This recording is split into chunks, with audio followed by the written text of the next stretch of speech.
We back. Pub Sports Radio, UFC 271. Unfortunately, guys, I am the only person that's going to be able to join you all tonight. And I'm just fucking around. We got the boys in the back. We got Leon ready to rock and roll. We're going to have a full panel tonight. Izzy is the style bender. Adesanya, Robert Whittaker, Dose, Lewis, and Tuivasa. You name it, we got it. And how you doing, my man, Liam? I'm doing fantastic, brother.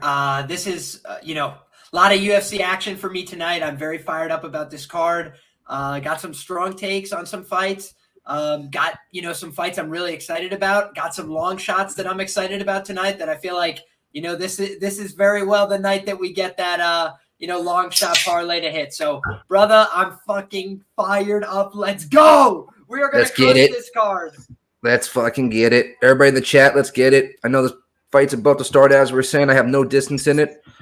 So I hope we get some violence to start it off. I got Maxime Grishin inside the distance. Maxime Grishin submission at plus 1,300. I think Maxime can beat this guy any way he wants. William Knight is not fully prepared for this fight. He did not show up on weight. He missed drastically. He said his body went into failure. Those are all terrible signs leading up to a fight. Prior to that, Grishin has, 3 times the professional experience. He's just had a bounty more fights against better guys and beaten them more often than he lost to him. So I think he's going to absolutely dispatch William Knight. But I grant that the weight miss made it a little harder for me to cap. So I played this personally, a decent amount on the money line at minus 150. I thought that was crazy. And, we've seen the line kind of bounce back and forth. But back and forth. Closes minus 175, I think. Yep, right around there. I think I had 185 on my book, on a couple of my books. Nice. 12 pounds you missed weight by. 12 pounds. That's crazy. Dude, and you know what's insane is that depending on how this fight goes tonight, he is booked right now with my teammate from Renzo Gracie Warwick. Ooh. Okay. So that being said, he needs to win this fight because coming in 12 pounds overweight doesn't look good. Doesn't look good to Sean Shelby and all of them. 324, 323, 322 left in the first round. Knight throws a kick, nothing there. You could tell he's not himself. He's a lot slower. He's not as explosive. Come on, Maxime. Right now we got Max just kind of gauging distance right now. A little kick there thrown by Knight. Nothing. Now the head kick lands and rocks Knight.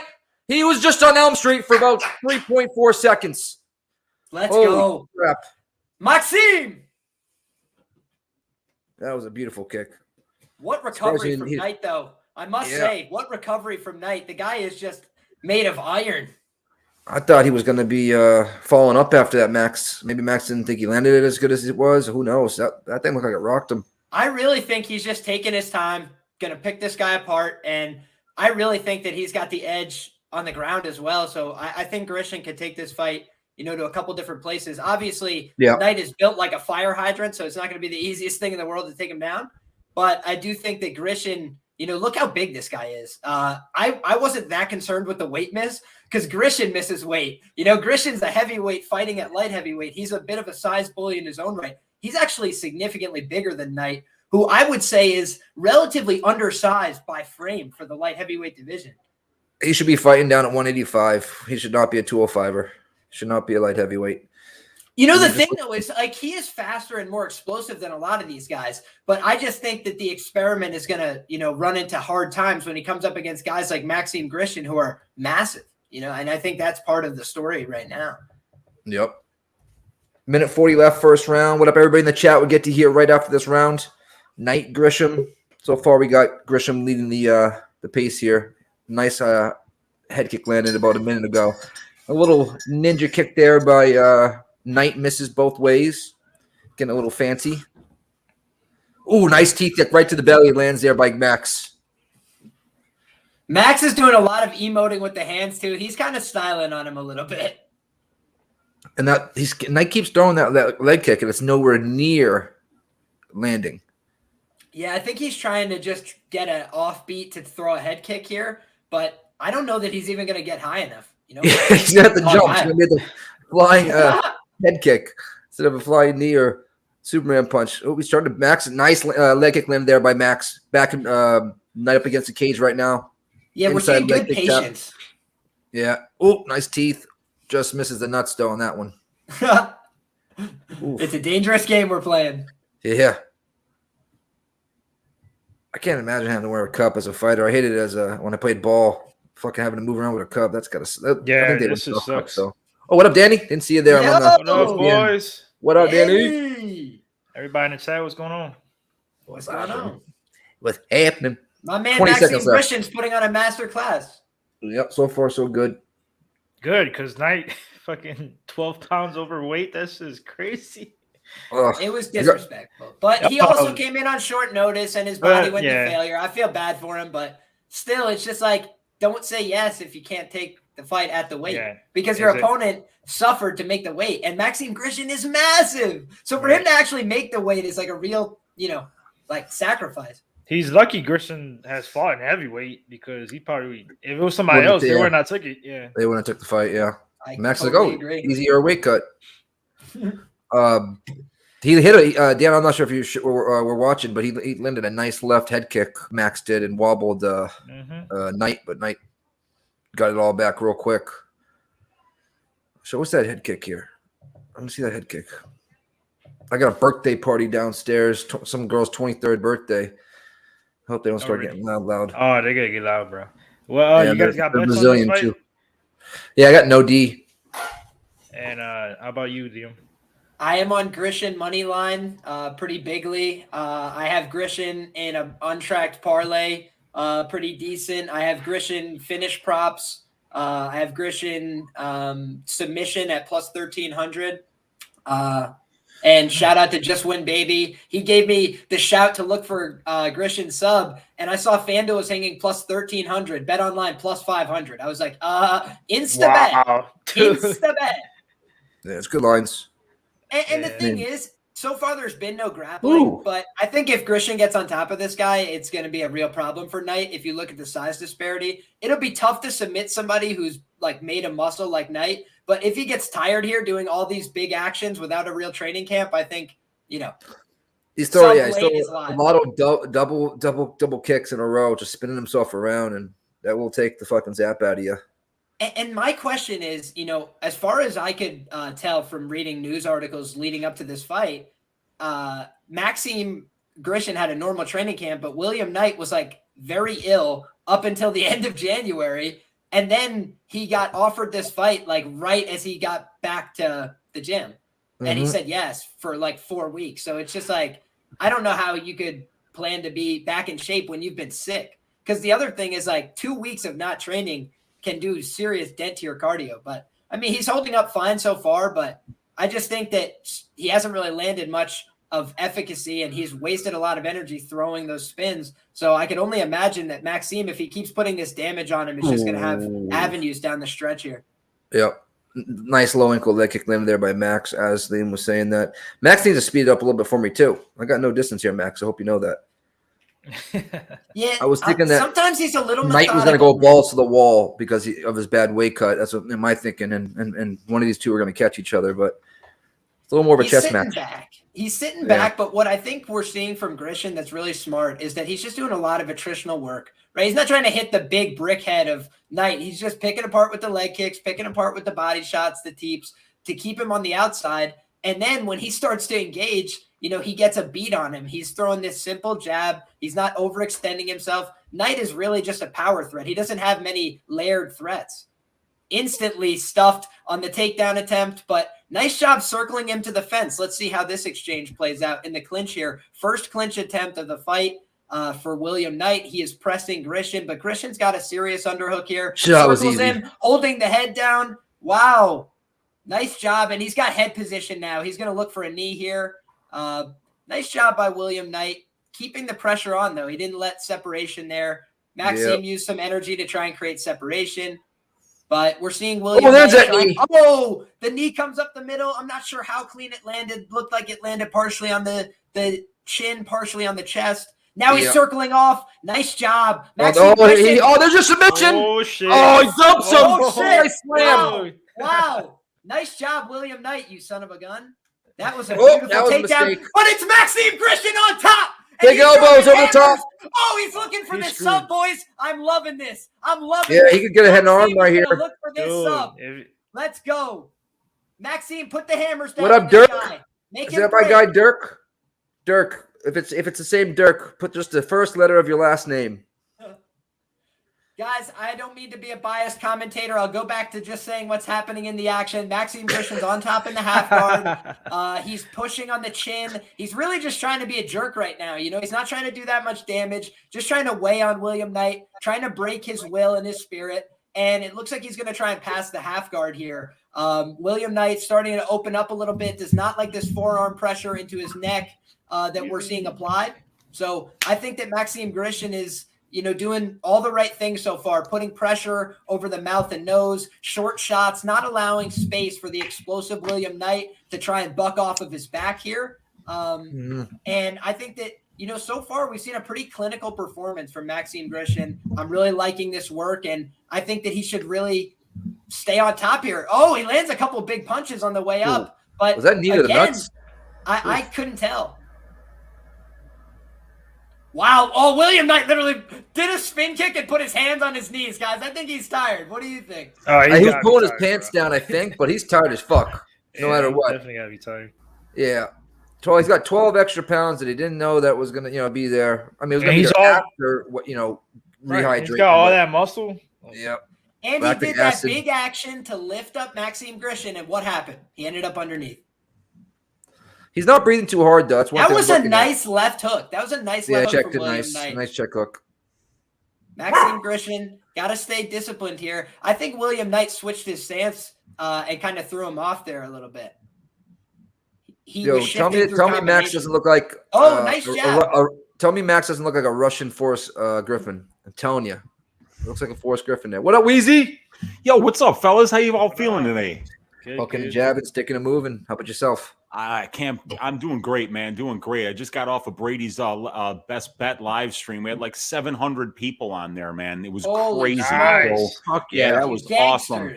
So I just got off of that, and now I'm ready to watch some fights, man. I got nothing on this fight, but you know, Narco Cop on Best Bet talked about a tweet that was out there for Knight. He had responded to somebody saying in late December he had pneumonia and was out for 2 weeks. It was serious pneumonia. That's why he got up to like 245 when he usually walks around at 225. And that's why he wasn't able to make weight, because he hadn't even really trained for about a month. And because everybody else was booked, William Knight didn't think that he was going to be getting a fight anytime soon. So that's part of the reason behind the weight cut issues and the fact that he had pneumonia. Boy, I wish I would have known all this before Best Bet. I probably would have put a bet on Grishin. Oh, yeah, for sure. Do you think that might have been a little bit of tactical advantage by him and his managers and his coach? Like, hey, you know what? Max has fought at heavyweight before, or light heavyweight before, right?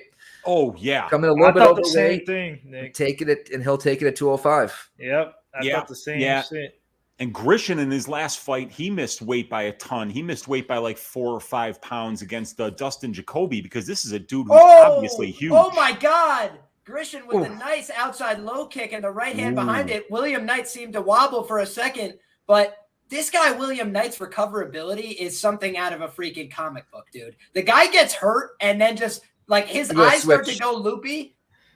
Oh, wow. Nice switch by Grishin, but William Knight here is still staying heavy. He's got to come up and find this body lock. Maxime Grishin, beautiful head position. Head position made all the difference there. William Knight grimacing, not showing a great look on his face. He kind of looks a little dejected here, a little despondent, if you ask me. Maxime Grishin's trying to press him into the fence, trying to break that will. He's already up 2 rounds, you'd have to think. So William Knight's going to need a big turnaround in this fight. He tries to circle out, push Maxime Grishin's back to the fence.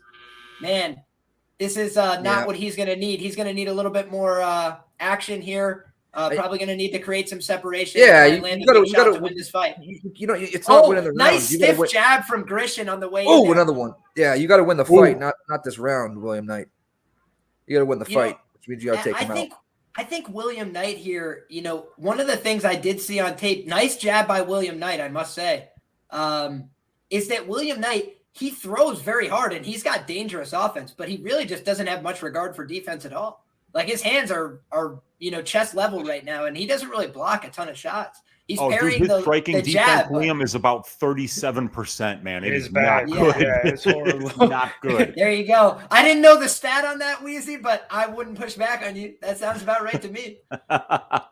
Yeah, I'll get you the exact number here. It's 36.97%. Yeah. Nice job by defense. Maxim Grishin shutting him down in the clinch there. Sorry about that. I don't know if anybody just saw that. He just lifted the right underhook and sent William Knight to his opposite knee. That was an impressive display of strength from Grishin, but William Knight staying on him like a dog on a bone here.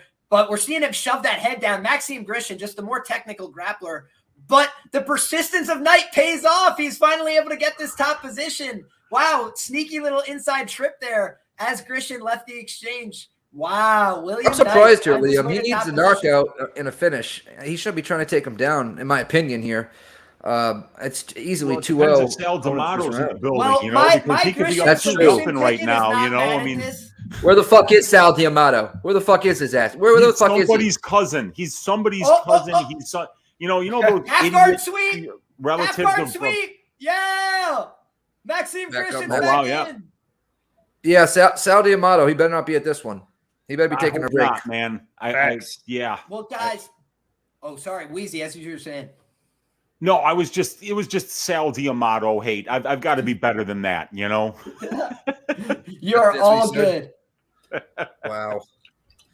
Better than that. A lot better than that. I just wanted to make a left point. around. I think that a lot of what we've seen here is the difference between, strength and physicality and skill. Maxim Grishin's had 40 fights, and he is much more skilled than William Knight. And despite the fact that he's given up a couple positions on strength and athleticism, his half-guard sweeps have gotten him back to his feet, back into the clinch. And I think that that's been, really critical. Yeah, a minute left. It's kind of weird. I wanted to ask you this. At 205, you got some of these guys out there that don't seem to be skilled at all, but they're really they're unique in their athleticism or in their size, the way their size is distributed about their body. I'm thinking of Nchekwu and Knight, where they find ways to win. Oh, nice knees! Nice knees from William Knight. Just missed.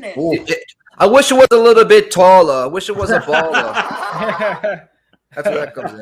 Oh, wow. William Knight, you got to say this, though. For a guy who didn't have a training camp and who came in on short notice, what an admirable account of himself down the stretch here. Oh, wow. Big elbow from Grishin. Oh, a little bit too late for me, though. Yeah. Well, let's see. 14 seconds left. Third round. Can he find the shot? Maxim Grishin trying to hunt him down here. 8 seconds to go. Stiffs him with the jab. Right hand! Drops him! Oh, my God. 2 seconds. Ooh. Oh, my God. Oh, shit. How do I get screwed like that? Come on. 3.9 units. Maxim Grishin on the money line at -155, and he made it look easy. Oh, my Lord. You got a 3.9 unit bet on that, Liam? Yeah. He said he was a big baby. Run that. I didn't hear about that tweet that William Knight sent out until I was on Best Bet, and I was gonna change my pick on Tapology to Grishin, but I didn't even have a chance to get a bet on him. I wish I had, but congrats on cashing that, man. That's fantastic. Yes, sir. Good start to the night. Let's go. That right hand might not have been landed, Max said. Before the last 30 seconds of the third round, I could see maybe Knight getting that third round on the scorecard, but the way it ended, no way in hell. Oh, it didn't land. It didn't land. He just fucking fell. Sorry, Even better. Hey, you know when you have picks. You know when you guys have a bet and it goes to the judges, and we usually get screwed all the time? Yeah. But I'm on the opposite side of boxing. I fucking said it in the video that the guy was in his hometown. The judges are going to be on his side, and he fucking won. Plus 310. Let's get it. There you go. Let's go. That was a robbery. Yeah, I admit it. That was a robbery. It was. It was. There's no way this one can be taken from him. Let's go. This is a 30-27 easily. We got the next fight coming up here. I need to get to it. Oh, this is the Wells fight. There's definitely violence happening here. There's no violence happening here, then I don't know what the hell's going to happen in this entire fucking card. Dude, we got Blood Diamond here, Jeremiah Wells. Hold on 1 second. We have seen some shit though, Nick. I've seen like what was that fight like a month ago? It was like minus 600 not to go the distance, and it went the distance. Yep. I'm gonna take the under 1. Oh, I already did take the under 1.5 here. I already took the under 1.5. What are you guys on, Danny? What are you on here? What fight is next? Because it keeps Jeremiah Wells and Blood Diamond. So I took a couple sprinkles on Wells by sub at plus 900 for the second round, and I took plus 1800 in round 3. I'm just hoping that Blood Diamond can just survive for the first round, and Wells, tries to see what this kid is all about because he's a mystery, really. Like, there's not a lot of tape out there from him. We all know he's like, Izzy's buddy or whatever. He's got a sweet nickname. We know that, and a lot of people are just banning him because of that nickname. But kickboxer, I think he could take him down.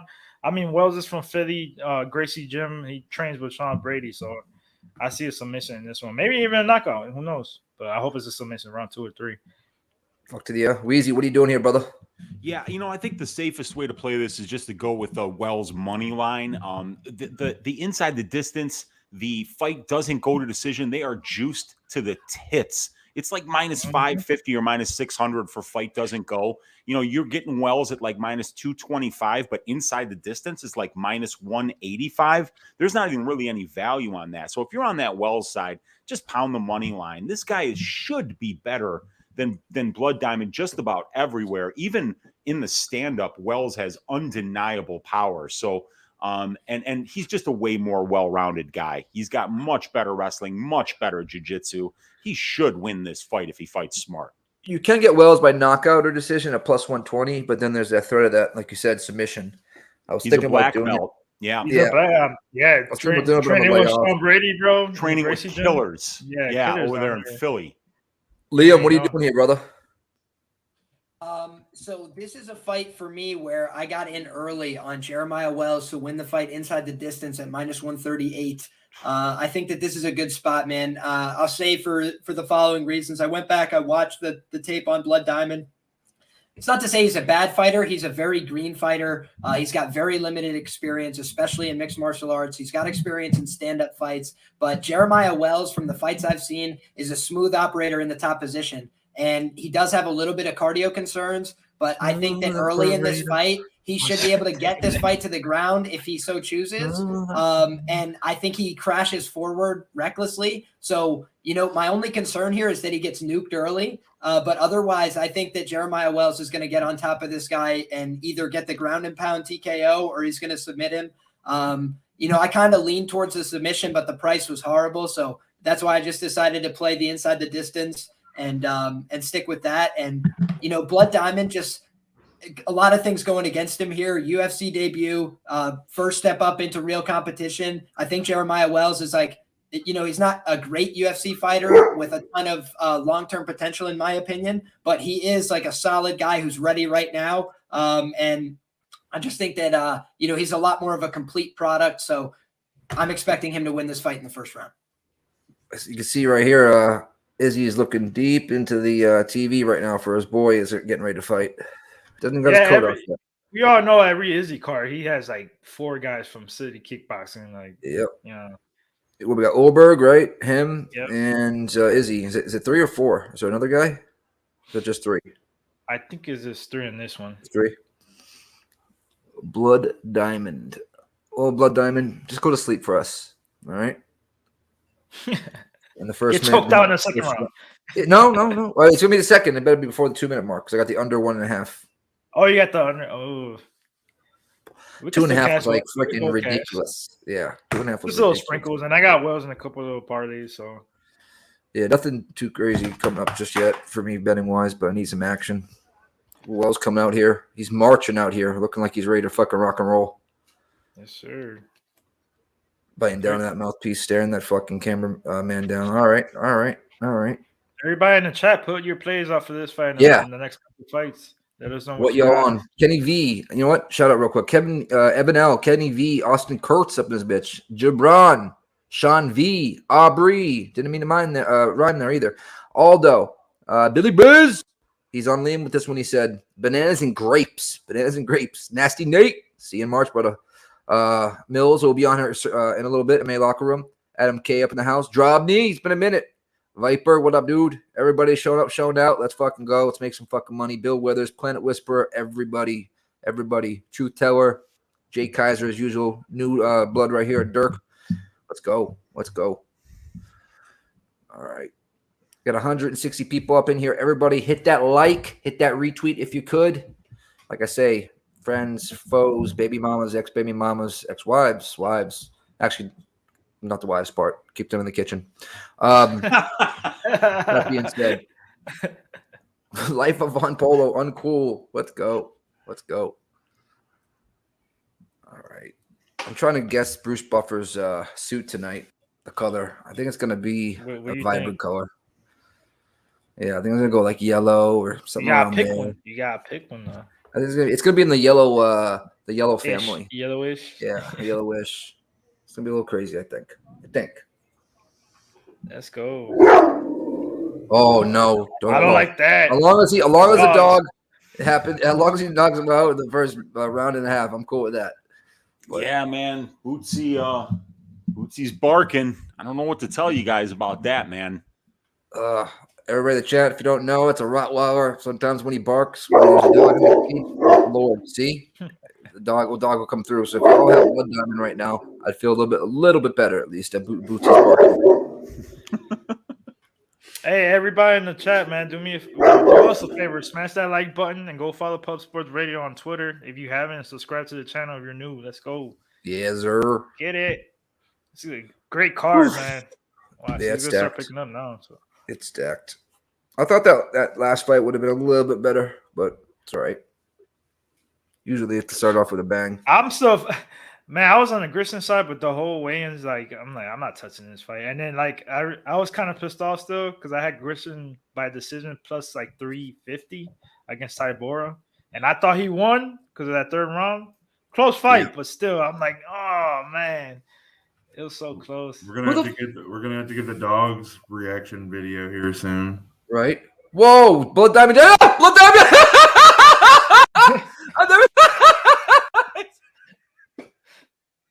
He ran around the cage and forgot he didn't have any real estate. This dude, what the hell he's doing? You didn't see that shit?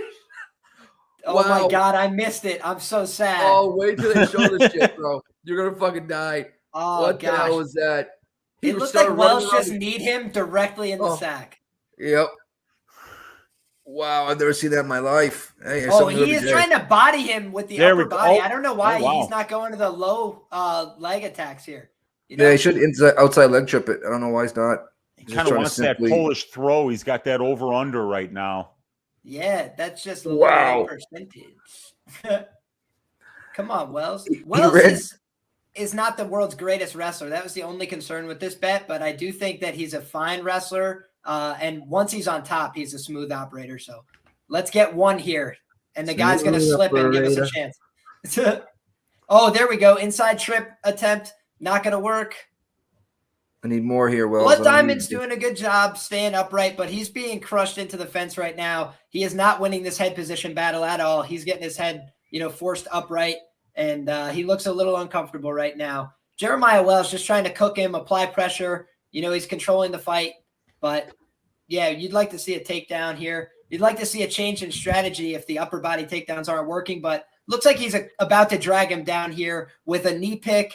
He's looking to switch off and lift. Wow, big lift attempt by Wells. Doesn't work. Oh, the second one down. does, and he's into the mount. Come on, this is what I need here. This is trouble. The back. Oh, it's bad. Get this up for us. Up. Looks like one up. Come on. This is going to be over. He's going to work his way, stretch him out, looks like right here. Nope, some big shots from the top here by Jeremiah. Shots on top. Oh, is he going to flatten him out here? Oh, he still only has one hook, though. I know. This is a good spot. There's the second hook. There's the second. There it is. Yep. And he's that's in. That's going to crush his jaw. Jeremiah Wells. Come on. Tap him. Tap him. Keep working the on the pressure gloves, on, though. buddy. He wants Posture up and just land some shots right now at this point. There you go. Nice shots. Nice shot, I should say. I expect. Posture up, force him to give the back, and submit this man. Come on.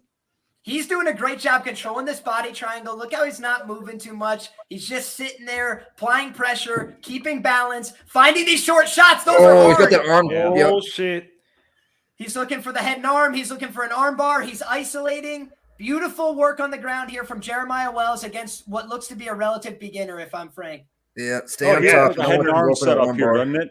Yep, he's looking for this head and arm choke, but remember, he can also gift wrap and punch, and Jeremiah Wells is a mean individual. You know, he's looking. Look at that right there, right there. Couple brutal shots. He is trying to flip that left arm, create that space. He's brutalizing this man with shots from the top position. And minute 43 left in the round. Come on, inside the distance. He is really hurting with these shots, I would think. Come on. Jeremiah Wells applying steady shoulder pressure. Every time Blood Diamond tries to make a big bucking explosive movement, here comes this chair. He stretched him out at the hips. Wow. What hit him with shots. Performance on choke. top Hit him with right shots. We still have a minute 25 to work. Nice control of that far wrist. Jeremiah Wells is postured up. Come on. He's looking for that choke. He's keeping him under constant threat. That's something. That might be in right there. That might be in. We'll see here in a second. It's not in a great position. Chest to back connection, but I think this one's over the neck. Oh yeah, now he's trying to. Now he's trying to stretch him out. That's geez, Lord. He's trying to grab the fence. Wow. He's gonna try and brutalize. 50 seconds left in the round. No, now you get that left arm. There you go. Pull, get your arm out of there. There it is. There it is. That's what we wanted to see right there. That should be under. That should be under. That should be under. 38 seconds left. That should be under. I don't know. Now he's gonna pull back right arm. Come on. I think this. Oh my God, this kid's tough. Looks tight. Dude, he is tough. He doesn't have the hooks. He's out. He's out. Let's go. Cash it. Let's go.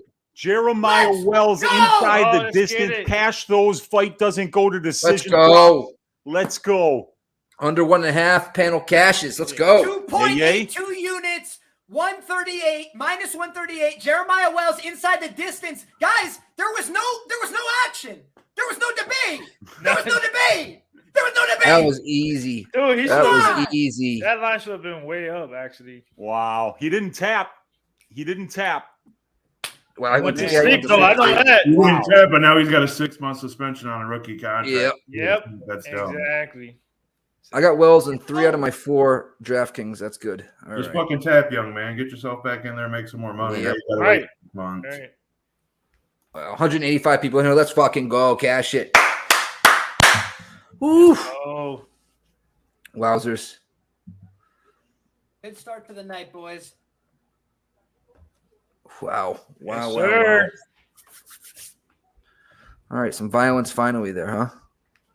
Yep. That was just an ass. If you want violence, you call Jeremiah Wells, brother. That guy brings it in a crazy fashion. Warley Alves learned the hard way, brother. I wonder how much that bothered Izzy in the back watching his man just get manhandled like that. I'm telling you, and imagine if Oberg gets fucked up by Sharon. I know that's low percentage, but I'm telling you, the good money distribution is all in favor of Sharon. That's all I'm going to say. The good money. Did you say that? The good money is on Sharon? Right now, on when I last looked on BetMMA.tips, the good money was on Fabio Sharon. He was the best bet on the card. Holy shit. By percentage, Fabio Sharon was the best bet on the card. Granted, I don't have money on that, but it's because in all fairness, just look at the matchup theoretically. Carlos Ulberg is another one of these 3-0 fucking guys. Yeah. What's to say Fabio Sharon, who has 10 MMA fights, guys, he's not good. I acknowledge this, but he's from Buffalo, New York. He's probably getting in with some guys who actually know how to wrestle. He hits hard too. Can get inside and take this guy down. Why can't he finish him with a sub? He hits hard too. I didn't play Fabio Sharon by sub, but by golly, I'm going to go look and see what it is right now. Hey, Liam, check this out, dude. I thought that the guys were going to call 1-800-GAMBLER on me because this morning I went and I got Fabio Sharon sub at plus 950 on FanDuel. And I put it out there for 1/8 of a unit. So it's a small enough sprinkle that even if I do lose, it's not going to ruin my day. But if it does hit, I'll be up over a unit on a very small bet. Plus 950 it was on FanDuel earlier. I think it got moved, though. Dude, it got crushed, Wheezy, because you're a gangster and you move lines. So right there, it's plus 750. I'm not touching that with a 10-foot pole, but you got a great number. Goots. Yeah, Sean plus V, let's go. 950 for a guy who's finished 5 of his 7 career wins by submission, and he's fighting a kickboxer that really doesn't have any grappling. I mean, it's probably the only way he wins this. This next fight, though, what is it? It's Andrade and Morozov, right? Yes. What are you guys looking at, Weiss? What are you looking at? So I've got a bet on this one. I've got a 1.25 unit bet on Sergey Morozov to win either in round 3 or by decision here at minus 125. I really do like Morozov's wrestling. I think he's got a great chance to win a ton of minutes with his wrestling in this fight. And Douglas Silva de Andrade is so dangerous on the feet that I already believe that Morozov is a very smart fighter who will take the path of least resistance. And against a fighter like Andrade, that is basically the path of least resistance. I think he can win a ton of minutes on the ground here. I like him to win this by decision or by late drowning. Round 3 decision, minus 125, 1.25 units. What up, Goots? Yeah, if you what are you rewatching that when he ran into the cage? Yeah, Wheezy, I did not mean to laugh at all during that breakdown. That was a very sound breakdown, but I did just watch Jeremiah Wells for the first time run into the fence instantly. And I have seen him run around the cage like that before. It just reminded me, did you guys see the video of Punahele from last week? Like 2 fights ago, when he was going to fight Pihota, he's like looking at Pihota and he walks into the cage like shoulder first right before the fight. And then in this most recent fight, he comes out and then he goes like up to the cage, puts his hand out like in case it's going to hit him, and then walks in. And they like compiled the 2 videos together. It just reminded me, it was hysterical. And all of that is to say, I don't have a strong opinion on this fight. It's the one I taped the least on the card this week. And, the smart guys I had on my show last night said Morozov should roll. So I trust that. But I also just I think Douglas De Silva de Andrade is a tough guy. I don't like having money against him. I saw him look like freaking tremendous on the scales. He's a little bit up there for the division in terms of age. Big concern there. He's been held down by some significant top players before, concern there. But really, I just don't know the ins and outs of this matchup enough to say with conviction. So I think in some of my DGen parlays, I might have put the over, and I might have put maybe a Morozov money line. But I think that's only in like the smallest amount of my DGen stuff. And by the way, Wells money line and Grisham money line were in those. So let's keep them rolling. Myself, you might have to call the gambler alert on me. I'm going no distance here. It's plus 135. I know it's against the grain. I know it probably isn't a good look, but I got a feeling. And also we got Zoe here. What are you doing, brother? How you doing? How's it going, guys?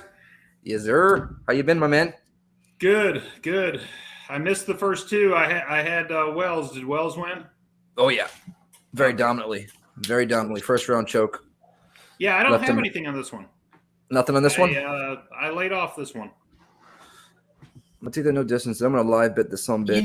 Could I just go back and make a correction to my analysis from earlier this week? Because, I do think that there was still some liability on the Wells side. His cardio is a disaster, and we saw that his in-fight decision-making is not elite.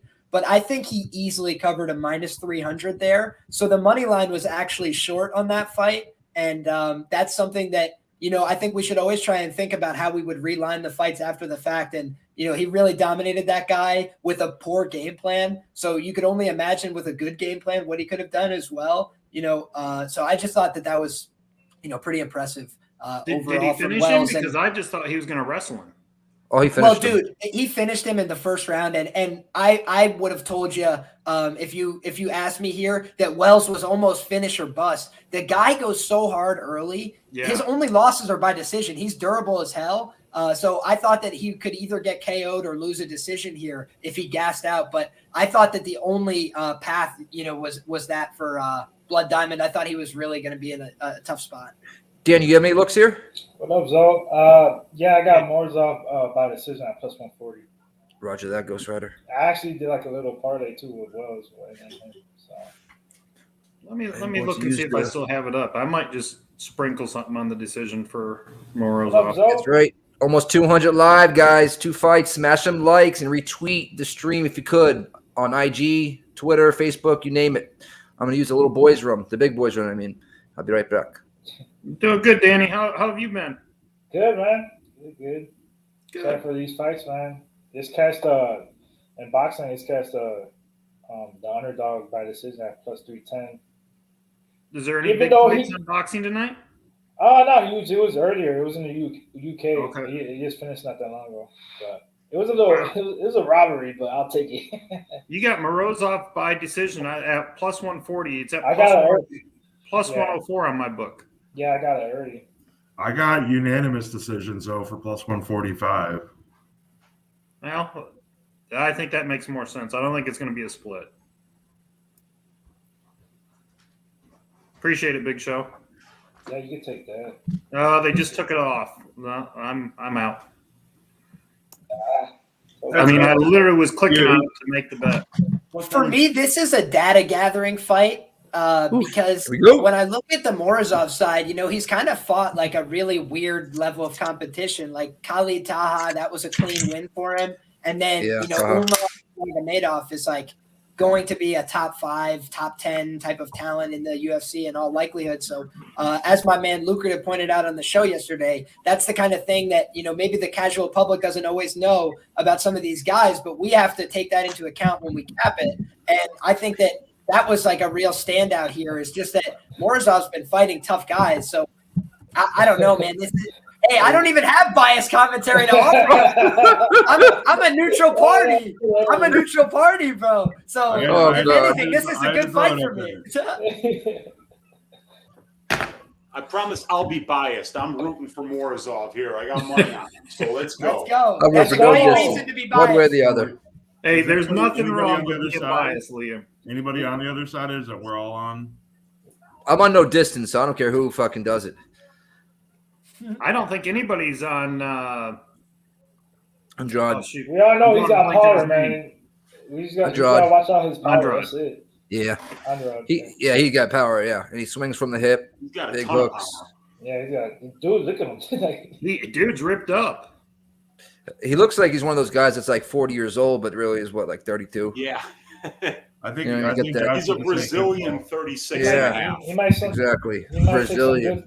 Fake Take person. some good supplements. Mhm. Nick, I just say he had a hard life. That's all I say. There you go. Okay.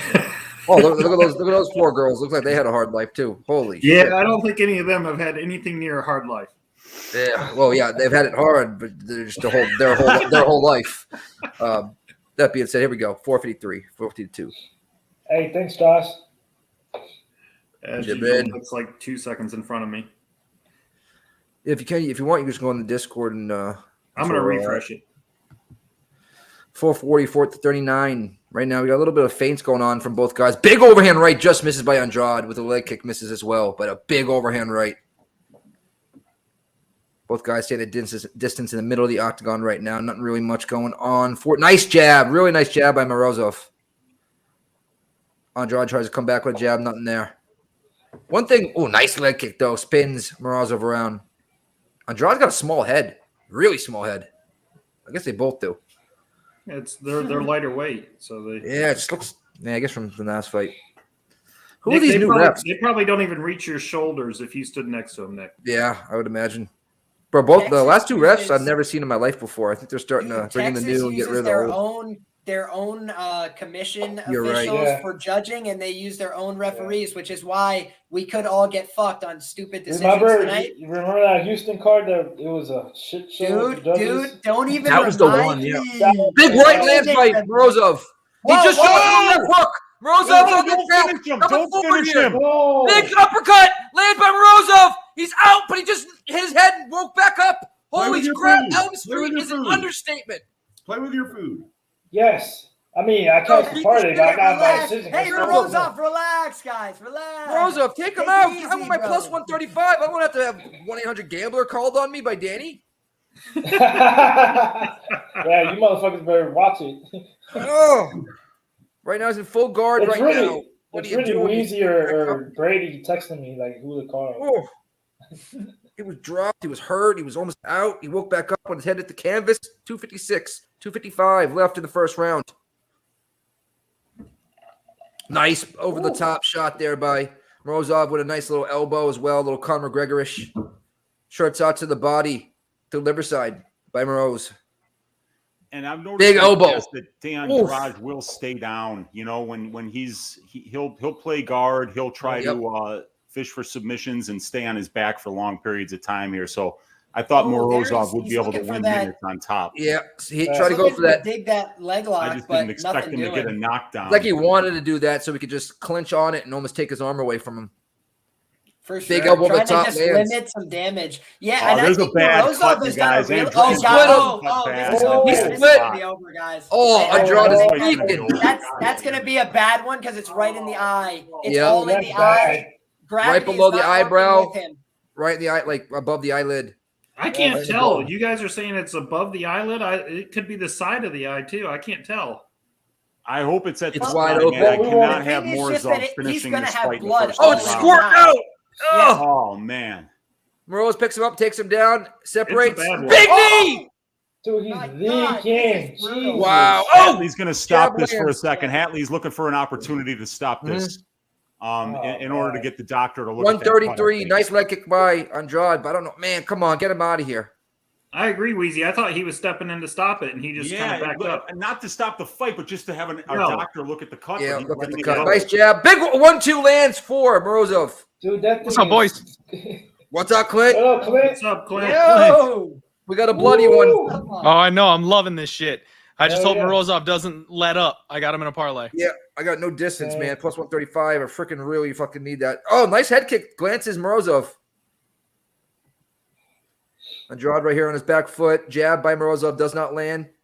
I just hope he doesn't God. gas himself trying to get the finish or something. Yep. Oh, big knee right there to the liver almost. Yep, I think He's it did been land. under pretty good control, Clint.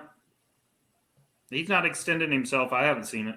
I'm just nervous the way the fight started for me here tonight. Wow, that was a beautiful lead left hook from Douglas de Silva de Andrade. And I just want to give him some credit. A lot of guys quit earlier in this fight. Morozov put a freaking beating on him. And I think this is why people value, his ability to win this fight as an underdog or the ability for the over to cash. Is just that this guy's a soldier. He just took that bad body kick. Bro.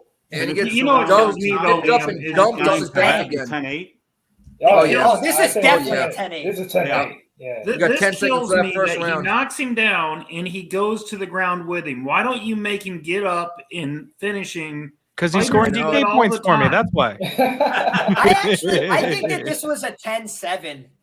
That was It was just bad. a complete utter beatdown. Oh, he's The guy's hurt. He's face hurt, is bro. a mess. I think they're going to stop They're this gonna fight. stop it. I got a weird feeling. I mean, he he's a quit on the mess. stool against Piotr Jan, right? Like they didn't let him come out after that one. So Yeah, this we might got be it the on same the situation. side. It's a little bit different. I want to see though. where Oh, it's on the is. side, but it's 2 inches long. Holy shit. See, if it's on the side, they're going to let him go. It's not going to affect his vision or anything like that. But Oh that is my a God, that's a big big cut cut. and it's gushing. Dude, That's a that big looks cut. like the Joe Daddy Stevenson. It's cut. bad, it bro. is It's a big squirting everywhere. Oh, it's Give wide me too. vintage BJ licking the gloves. Oh. What was that from? Was it here? I guess we're going to see right It here. was an elbow, Nick. It was an elbow and Yep. while he was down? Okay. Yep. Woof. Guys, I'm so pissed off. Even What happened? in his condition, William Knight still should have won that fight. The way Grishin was so exhausted in that third round, I still thought he was going to get it done. Wow, I didn't think so at all. thought I Knight- stayed he away had from to- that. You Clint. should When never they moved taken to him down. heavyweight, You I was like, I don't want any piece of it. should have stayed. They Yeah. can't stop the I laid bleeding. off It's just too. squirting out. I should have can't cashed stop out, it. man. I saw that whole fiasco and I was like, oh God, people give me shit for cashing out. So I'm like, all right, I'm going to let it ride. I'll just let it ride. Never let that. Yeah, Oh. dude. If you Here we cash go. out, Go ahead, Liam. You want to get this round? Sure. We're starting off. Douglas is trying to find his way back into this fight. They exchange leg kicks at range here. We've got Morozov operating out of center octagon, bouncing around with the footwork. He's looking for his opportunities. They're kind of touching hands a little bit. Nice 1-2 from Douglas. Answered with a left body shot from Morozov. I'm here all Morozov with night the looking lead at left him, hook, the Lorenzo. right hook behind it. Wow. They're swinging. Beautiful job. Yeah, I just think that there's a lot of swelling, a lot of damage on the face of Douglas. And, it's going to be hard for him to sustain this damage. But that left hook is finding the right, the left hook, the right, spinning back kick. Douglas Morozov's hurt. Morozov's down. Oh, my Take God. down Morozov. Take down. Nice reactive takedown. Take down Morozov. Wow. You don't mess with this man on the feet. This is awesome. Trip Let's him. go. Everybody in the chat. God. Let's go. Wow. This is Let's what I go. was scared of. Violence. Let's go. Morozov, don't He's got- Oh, swing. they're swinging. Morozov. Wow. Oh my He's God. walking his man. Douglas is walking him down right now, looking for that lead hook. Morozov, reactive Oh, he's takedowns. exhausted, He though. cannot find the mark. My He's still in goodness. Elm Street. Both men wearing a lot of damage now. A lot of spinning bullshit from Morozov, to be fair. Oh, jeez. Andrade's mouth is hanging open, and he's loading up big on these shots, though. If Morozov calms down just an inch, he'll be able to avoid the bombs. He looks play. okay right But now. I have to say, what I'm loving from Douglas is that he's putting together the left and the right, but he's Yeah, he did mixing it on his the body. levels. He's throwing the left to the body, bringing his hands Yep. down, and then firing that right behind it and landing. Veteran move. Take that eye poke. Yup. Emote to the ref. Oh. Call for it yourself. This is a veteran move. Oh, right in the same eye, too. Yeah. Now, that gives him his break he needs. Bro, if this turns Got into a to, DQ. dude. At Oh, you got 36, thumbed. at 36, you got to. Oh, he got my thumbed shit. bad. Oh well, Yeah, that's that was also bad. a fair reason to call an eye poke. What is this start to this pay-per-view card, guys? I mean, seriously, like the first fight of the night, a guy misses by 12 pounds. It turns into a shit show. The second fight of the night, Wells almost breaks his own ankle trying to sprint to the Dude, side of the I cage died instead of laughing. going full Masvidal. And now we get this shit. Like, what? Bro, he ran Oh into my the God, cage. knockdown. Dude. Literally ran into the cage. Oh, knocked down! Douglas Right on drops Drives, him! knocks Morozov down in his Douglas butt. drops him! God, Morozov. Douglas, knee to the body! Knee to the Morozov. head! He's gonna throw him here, whizzer kick! Oh my goodness! Morozov, grapple. Morozov, what a gangster! grapple. He is staying He's getting that on this underhook. So bloody, He he is just a slips it in. gangster for this underhook. Oh, God. He is What's taking up? knee after knee to the Dude, body. this is- What a fight! These guys came to scrap. Douglas came off the stool, a new man, ready to beat this man up, and he's done a beautiful job here. Kind of. Spins out of the takedown attempt. Right Oh hand my from God. Morozov. Spinning elbow. Oh, lands no, the lead. Left Morozov. hook. Oh, he's hurt! Done. He's out Yeah, on he his would have landed feet. that knee. It was all over. Oh my I cannot God. believe he landed that Bro. knee. Go, Wow. Morozov. Grab an ankle, buddy. He- Grab Oh, an he's ankle, hurt. Morozov. His Andrade Douglas pounded is him out. submitted. So rocked, He takes the dude. back. He Oh is my so God. rocked right now. Douglas is on the Oh, back. man, He's looking this for is the choke. crazy. He's got Wait- the Oh my wrist God, in give my front. no He's fucking got distance. Fight the arm. Fight He's the arm, got buddy. this. Turn in. Wow. Turn in. Great job defending, but he looks like he's in dire Body straits. triangle And in. under the chin. He needs to get this hand. Have we ever had a fight where you've had back-to-back 10-8s for opposite fighters? This I was is just going to crazy. say that, Clint. I This don't is think- the most I- awkward Wow. 18-18. I do not remember that. This as it did happen. pay-per-view is violent so far. I need to know distance. I'm gonna be pissed, man. This is ridiculous. Shit, I just need Morozov. This is looking Don't dire turn it for into- Morozov. no, That choke is good. Yeah, that's under. That That's choke under. is That's good. under. That's That under. choke is good. Shit. That's He's under. gonna It's get it. all Oh, my over. God. Oh! Morozov's gonna go to Oh! He went unconscious. He's out. Cash in. Plus Oh, 35. wow. No, This Gamblers Silva, not of I his tried fault. to tell Lead you by on Danny. my show. I Let's had go. a bad feeling. Plus 195. I said he was the money line look. Boys. That I did just not had a bad just happen. feeling. I can't believe that did. comeback, but this is why. Wow. Don't count out them veterans too soon. Don't count out them veterans too soon. Douglas been fighting champions. Understand that. That's a Hey, little I just different. lost. Let's I just go. lost 1.25 units on that, but that's how you want to lose bets. Yeah. Wow. That was What that a was an gangster. amazing performance I don't by wanna by lose bets like Andrade. that. My God, man, what a comeback! He got 10-8'd in the first, landed big shots in the second, stopped the takedown of the reactive takedown attempts from Morozov, landed the big shots, and finished it on the ground. Man, what a What performance! a fight. What a fight. What a performance! What a Yeah, scrap. I'll give it to Both guys Morozov. He came did not out and tap. fought. Not tap at all. He went There's to two Yeah. people that went to sleep tonight. Yeah, bad. Back to back. Wow. I did not expect it to be Douglas that got the Man. sub. I thought somebody might sub this fight. I thought it'd be Morozov. Wow. What an Wowzers. insane fight. And this is why, guys, we always think, who's better at jiu-jitsu? They're the only one that gets the sub. If somebody's got power, that's another reason to look at that sub line, because a lot of guys with the jiu-jitsu background are like, what am I going to do? Hit him with 50 more shots? Let's just do this the easy way. Take the back. You know something even Oh, my. crazier? That blood that he was cut with, his own blood, that helped sink in that choke even more. Yeah, he slid it across. Lubricant. Wow. Right? Just whoop, This is that's a all crazy through. sport, guys. Oh my goodness. I'm so His own cut helped him. Who in the world called Douglas by round 2 sub? If you exist, God Hand bless up. you. God bless you. Wow. Bill Withers Unbelievable. just cashed plus 1550 on Wells round 1 and Andrade to finish. Jeez. There you Nice go. job. Get her fucking done. This next next Damn. fight, probably gonna bring it up pretty quick on us and take it away from the Wow. off the books. AJ Dobson, Malkoon. Starting with you, Liam. What are you doing here, brother? Yeah, so I did get in on this early on. I'm on the under 2.5 here at minus 124. I put 1.9 units on that play. Basically, I just think that both guys have a path to the finish here. You know, I had some interest in the Malkoon subline at plus 1,000, but as we discussed it on my show last night, it got absolutely crushed. So I did not get to play it. And I think that, you know, that was a good look. I think Dobson round one is a lot of his finishing equity, but I also think he's very live to win this fight in the first round or two. He's got a lot of power. I do think he's going to be able to sprawl and brawl and keep it on his feet for a while. But the question is just what happens down the stretch in this fight. It's a limited data set on AJ Dobson. You know, I'm taking the under 2.5 here. Let's keep the violence train rolling, boys. Fuck to the there you go, Joe Schneider. Clint, what are you doing here, brother? Fuck me, man. So fuck me. I got AJ Dobson at minus 110, and then I did take 1 unit on the KO line at plus 180. So I'm in on Dobson here, but the way my night has started, you guys might want to stay clear away from me. Shit. It's early. It's early. I'll tell mine real quick. It's under 2.5 as well, but I got 156 on Bet DSI. Not as good as you, Liam. But next to the Wheezy, next to the plate here. What are you doing? Yeah, so I've got a bet on this fight. I've got AJ Dobson by first round knockout for a quarter unit at plus 400. Yeah, I just think it's a nice wide line. Dude is really scary in the first round. He hits like a truck. And if Malkoon doesn't get takedowns right away, I think he's going to be in jeopardy here. So I think it's his best win condition. That way I got to sprinkle it for only a quarter unit and kind of enjoy what should be a really good fight here. Roger that, roger that, roger that. Zoe, what are you doing, brother?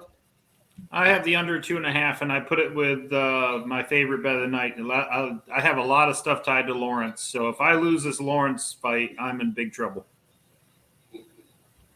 Will not happen. That will not happen. Danny, what are you doing, brother? Right. I'm passing on this one. I'm just going to watch it for like. He's going to pass some gas, he said. He's going to pass some gas, he said. Pass some All gas. right. Maybe Big Show in the back.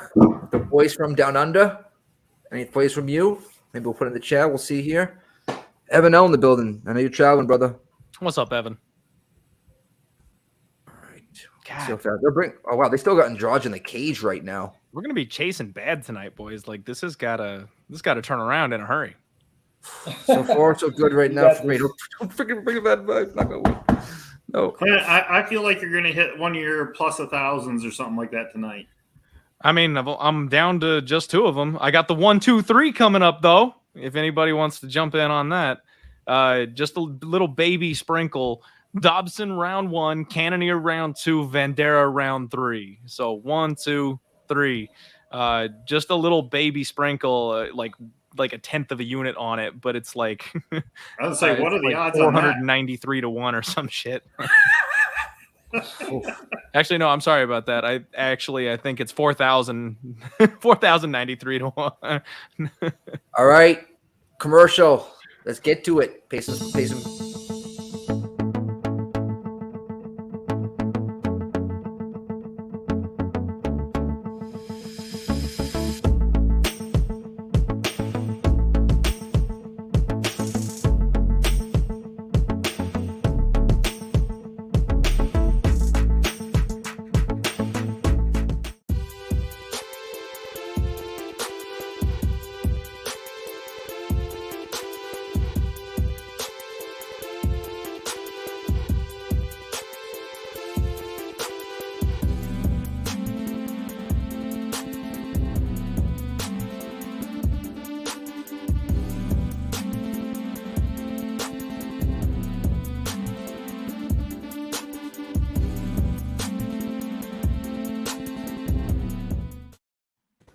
South Tone 101, San Antonio. There's going to be a gang of us, 60 to 80 people down there in March, starting that March 24th, 25th weekend for about a week. We got a bunch of stuff planned. If you guys are looking forward to it, if you want to come, just DM one of the guys right now. Mr. Fat Fist is my Twitter social media. If you're looking for any type of hotels and stuff like that, go ahead and DM me, and we'll get you guys down there. All right. Next up here, looks like we got a little bit more commercials. All right. That being said, everybody in the chat, what are you guys on here in this one? Any props? Oh, a little pub rub torque says, yep. If you guys want to get your meats rubbed, get it by Pub Rub. What is it? $24.99 for two, $14.99 for one. So you get the two, and there's two different kinds. I put that on my Bang Bang shrimp tonight that I ordered from Duffy's. I'm not gonna tell them that. That being said, guys, how's your night going? Maybe a little recap here, Clint. I know it's not going so well for you, but you turn that fucker around. How's everybody doing tonight so far? Buried. I decided to ride my 2 units on William Knight, even with all the weight shenanigans going on. So drop 2 units there. You know, that one just kind of going down with the ship. You know what I mean? And then I had a 2-unit parlay of Morozov and Lawrence together. Thought that was money in the bank after the way that first round went. So pretty shitty for that comeback to bite me in the ass that way. But I'm 4 units in the hole here. Need AJ Dobson to come and knock a boy out for me real quick and early. All right, maybe a little Dobby.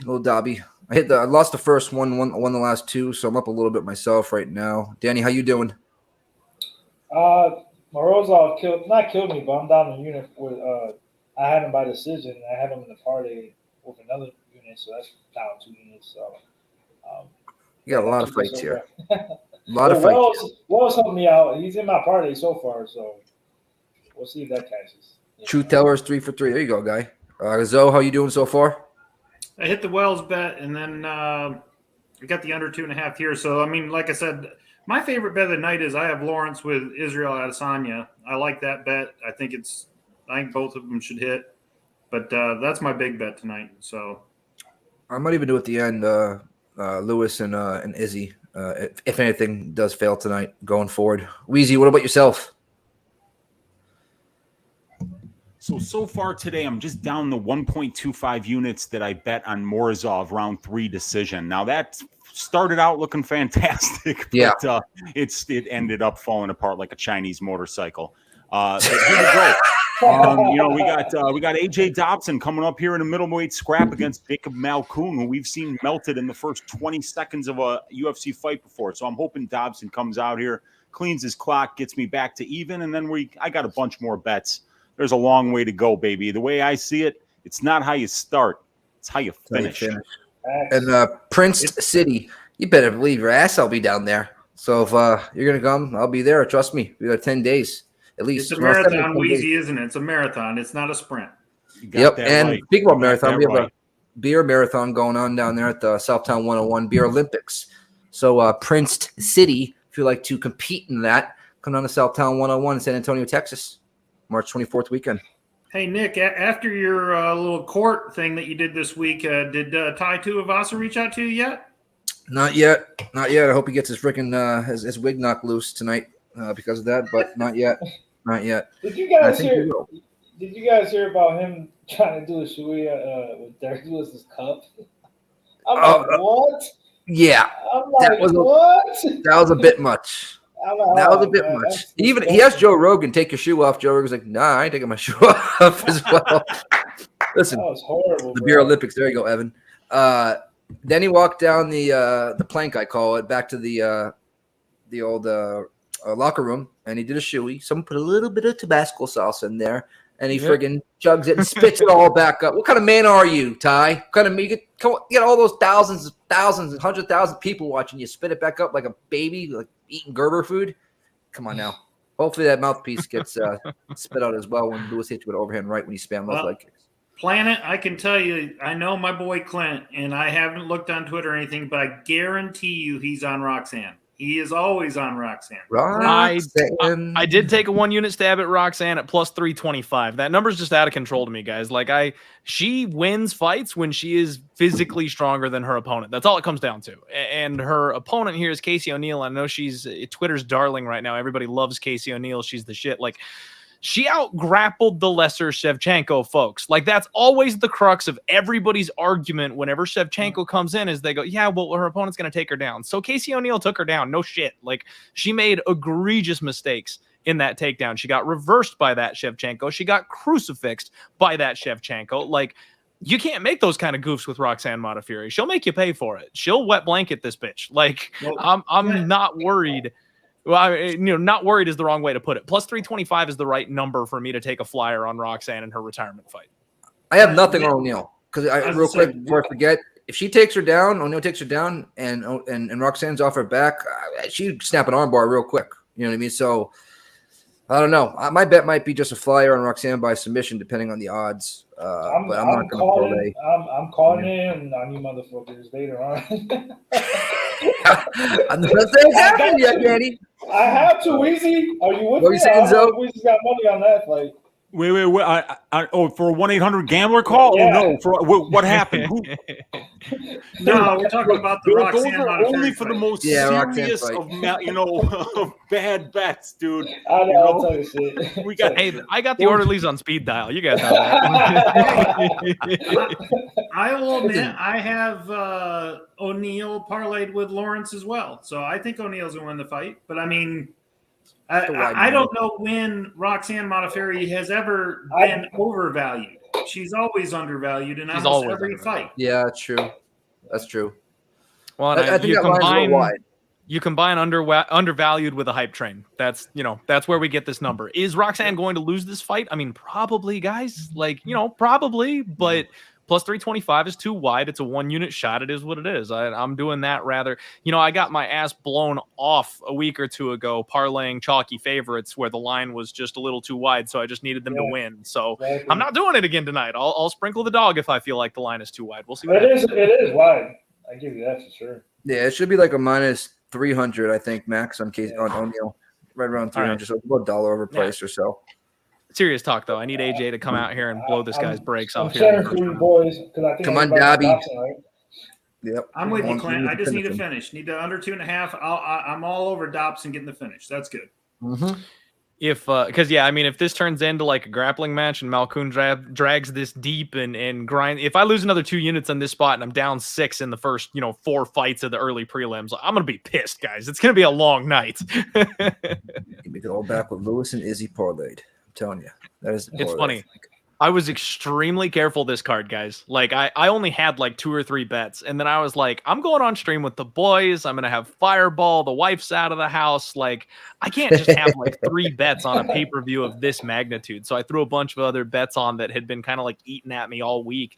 Obviously not the ones that were my like most confident bets of all time, but they were the sides I started on early in the week, and I was still on them by Friday. So I was like, fuck it. Like, I'll just bet them. Like, I'm going to be there. I'm going to want the action. I'll have something to root for. So I bet all the other stuff, and it's not turned out well. I could have avoided some of these situations. So Clint, do you need the Dobson win, or you need a knockout?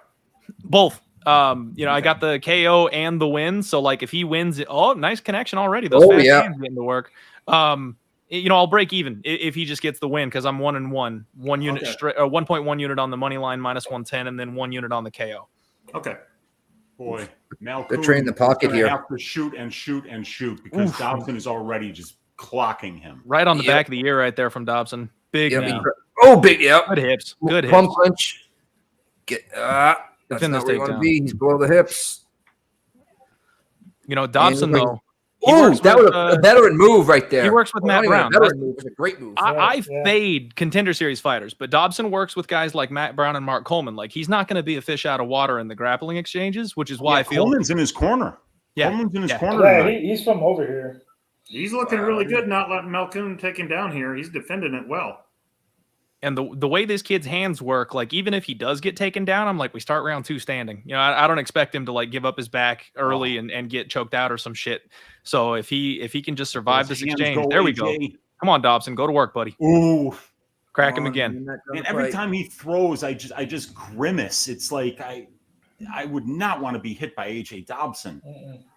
His hands are precision too. You can see him landing like right on the ear every single time. Fast too. Oof. Got ducked under on that one, though. We're fighting for a takedown again. Elbow. There you go. Get his face up. Spread those bases. There you go. The way he like raises his belt level, he like pulls the guy's arms up to get his hips back down. Second time he's done that. Wow. It keeps working too. He gets elevated and he's just like, nope. like you said, it's almost like he's pulling his pants up. It looks exactly like that. He's like, let me get that up here. That's a little. Yeah. Just missed on the knee. That's that move right there. Come on. Oh, wow. That knee, if he would have been there for that, Dobson would have landed that knee right in the forehead. And it would have been that knee would have closed the show if it landed. Yep. 3-minute mark. Come on, Dobson. Both guys exchanged a jab, an overhand right, 1-2 down the pipe there by Dobson. Nothing there, though. There you go, Dobson. Hit him again. Hit him again, buddy. Come on. The nice thing is Dobson is way more controlled than he usually is. If you guys remember, like his Contender Series fight and even his regional scene footage, like he just swings like a madman. He comes out winging hooks, swinging all over the place. And, you know, that Francis Ngannou versus Rosenstruck fight, that's how he usually, you know, comes out. He is so calm and relaxed, and he's like not rushing this thing right now. He's keeping his hands active, waiting for his spots, jabbing nice. Like he is so refined right now compared to usual. He's killing Malkoun on the feet, and Malkoun has not had luck yet with the takedowns, man. This is not looking good for him. Nope. Unfortunately, I got greedy and I took Dobson by first round KO. It might take longer than that, but he's landed some nice shots. The way he's taking his time. I'm sorry, go ahead. What said is hurting you because he is taking his time, and that's not helping you round one. Malkoun, though, it looked like he's about to shoot a naked takedown, hopefully right into a knee. I don't know. Malkoun almost he's engaging on the feet now. He almost has given up on the takedown right now. Liam, you're on mute, by the way. I am so stupid. Guys, I have been talking for like 20 minutes, and I'm like, man, no reaction. I'm dropping dimes of freaking knowledge. But all I was saying is I think that Malkoun has actually done a pretty good job of keeping the fight on his script in the sense that, number one, he hasn't gotten like viciously hurt and rocked. And number two, he's been able to safely enter the clinch and exit the clinch a few times. That being said, he's obviously been on the receiving end of more hard shots, but I think he's established some respect for his striking as well. We got 50 seconds left to get this round one. Come on, Dobson. Good series of jabs and a right hand. The left hook. Wow, Dobson's trying to stalk him here, trying to set up his shots. I want that 1-2-3 parlay, Dobson. Come on, buddy. Hey, thank you, Walter Colson. We do appreciate it. Thank you, Walter. Walter. Whoa, get him in. Appreciate the donut, my man. We be pubbing. How's it going on, fellas? My biggest beginner play of the night. 1 unit on Whittaker by decision. I got a gut feeling, although my gut is full of rum. Love it. Let's go. I still just love that you were sitting there on mute talking this whole time. Malkoun, another single leg entry. Dobson, another defense of the single. Backs himself to the fence here. And he's done a good job all night of getting control of the wrist, digging underhooks. Finally, a takedown from Malkoun late, but he's not going to be able to do much with it. He does force the scramble, though, and this is where we get an interesting fight because we don't really know the data on Dobson past this point. I do think he could still win this fight, but, you know, this is where he's a guy with a lot of first-round finishes, and that sometimes can be a problem. I wonder what the live line looks like now on this minus fight. 350. I mean, it won't let me click on it. Let me Dobson refresh clearly here. won the round. Yeah, for sure. But I don't know that, you know, he's going to be able to keep the pace. He very well minus could, 350 to a plus 250 on Malkoun. Yeah, I'm going to take probably a small shot here on Malkoun live if I can get down on it. At plus 225 here, I think he's very live to win this fight. Plus 240, plus it says. 250. Yep. Here, let me look around a couple different shops before I make the bet. But You're showing replays, Clint, of him plus 260. I'll put a little play on that. Come on, Dobson. Don't let me down. I'm hoping, Clint. He's an Ohio boy. I love that. I love rooting for my Ohio guys. I just have question marks because he did have to defend a lot of takedowns there. I don't feel like being Weezy's ass shaving of the night tonight with my bankroll. That's my only concern here. I totally understand. We don't want the bookie was the chalk this week. Right. Some people were saying 10-9 Malkoun first round. No, I don't know how anybody could possibly score that. No way. It was popping up on the 12. I'm sorry, that's a homer. That's a homer pick right there. Malkoun in for a single. Wow, Dobson has done a great job of running his feet to the cage. So he has used the cage as a friend in this fight to keep himself upright pretty routinely. And nice job there, circling him into the fence in the clinch. And now it's Dobson who's pressing the action. Excuse me. And he's doing a good job with his head position. Well, he's about to get flipped back, though. Shit. Oh. Whenever the striker starts tying up like this. That was a beautiful job of Malkoun digging both underhooks in space there and then turning him onto the fence. You know, Malkoun does look like he's pretty seasoned in these upper body exchanges. No stranger to those is Dobson. He's shown that already, but he is getting stuck in some of these clinch exchanges. Well, and he's got to disengage, man. When he wins that exchange, he's got to disengage and get out of there. Uh-oh. This is nice switch attempt. Oh, my gosh. Dobson's got pretty crazy scrambling. This is not good, though. This is where Malkoun likes to work on the back against the fence, trying to get weight on the hands of Dobson. But Dobson's doing a good job keeping his base. Yep. And he explodes right back up. Beautiful work. Shit. He can't settle underneath. Woo. This is where the chain grappling settles in, though. Dobson's out of gas. He's in trouble. Oh, wow. There it is. Oh, under 2.5 looks live. Oh, shit. Ooh. Wow. Malkoun. The one time I trust the Contender Series guy, man. The one time. It's not over yet. No, it's over, man. You see a guy turtle up like this, and the way he's been defending these takedowns for 9 minutes at this point, he's done, man. Malkoun's still got gas. Malkoun's heavy on top. Like, he's going to get TKO'd. He's not bloody. He's not beaten. His eyes not going to be swollen shut, but he's going to have no gas. He's not going to have any way to fight back, and the ref's just going to call it. I need the under 2.5, so you're going to get finished. Likewise. Yeah, pull that leg out. He keeps exploding to get up, but he's got nothing. Malkoun is heavy on his back and just keeping that weight on him, and he's gotten up and exploded so many times. Like, I just don't think he's going to be able to do it. Yeah, Malkoun's staying heavy on top right now, backpacking him. The way he's riding that body lock, it's just perfection again, man. They took away the live line. You got to be impressed by the way he's been able to get what he wants against guys that are very powerful. And I kind of felt like as we were approaching the fight that it might be like a pick'em type scenario, but it was when people were getting the early numbers at the big plus money distinction. I thought it made sense on Malkoun. You know, he hasn't really proven a lot either, but he did have a couple UFC fights under his belt, which is an angle I normally like to target, but I did pass on it here because Malkoun's been iced in the first round. So I felt like both guys really had, a kryptonite scenario here. But like you mentioned, Dobson kind of came out a little bit more reserved in this fight, probably to reserve gas and prevent takedowns. And, that may have been, his downfall in the end where he needed to capitalize early. See, and I thought that would be the benefit. You know what I mean? Him coming out a little slower, a little bit more controlled. I thought he would have the advantage of shucking off the takedowns and still having gas later in the fight, where then this type of situation he'd be able to once again get out of. I really thought that was going to benefit. And it turned out he went for didn't get it, but right back on him.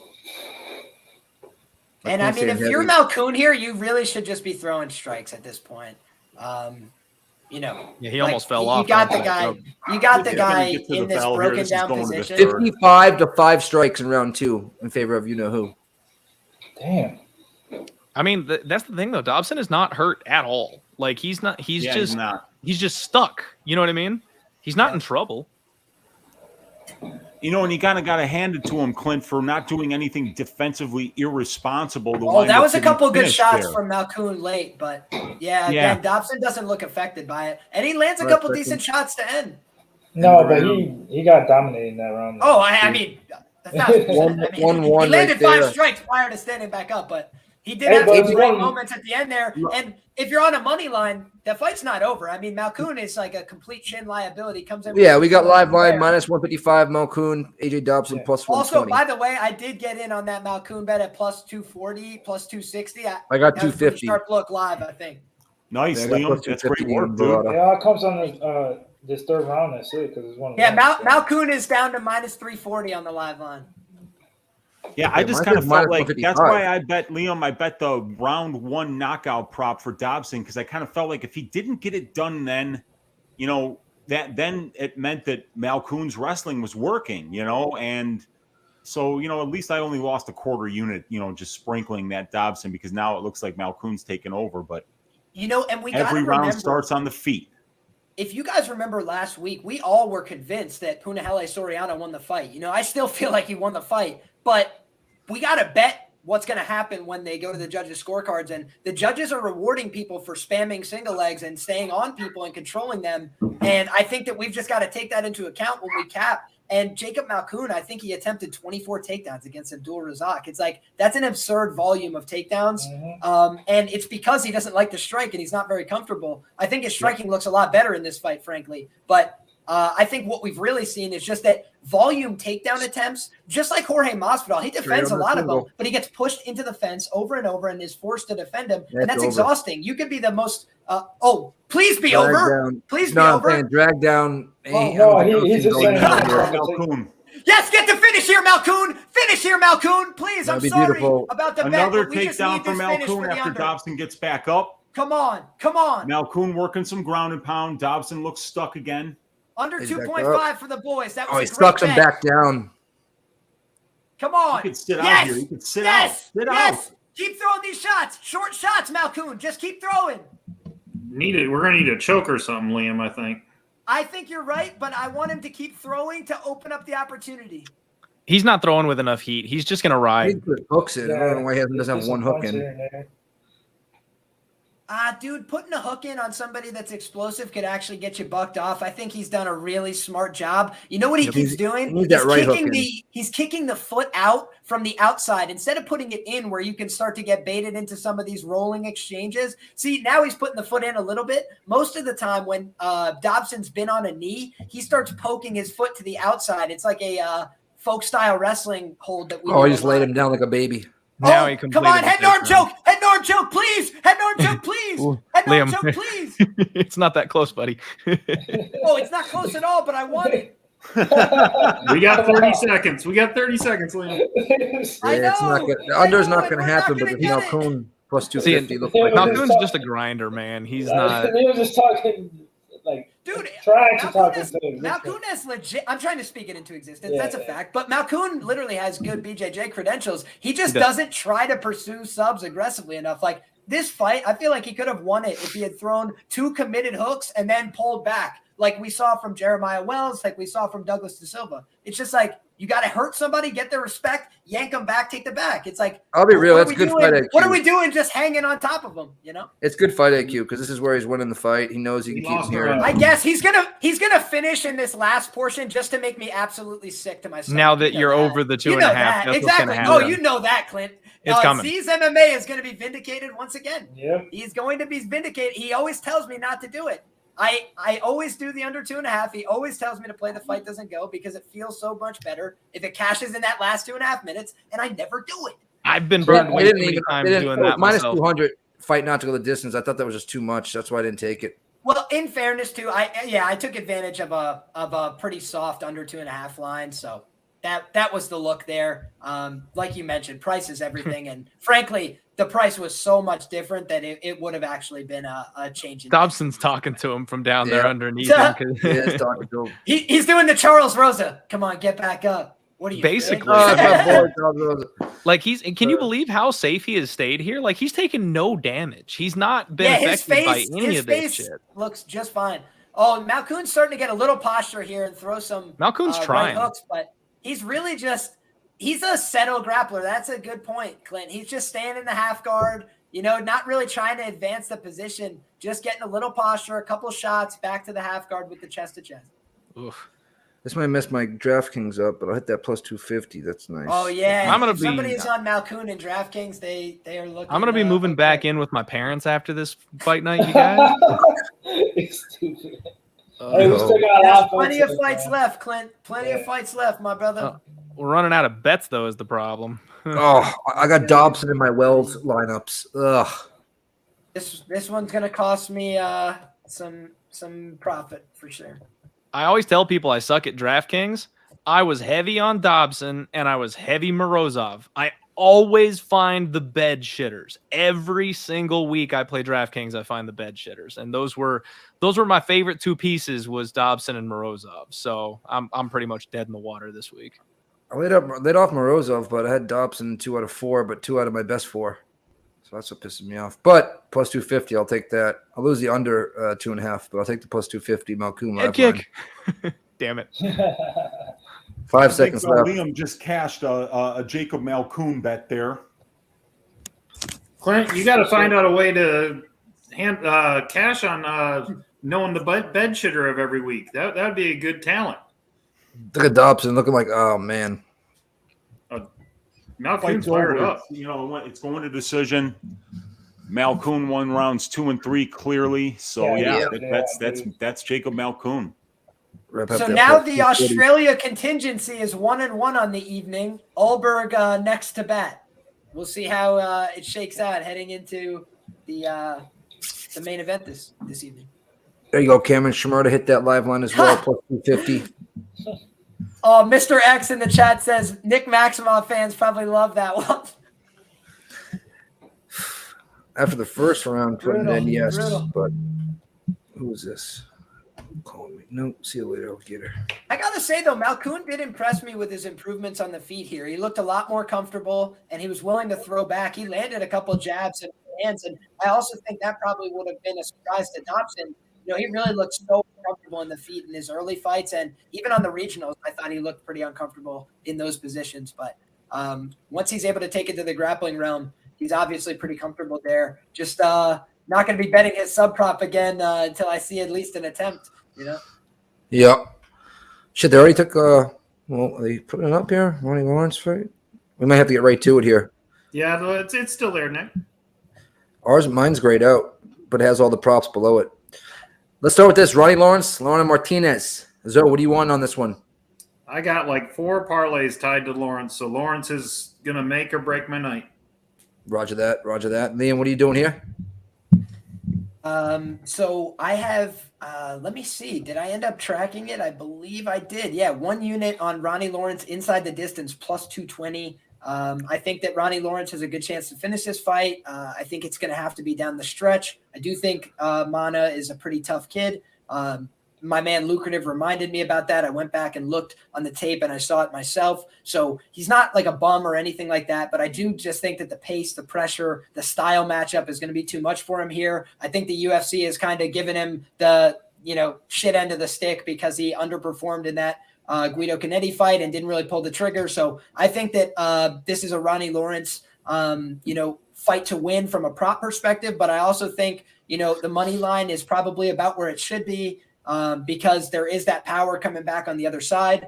And you just don't want to disrespect that because we have seen Mana knock out UFC credible guys, Ricky Tercios, badly on the regionals. So unless there was a USADA problem that's caused this power to dissipate, I think it was just a lack of aggression. And that could be fixed by this fight. But Ronnie Lawrence is going to be my pick here. I think he finishes it in round 3. I have a couple of DGen sprinkles on round 3 and round 3 sub.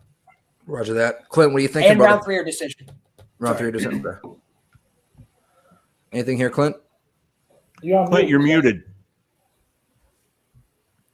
I completely agree. I had Ronnie Lawrence as the other leg of my parlay that was supposed to close out when, Andrade didn't come back and finish in round 2. So I don't have anything here officially, but I'm right there with my guy. I'm hitting the round 3 12-1 right now. And I did go ahead and throw a bet on the inside the distance at plus 210. Chasing a little bit.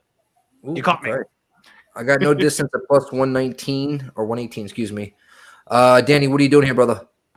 Yeah, I agree with everything these guys said. I got Lawrence earlier this week at round 3 or decision at minus 145. I got 3.1 units on this, so I need this to cash. And I sprinkled the round 3 plus 1100 to those sprinkles. So as long as he finishes in round 3, I'm good or decision. What odds did you get on inside the distance, Clint? Plus 210. Jeez, damn, I got plus 118. I have plus 165. Lawrence inside the distance. That still sucks. Oh, Lawrence inside the distance. Okay, I got just no distance at plus 118. I was like, damn. Yeah, Lawrence inside the distance. KO, TKO, DQ, or sub is plus 210. That's at BetMGM. So if anybody can access that book, that's where it's at. Wheezy, what about yourself here, brother?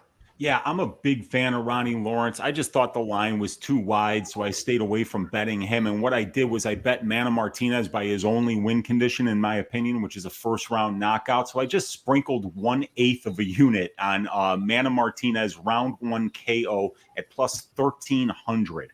So, I mean, if it does cash, it'll be almost 1.5 units, and I'll be happy about that. But I really do think Ronnie Lawrence takes this dude down like 10 times and just grinds him into the canvas.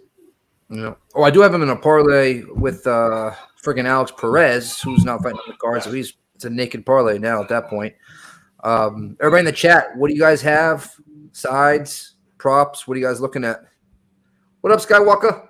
Betting Lawrence reminds me of like betting Marab Dashvili. I mean, it's the same. It is. Rinse and repeat. Great effort type of fighter. Brunson just take him down. That's all she wrote. Maybe get a choke in here. Sean V says he likes that. Wheezy. Oh, Evan's going under 2.5. The under. Jobby says Lawrence, Olberg, Phillips, Cannonier, final parlay. Putting his final parlay. I got to make up my mind on that Olberg fight. I don't know if I can pull the trigger.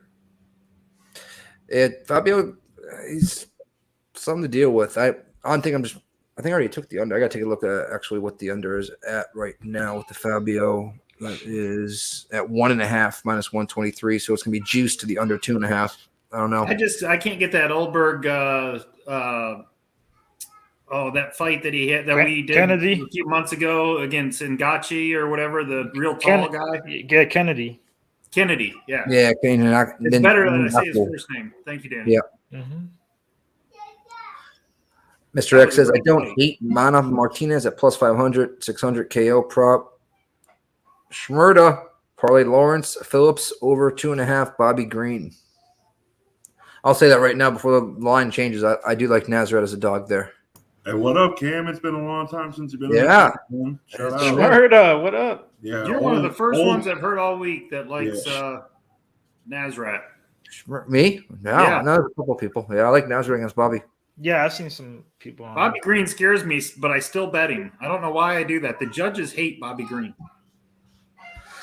And right now he's facing Nasrat, who's Clay Guida. I can name a couple other people that I don't think too highly of. It's amazing though, Guida for his age and as long as he's been around, he still fights crazy. pretty good. Yeah, it's crazy. He made us some money in that grappling tournament, plus 170, when he came out with that onesie in his little in his wrestling boots. We were in the Discord. That was nice.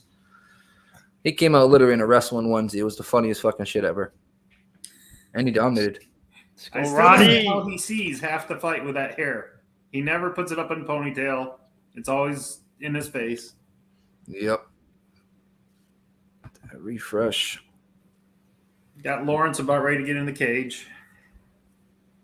Hey, Nikki, you want to do a little chat call? Or Danny? Yes, sir. Let's fucking go. Billy Withers. I'm going to call him just the grinder. Real Deal Prime. Planet Whisperer. Brandon L. Evan L. on his road right now. Still watching. I said he wasn't going to be able to appreciate it, my man. Mr. Drobney himself. Mr. Kinney. Sean V. Don't want to miss anybody. Ronnie Lofton. What's up, brother? Don Mack. Mr. X. Cameron Schmurda. Sean V up again. Jeff Cunningtown. I think that's a new name right there. Hit that sub button, brother. We're here every week. Ray Sharp picks up in the house. Raw Torque. What up, dude? Alton Terranova. There we go. I didn't want to get it wrong there.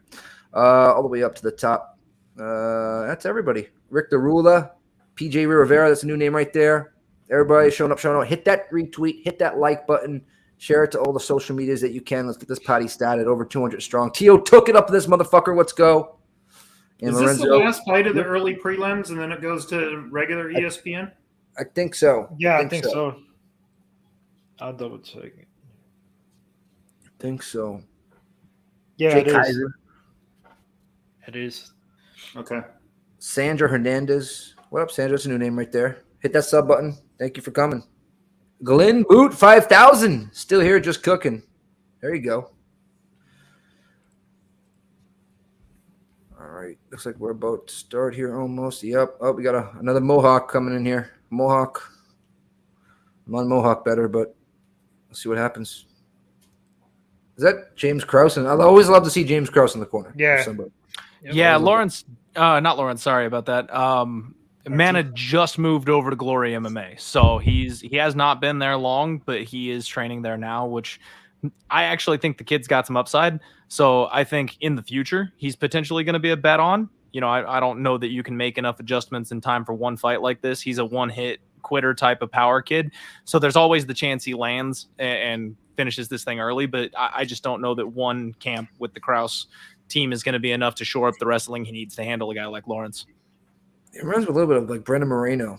I don't know. A little bit of Moreno in him, right? He's got that scrappy attitude on him too. Yep. Ronnie Lawrence is slightly grappled or outreached here by an inch and a half.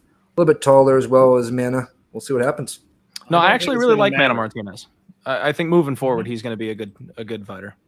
Yeah, for sure. I just like agree. Lawrence's overall effort. He's a better fighter. Just he gives you everything. Dude, he's relentless. Like you said earlier, I heard you say about Marab. I love betting on guys like that. Or Simone, Marab. Those are my guys, man. Yep. Bananas and grapes. Great gas tanks, heavy wrestling, and then their striking is coming along a little bit. Yep. And the fact they just never stop. They don't I stop. just want to mention as we're starting plus 700 by sub on Bet Rivers right now. I think that's a little bit high on Ronnie Lawrence. I played that live line. So I saw it drop down to plus 550 on FanDuel right before the fight started for whatever that's worth.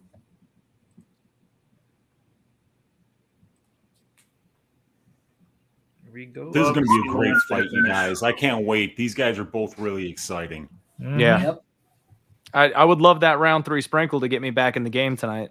Mana looks a lot more dialed in for this fight than he did for his last fight. He was dealing with personal circumstances there. Yes. I just think he's got a tough matchup, man. You know, styles make fights, Really tough but matchup. you know, he does have that power. So, you know, I'm not going to sleep on him here. I did not play Ronnie on the money line, but take a shot on that sub line. We'll see what happens. See how long it takes Ronnie to shoot that first takedown as we go to the 4-minute 45-second mark right here. Wow, you're like 10 seconds ahead of me, Wheezy. Yeah, Are you guys not watching it on Plus? Fast forwarding mine like it falls I'm behind on a Plus. little bit. I'm watching it on Plus. I've always been behind here. people. That's so crazy.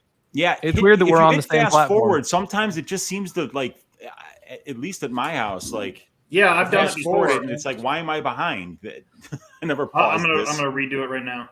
You gotta keep Ronnie refreshing. Lawrence switching stance beautifully here, picking apart with the leg kicks from the outside. Not a lot of action so far, but he looks to be dictating the range. Mana's a little bit hesitant, finds his own leg kick. He's controlling the center of the octagon right now. Ronnie Lawrence looking to switch, looking to find his entry points. Throws that right to the body. Checked leg kick for Lawrence. He threw one. Mana checked it. Nice job by Mana Martinez. Controlling What the do you center got, of the Wheezy? I just octagon. rebooted. I'm at 404. I'm at 346 right now. Ronnie What a Lawrence streak. just gets a takedown.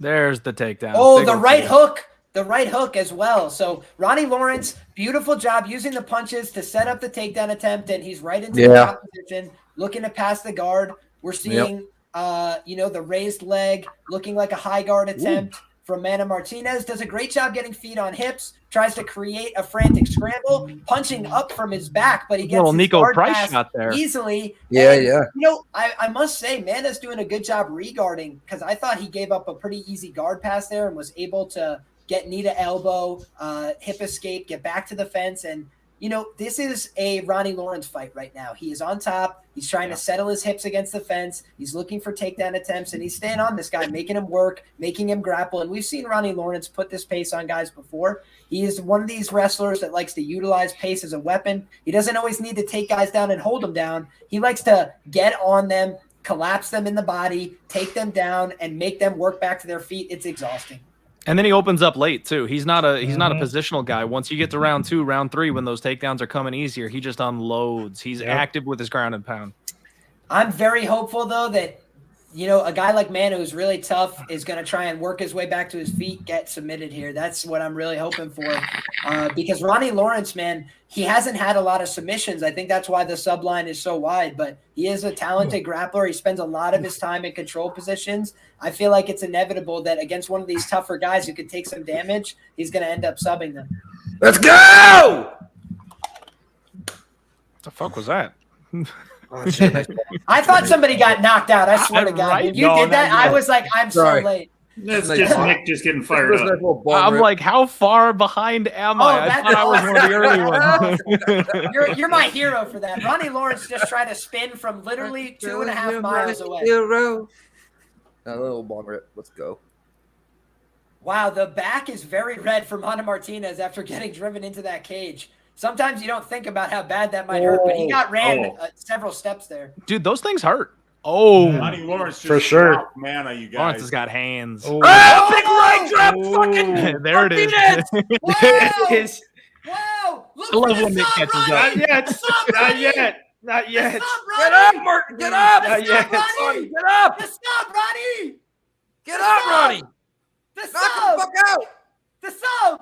Heavy shots. The sub! Or sub. I don't care. Now Martinez going for a leg lock to sweep. He Get out does of there, not Ronnie. get it. He gets guard back. He looks to be safe with 1 minute left in the round here. Lawrence Wow, is that was in. a Mana's beautiful guard. job. Slowing things down a little bit here. Taking a couple of breaths. Lands a big elbow. I have money on the round 3 prop for sub, on the round 3 prop generally. So let's stay in this fight. Mana Martinez, Yeah, baby. you I'm hold with on you, now, you Liam. son Let's of a gun. go, man. You hold on now, you son of a gun. Which one is it? Hang in there. I'm He's not. got I'm going like to lose that, my yeah. 1/8 of a unit bet on Martinez by first round KO, but I'm fine with that. That's all right. We got to take these sprinkles every once in a round while. 3 or decision, man. So I need Martinez to survive. Survive, please. He's talking Martinez is about Martinez. here. Good hand I control think- right now. I think that the later this fight goes, oh my nice God, elbow. that was a big elbow. Yeah, Ronnie right Lawrence in the looks forehead. beautiful in this fight, man. On the feet, he's looked sound. He's defended the shots. He's landed good shots. And on the ground, he's just looking impeccable here. His passing could be a little tighter, a little cleaner, but really just the pressure is unbearable for these guys, and the ground and pound is phenomenal. He'll stay here all day on top. if he That was needs a to. very clean and efficient first round for Ronnie Lawrence, exactly how he drew it up. You know, Weezy, I don't mind your play on that, though. I think that, that was his one chance, and I think you took a shot beer. at it, and you just sprinkled it. Yeah, it's 1/8 of a unit, and you're not going to, I mean, when you're betting something at plus 1,000 or greater, Right, that right. you're not going to be hitting a lot of them. But if there's some kind of, rationale as to why you're doing it, and I kind of feel like now from here on out, boy, man is in trouble because Yeah. if Ronnie's getting his wrestling working and he's having success on the feet, how does Mana win this fight? I just don't want him to get overconfident on Ronnie to get overconfident on his feet and think that he can Get I clipped want with to something. wrestle. I hear you. I just need round 3.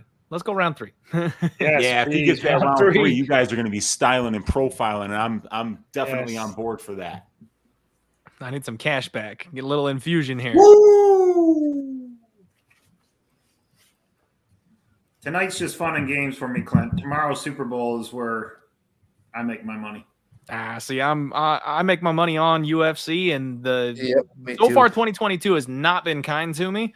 My reads have just been ever so slightly off, and I've paid for that. And so I kind of thought I was gonna. Last week I turned it around. I had a nice little dog night last week, but this week I'm notoriously bad on these big numbered pay-per-view cards. I always seem to not do well on them.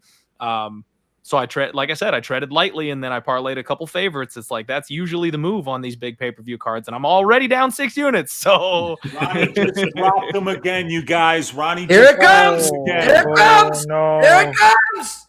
Dude, Bam! Ronnie Left Lawrence hook up! is absolutely Martinez. looking like an assassin today, you guys. His striking is that taking that that next is step. heavy ground and pound as well. Ronnie Oh, Lawrence no. did not That's come to 2 play knockdowns tonight. in 6 minutes Look at this. for He's Ronnie stepping Lawrence. over. He's Yeah, looking to just step pass. over. This Survive, is brutal. Ronnie. He might get this Darce choke. He's Yeah, he's trying to looking set up a for it. Darce choke. No. He's trying to set up an anaconda here. I stand to win $150 on the sub, Maybe so I wouldn't be mad Kimura at it. even. You guys, man. if I need Ronnie Martinez to Lawrence survive. is He's landing looking for this knockdowns, guillotine. he's There's the darts. terrifying. No, I think he's going for the looking darts. Yep. No, you're right. What If you do is Weezy you hasn't play seen the it yet, threat guys, off it's of not each going to other. happen. You play the threat off each other from top half guard. Back in the Mana's guard. too long. Mana's sub defense is solid. He's gonna knock him out though. It's gonna be a ground and pound TKO, guys. He's gonna end up hurting him with one of these shots and then just Oh, going to back work. take! Oh, Yeah. back You said take! that. Back Oh, take! this is Take not this good. back and finish with the choke. Take the I back, just finish exhaust him. with the choke. Honestly, what we want Yeah, is take it to chain the third grappling round. right That'd now. be- that'd be Exhaust awesome. him, because then at the That'd be beginning of round awesome. 3, he's gonna have nothing left, and Oh my God! he'll just he'll sunned get him. killed. You just sunned him. He's gonna take the Good, back yeah, and good finish. I trip. He think. needs to get that right hook in. I don't know why he didn't go for the right hook. Lawrence is bleeding from the mouth a little bit. Did he take a big shot when I wasn't looking? I didn't see it. I also didn't. Get your right hook in here, or a nice little knee to the liver. I really we're think back this on has the been feet so here. impressive from Mana Yeah. to survive 2 knockdowns, but man, it's just tough. Number 3 knockdown. Ronnie Lawrence. Sweet. Oh God. Ronnie I Lawrence like it. coming My to God, you guys, he is absolutely vicious. knocks him down. Where are you gonna step in, ref? Survive, baby, When are survive. you gonna step in here? Survive, please. It's only round Yes, 2. choke him, Ronnie, please! Choke him, Ronnie, please! Oh, You still got to get that second hook in. Ronnie, no. choke this man! Body Yes! triangle. Yes! Body Yes! triangle from the back. He's got a good position now. Body Come on, triangle's Ronnie, locked up. finish! Come on, flatten him out. Finish! I'm watching Uncle Wheezy very closely right now. Yes. It's not now. Same, I'm like- And I'm watching It's not Liam now. very Round closely 3 because stop. it's hard to be more entertaining than this young man is up here in the upper right corner. Oh, it's sunk in now. He's He's getting got it under. locked in. Oh, This no. is the Oh, sub, oh, baby. oh, Sub. He's close. Bang! Oh, it's so close. Oh, what's He the got other this side one. though? He How is got that? it. He How got is it. Watch this bad, you guys. Man You is watch tucking this his chin already. hard. Bad. Oh my God! Mana betters are like, Come on, Ronnie. Man, Come on, Ronnie. he's fighting Took that for your chin. money. He is like, you have to Oh, kill Oh my me. God, he uh just oh, he's come about on. to flat off. reversed. Wow. Get up, Back get to up. the He's feet. gonna end up on Ronnie top. shoots another Get back to the takedown feet. and gets it. Clobber him again. Dump Ronnie him. Yes. Lawrence, baby. He He's is exhausted. dogging this guy. I can't wait. Round 3. Make it to round 3, Manny. Please, Make God. it Ronnie Right. Lawrence Please. has scored like Bootsy, not now, 200 Bootsy. DraftKings points. I love it. Please, round That'll. 3. I've got Lawrence in most of my lineups, so that should get me back for the. Hopefully I'll min cash or something. Yeah, he's the guy Yeah, you absolutely have to have. It's like Marab and Lawrence. If they're on the card, you got to bet them because the You have to, takedowns yeah. are just Yep. crazy Dude, on those. that'll I'll be see, my like- biggest My DraftKings 2-leg lineup. parlay. He's got Jeremiah like 3 Wells, takedowns, Ronnie 3 Lawrence. knockdowns, about like 5 minutes of control time. I'll Hey, tell you I what have the Lawrence. race I have so Lawrence far. and Wells in a couple of lineups, except I also have Morozov and Dobson in those same lineups. So Oh. like, I can only hope for a min cash. I can only Weezy, pray what time for you a got? min cash. 29 23 seconds. Oh, yes. Another takedown for Ronnie Good. Lawrence. There you go. Yo, Lawrence Ronnie, broke let's the make slate it to tonight. round 3. Let's make it to round Yes, 3, brother. please. We're gonna Looks make like this round is 3. going to Yes. round 3, I'm you pissed, guys. dog. I'm not gonna get this no distance. I have think- round You gotta get it round 3 3. You sub got at it. You plus got it. 3,200. Oh, Guys, my we're gonna get Lord, that round 3 3. We're gonna get knockdowns. that round 3. Oh, Well, you got half the battle out of the way. You're in round 3, so you're part of the way there. That's the key. Yeah, no, just I don't mean, TKO. Don't TKO. Don't TKO. I'm I'll trying just take the round 3, baby. I'm Come trying on. double dip. I got round 3 or decision, and that's I know, Evan. separately, This so- shit, we should have got this under already. Holy shit on a stick. Yeah, this fight should be over. Yeah. If he would have went down to the ground with him, made him get back up, like, oh, Dude, they're showing the replays right now of Lawrence's knockdowns, man. It's so crazy how accurate this guy is and how much power he's showing. And he's incredible. See, that's why I was saying about Marab and Simone and guys like that, because they're so great at wrestling and their pace. They already got that in the bag. So they got time to improve with their striking. They just got to put it in. So the Danny, you're putting Simone with Lawrence and Marab. I don't see Simone do I'm it saying- as much. Those type of Dude, guys. Simone does it a ton. Dude, Simone. Simone does it a ton. Yeah, come on, bro. His wrestling numbers are ridiculous. It's I don't crazy. have him right in I front of me, guess but I I'm could still get got him, the man. Uriah Hall Ricky fighting Simone is Simone in my head. absolutely elite. I got worried they were about to stop Or that between right rounds. There were favorite. so many people in there. Did you see Right? that? Let's drop a bomb and just end it right here at the beginning of round 3. Let's go. What's up, Ronnie Mo? Lawrence, ITD. Ronnie Lawrence, round 3. Ronnie Lawrence, Let's round go. 3 sub. I need it. Ronnie Come Lawrence on. sub. Let's go. I hope. I someone need go it. to sleep. Ronnie, take this takedown attempt now. Big right hand. Come on. Just drop him again. No, that will be Drop a him and stop don't get and him, don't follow up and get on top of him. Just drop him, make him get back up. Okay, No way. I've asked this a million times, guys, and I really want to have like a fighter on my show and like talk to them about this. Why, when people are exhausted, do they throw spinning heel kicks? Like that's the first thing any tired fighter does is throw a spinning heel kick. Like they They're never probably land. thinking, Clint, Clint, like this you is my think, last what chance to cheap win this thing could I fight, and if do? it doesn't land, I'm done. Yeah, but then you got Ronnie Lawrence throwing it. That's Oh, already head kick. doing X, Y, and Z. Come on. Eat that shit. Oh, nice Dude, head kick. Mana Yeah. He did Martinez this shit. is so tough.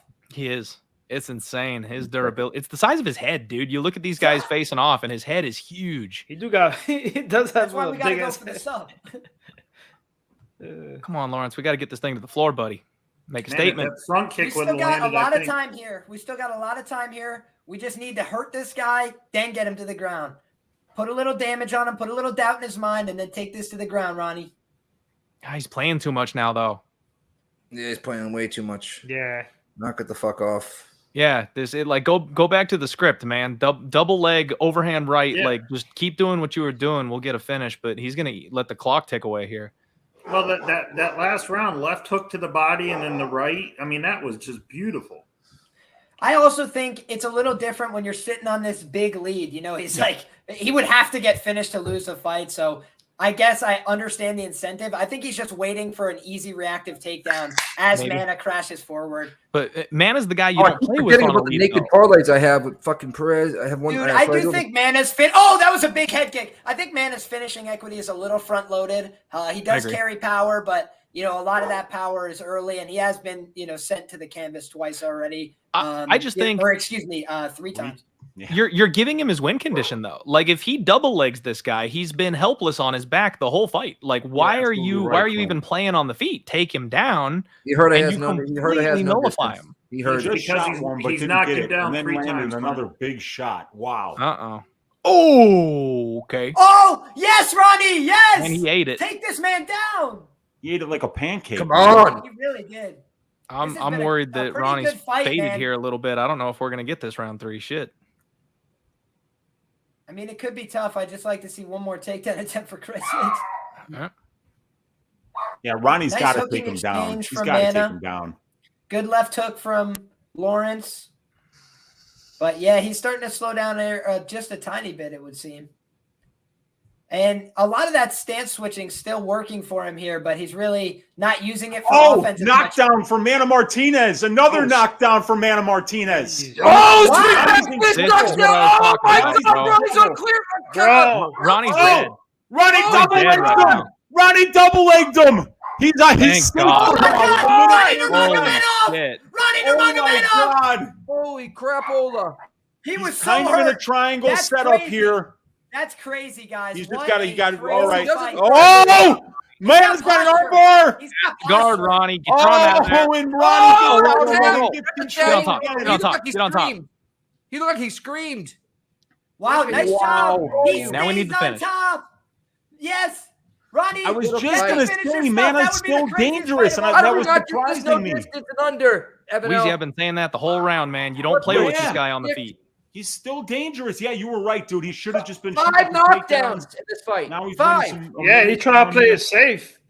Yeah, he's got to play it safe here. He cannot let this get back to the feet. Knockdowns. I'll just Finish be him, happy Ronnie. if We're we're gonna get that round 3 though, unfortunately. Oh my God. Punch from the bottom from Mana actually looked like it landed clean. This fight has been so insane and fun. Great What a fight. scrap. These guys Great came fight. to have a fight tonight. Two good prospects. Wow. Yes, Duking sir. it out, man. I mean, that's just going to be this whole card, apparently, huh? Like nobody's safe. You're going to be in round 3 thinking you're miles ahead, and you're just Oh, going to nice get right hand. that last Ronnie ditch Lawrence. bomb. Got 20 seconds, and they got back to the feet. Wow. Well, no distance. It's not cash here. Spinning heel kick to the back of the head for Unbelievable. Lawrence, man. And Oh it's my another God. takedown. This guy is DraftKings gold. Any of you He guys is that bet no drafting gold. distance here, like you've been robbed. This I fight should know. have been over 10 I times. know. Dude, Wow. I'm plus 118. it I'm brings me fucking back livid to right now. watching the Rosa fight. I had to fight not to go a distance. I'm Yep, that one too, yeah. You said Peterson. 5 knockdowns in this fight. 3 by Ronnie Lawrence, 2 by Martinez in the same freaking round and same freaking 10 seconds. Wow. So we got what, a 10-8 round third for Martinez, maybe? No, And then no, is that not good enough to give him a 10-8 with those 2 knockdowns? no. I think it's a straight 29-28, Lawrence. Well, yeah, well, that would be a 10-8. 'cause, Really? they were giving Really? a 10-8 for I Ronnie think Lawrence. Lawrence in the second. definitely got a 10-8 in round 2. Yeah, so that got him 10-8. Yeah, he was asking about the third. 27. All 3 rounds were 10-8s. 10-8 round 1 I and kind 2. of agree with that. 10-8 yeah. round 3. I think Dan that's Martinez, fair if he play. didn't get overzealous, he could have actually won that fight. And he got, oh, wow. But you guys think What a 10-8 fight. Martinez in the Clap to last this guy. round?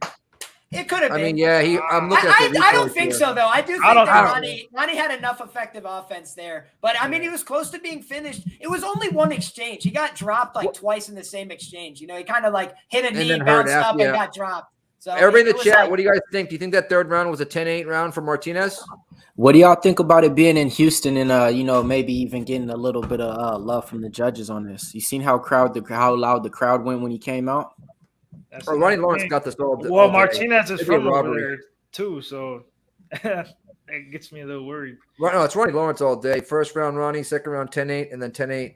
Best case scenario for Martinez in the third. Look at Bruce's suit for the prelims is even pretty swaggy. Imagine what it's going to be for the freaking main card. Wow. Ronnie Lawrence better stand up. There we go. All right. Yeah. At least my naked parlays with them freaking cash. Let's They're just go. so Cash cash, that though. shit. Let's get it. I needed that. Fuck you, This Perez. guy's amazing, guys. He's absolutely amazing. 3 knockdowns, like 6 takedowns. I mean, 5 he was- knockdowns. he- 5 he was- knockdowns. He was the first 2 rounds. That third Yeah. round, though, was. We got the spinning back fist knockdown. Third Yeah, round Martinez, great and then condition, another great knockdown right after that, and then 3 before that by fucking Ronnie Lawrence, and it still went the distance. Let's go. Man, Cash that shit. Let's go. Holy schmoly. brutal beat. Everybody in the inside chat, of like distance.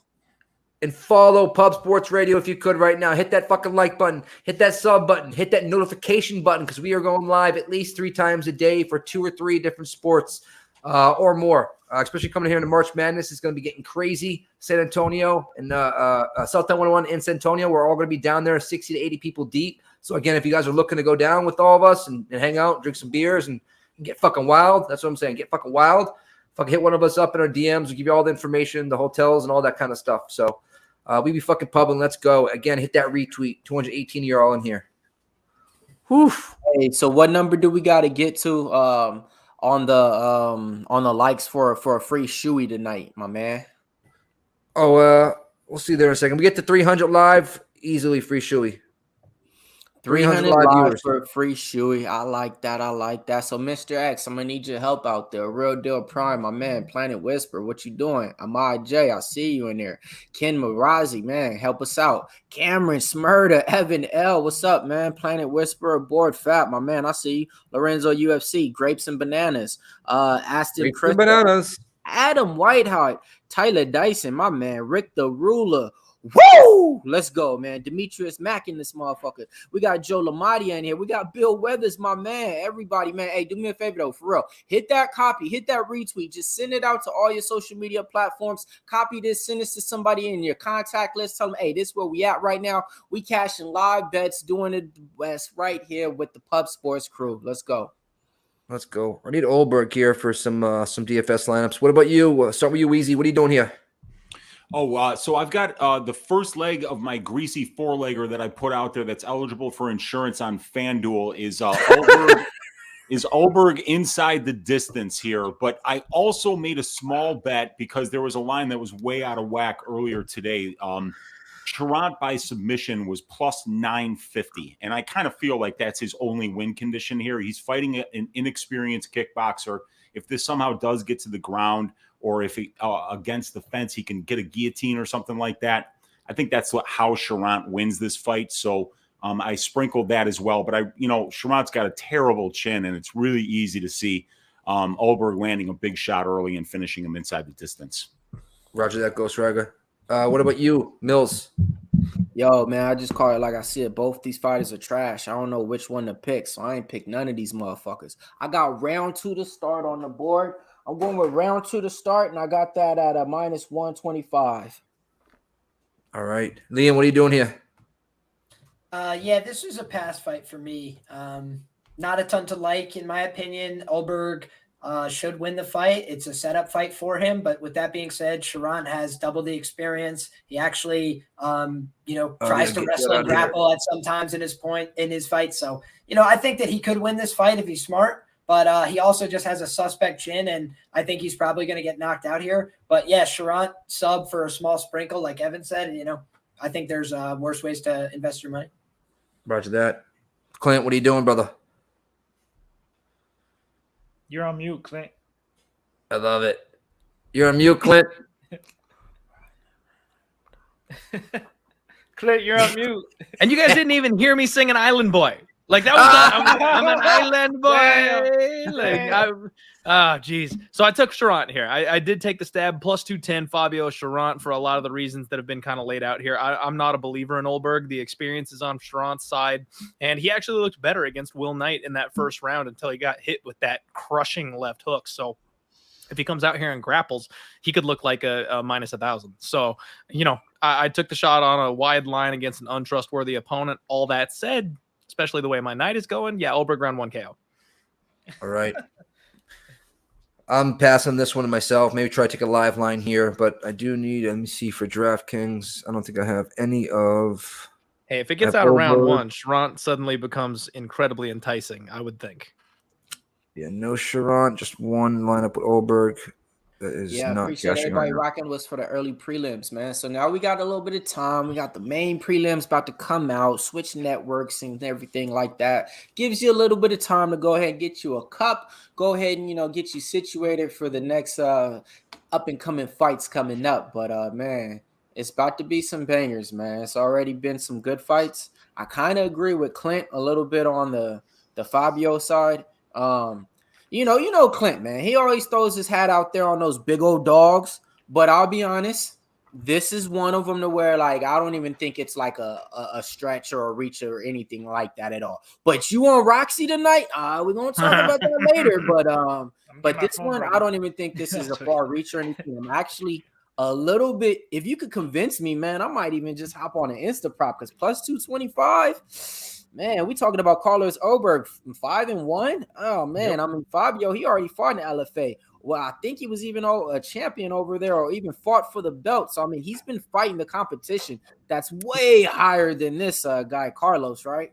He's at Sanford MMA. Myron Dennis is like a little suspect though, I would say, in terms of like it was a LFA title fight and it did go 5 rounds, but it's a little bit suspect. That guy is he would get knocked out by Carlos Olberg more often than not. Here's the thing. I'm not trying to sell Fabio Charant to anybody. And I have no bets on this fight in either direction, by the way. Yeah, I just, he is not that great of a fighter, bar none, period. Like, that's the bottom line. So I'm not trying to sell Charant to anybody to put your money on him or anything like that. I just don't think Olberg's that good either. Like, yeah, he's a good kickboxer, but he's off doing The Bachelor over in Brazil and shit. Like, how hard is he really training? Has he been working on his grappling? The Bachelor? Bachelor? Yeah. He's like a model. Dude, Carlos Olberg is proof that God does not love us all equally. All right? Like, he's over there getting all the tail, and he's working on his kickboxing. Is he even grappling? We just saw what happened with his teammate getting dragged to the floor and tapped out in round 1. Like, do these guys grapple? I don't know. I don't think so.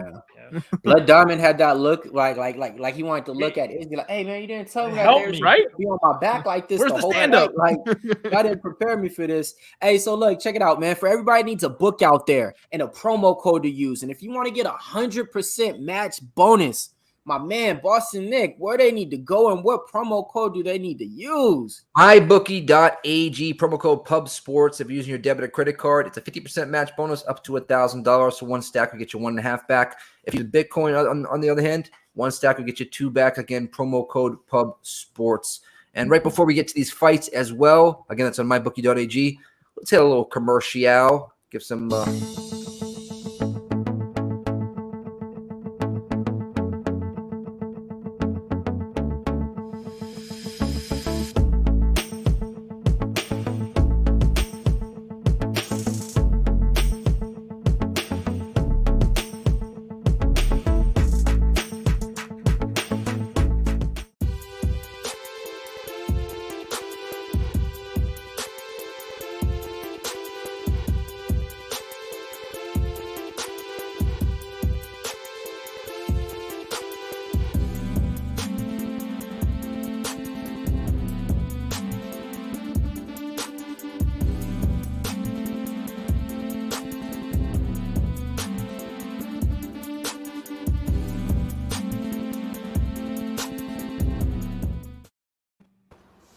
We are back, and I'm looking at a progressive commercial. I cannot stand that chick. Oh, that Chick-fil-A is a little bit better.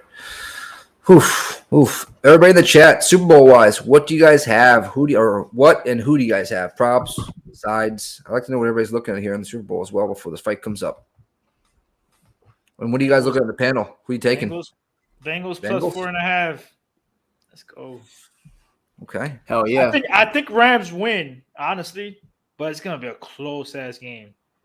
But at the same time, Bengals, I think they could win outright, and they're gonna cover. Okay. Clint, what are you thinking here? Yeah, I went Rams -4. Honestly, I've been awful in the playoffs this year. Like, I had some success betting the NFL earlier in the season, but the playoffs have been absolutely terrible for me. I've been off on everything, so I'm not pounding my chest saying Rams or anything like that, but I think they're the better team. I think they're more complete, and as much as I love the Bengals story, the underdog, I want to root for them, it falls apart at some point. You know what I mean? Like, we got a young team, a young cornerback. They're just learning how to win, and they pulled off a couple of massive upsets. Can they really keep that going? Like, I'm worried about the pressure the defensive line is going to get, and I don't know that the offensive line can really protect their quarterback on the Bengals. So, like, yeah, man, I got to go Rams. I don't feel great about it. Either quarterback gets their heart broken, right? Stafford coming from Detroit all those years, losing. They got Burrow, young gun, trying to make it. I don't know. I'm back and forth. What up, Tanya? I'm back and forth in this one. Back and forth. What up? Real quick on the back. What are you liking here tomorrow's Super Bowl? I don't know if he's there. It might not be. How you doing, Tanya? She's on Bengals plus 4.5. Yeah, Tanya, let's go. All right. On this fight, I don't have no bets on this fight, but I got Oberg in like a big ass degenerate parlay, like 7 legs plus 23,000 or some shit, 2,300. But I need him to win it inside the distance. So we'll see. 2,300. Let's fucking go. But that's the only thing. That's just a little sprinkle, tiny sprinkle. So is there some fireball for Clint, please? Yo, my man. Dinner. Do me a favor, man. So for everybody out there, man, I'm gonna spread on the knowledge and shit. Bring up Adam Whitehead's comment, please. This has been the thing out there. Y'all could probably follow this because this has been the play for the Super Bowl. As evidence to back it up with these new footballs that's being used. There we go. No touchback opening kickoff. Hammer it. Pat Mayo or Pat McAfee, whatever the fuck, they let this secret out. All right. This the company that makes the footballs for the fucking Super Bowl is all new. Every football that gets kicked and put out gets taken out and collected as a collector's item. In other words, I don't know what it is, but hammer that shit. There's going to be no kickoff return in the first returning kickoff. So go ahead and hammer that shit. And, you know, that's something that's out there. And yeah, it's some truth to that shit.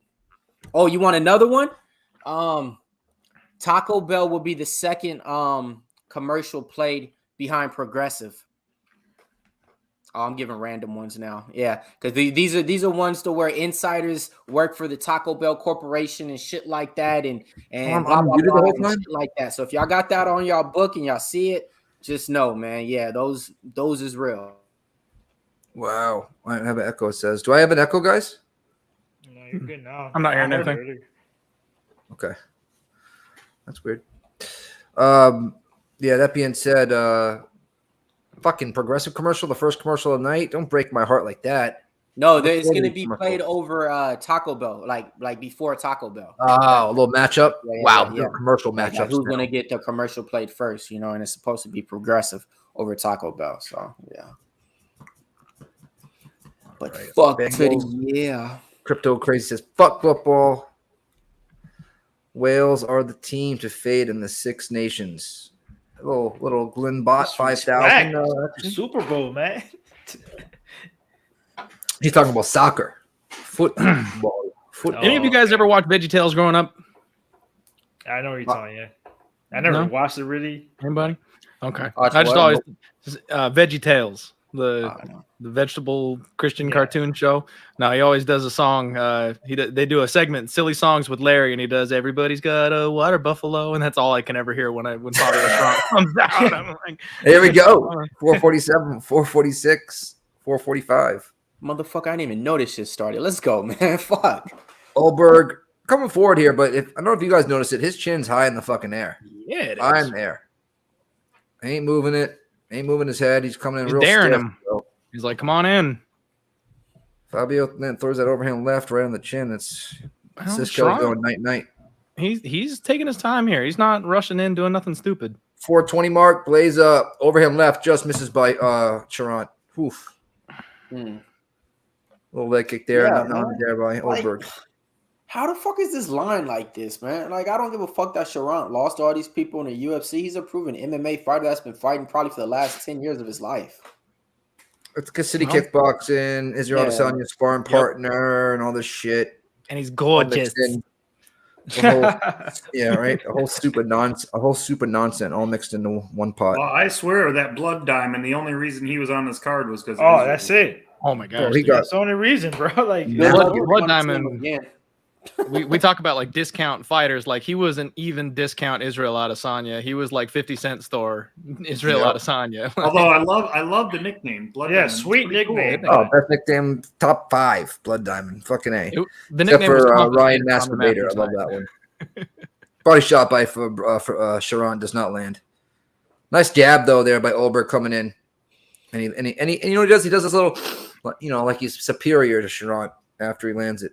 Yeah, I hope you don't keep I that don't him like so this long. guy. I don't like him at all. Man, Nick, you're right, man. His chin is right up in the air, man. He's just doing this Right there, bro. It's right there to be picked apart. You catch somebody in the chin right there, just the tip of the chin. You don't even have to hit him hard. You don't even have to clip the whole chin.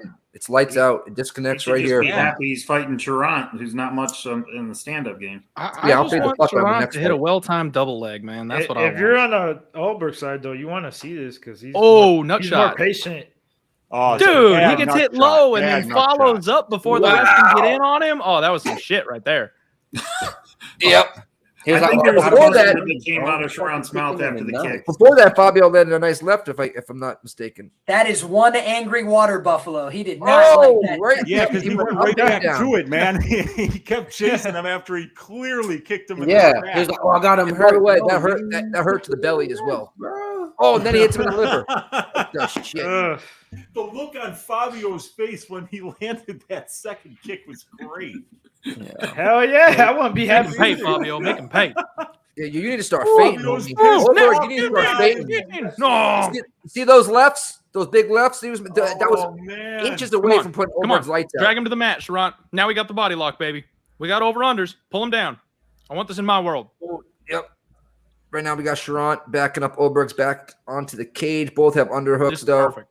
This is what I want And, right here. Yep. Charant taking over right now when it comes to Dude, Charant, I just want him to Right. gas him out. I want him to make him tired. Like, if we get this into round 2, if we do this cage grappling here, swim for underhooks, shit, I don't even care if he pulls guard. You know, like, okay, here we go. We made it to the ground. Not really the way I wanted to, but Oldberg is on top right now. I don't Take trust what you can Oldberg not to get. get swept here, though. Look at this. Look at this. This is where Charant's slick on the ground. People don't understand. He's actually pretty good down there. Oldberg should just stand back up. And they do. But he is walking at him with his fucking head stiff in the air. That is A exactly how little Izzy fights. Do you not It's notice that? like Is he's exactly how in Izzy church fights. But looking Izzy's up different. at Jesus for forgiveness for dyeing his hair blonde. I think it's just arrogance. Do you guys not? All right. Do you see a nice little kick knocks Come on down, Oldberg. Come on down. Come play on Fabio the ground. down? But do you guys Don't notice play on the that ground is with this guy Oldberg? Let him up. Oldberg Yeah, is Oldberg. Oldberg's a spitting image of the way Izzy fights. That's how Izzy fights right there. It's weird. It's Yeah. like he's mirrored him. Oldberg's Nice Charant's jab there to Oldberg. reaching a little Yeah, too you're dead far on on these that counter one, shots. It's the same thing, right? They all got the same style, yeah. Bouncing. Like he you know, does in it and to out the. He movement. tries to do it to the T, even Yeah, like he- the little. yeah. Like, And he's got to be Everything. careful, Clint. He overextends like that, and Oop. he could get clipped. PC. Good defense there. Yep.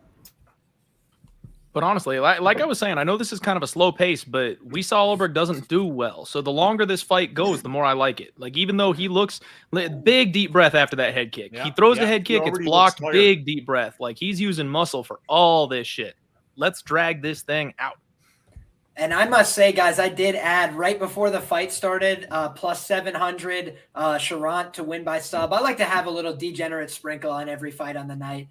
If there's a good enough plus prop, and for this one, I thought that's a good look. Oh, water buffalo! Oh my God! Just knocked down Oberg. Oh, he almost got him with that shit. Cash it, baby. Round 2 starts in there, baby. Was it knockdown? I was looking down. that out, It was man. this close. It was so Round close. 2 starts in the Oberg fight, baby. Let's get it going and going and going. What was Nice it? bet Was it there, left? What happened? I was looking down.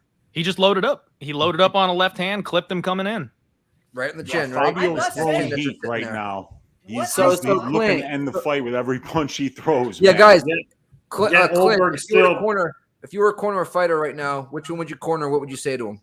I mean, if I was in the corner of Fabio Charant, I'd say keep doing what you're doing. Press him against the fence. Keep being smart on those counter shots. Lure him in, and then tire him out. Drag him to the mat. Drag him up against the cage. Those are the areas where we know we have an advantage. We know we've got the experience. Like that's the move. Okay. Honestly, Charant's playing this fight perfectly so far. He just needs to stay sharp. Keep doing what you're doing. And Mills, if you were in the opposite corner, what would you say to Fabio's corner or Oberg's corner? Excuse me. Man, I'm gonna tell him to keep your goddamn hands up and keep your fucking head off the center line, man. Don't get too cocky out here, man. You about to get knocked out like you did last fight. Well, there it is, like folks. Fabio, you What's can the get him at live plus line right now, 245. you guys? Plus 220 Fabio. I like that, man, because Already Oberg stabbed looks it a little bit. tired. Oberg already looks tired. Fabio's Already been stabbed 5 rounds. I'm not Yeah, too I think Oberg confident, has to but get him this round. If he's gonna do it, he's got to get him this round. Fabio fought people 10 times better than Oberg and got his ass whooped, so he knows how to fight. I'm gonna die choking on noodles here live on camera. choking on a noodle. You guys heard it first. Oh, nice little. No, Rusty. That was the it's long, 1-0 skinny one though, Nick. Not like Oh, a God, fat one or Jesus. anything. Oh, it's- Lord. 1-0 Oberg, Rusty. Nice jab there by Oberg.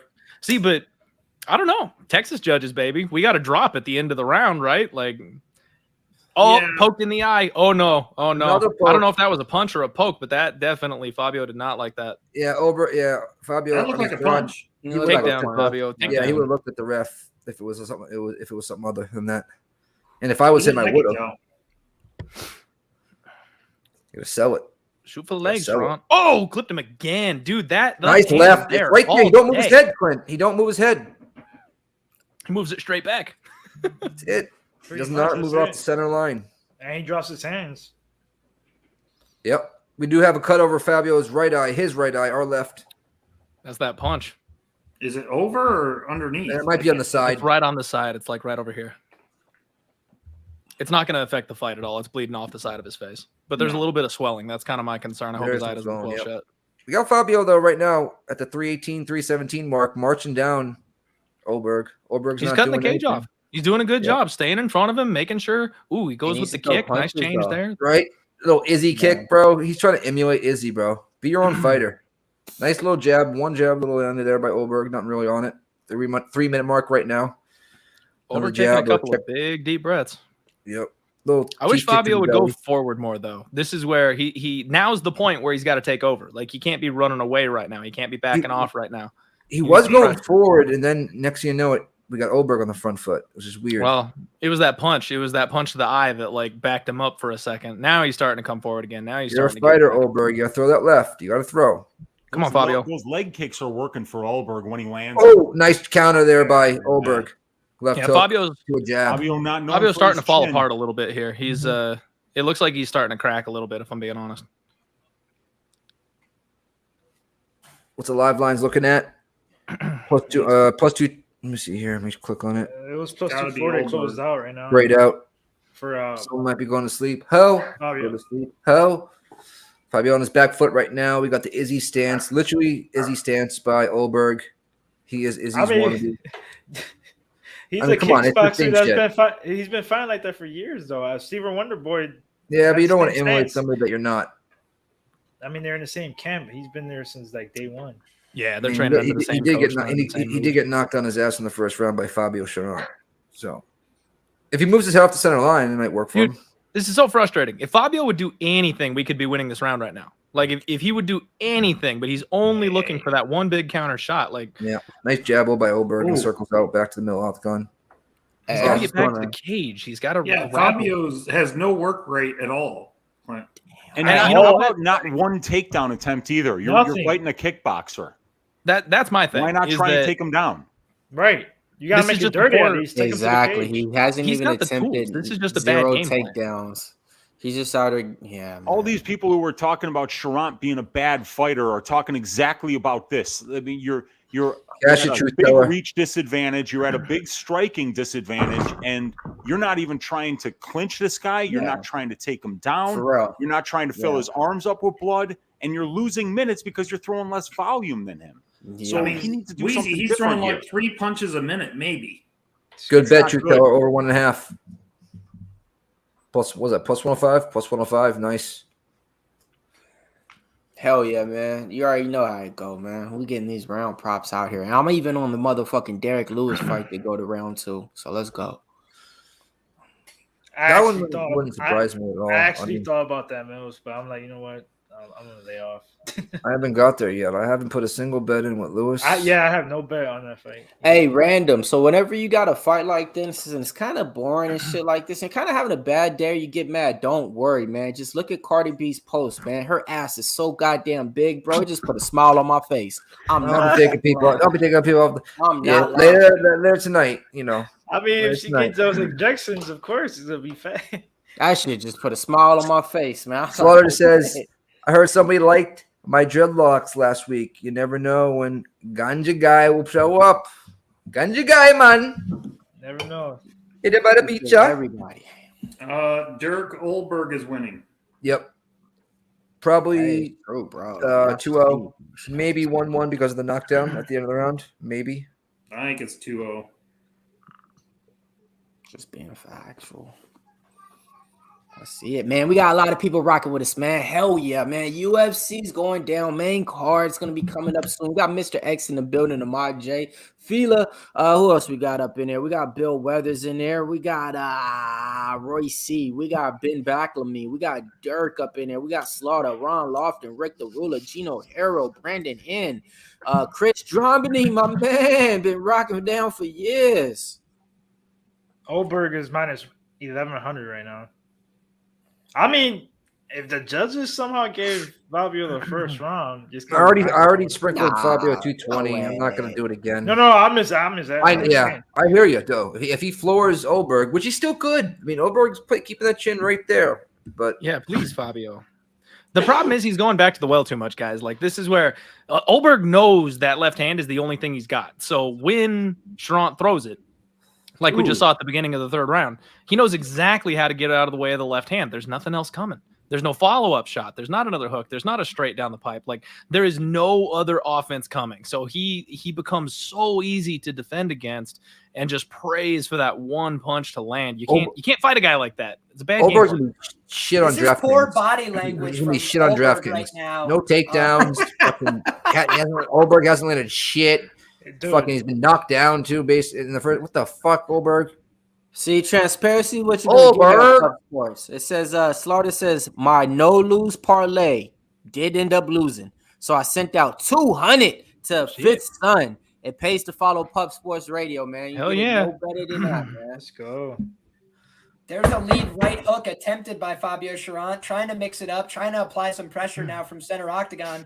And like you guys mentioned earlier, you know, we are seeing Carlos take the foot off the gas. We are seeing that mouth start to open up a little bit more, some drop in that chin. And I think that this is Fabio Sharant's chance. You know, he's got to apply some pressure here. He's doing a better job backing him up onto the fence. Olberg's trying to read his movement. Fabio really ugly winging left hook to enter and missed by a complete mile. So, you know, not really applying very effective pressure here and now conceding the back foot for largely no reason. You know, it's a baffling performance and Fabio Sharant just proving once again he's not a very good MMA fighter. You just said it right there, Liam. You just said it right there. There's no process to his game whatsoever. Yeah, I mean, he had the guy backed onto the fence, which you'd think is like the goal of the fight for him, and then he just lets him out and walks backwards. It's like, I don't even know how to help somebody like that. Both guys got blonde hair. I just don't understand why he didn't fish for underhooks. I don't understand why we're not cage fighting. None of us do. I don't get it. He had success there early, and his opponent is now tired, and it's a striker that you can completely nullify changing the range on him. Like, it just... He has I know landed it's easier 11 said than strikes. done, but fuck. He's like he's According so scared to to get the caught. stats on screen, he has landed 11 strikes so far tonight. It's ridiculous. And they're all left hands, by the way. I'm glad I didn't bet this, but I don't think I would bet on either fighter in their next fight. See, here's my thing.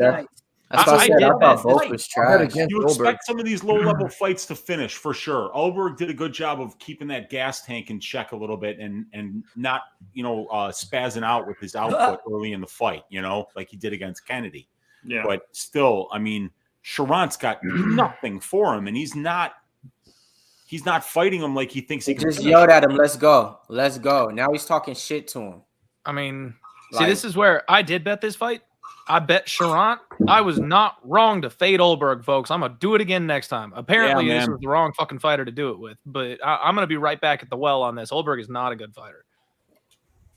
Nope. Very at least the one-dimensional. Kennedy fight was exciting. At least they banged both fighters, but this is boring. Yeah, I just think that Sharon, once he got hit with that counter, right hand was like, I should not get knocked out tonight. And everything else be damned. He has not even attempted offense.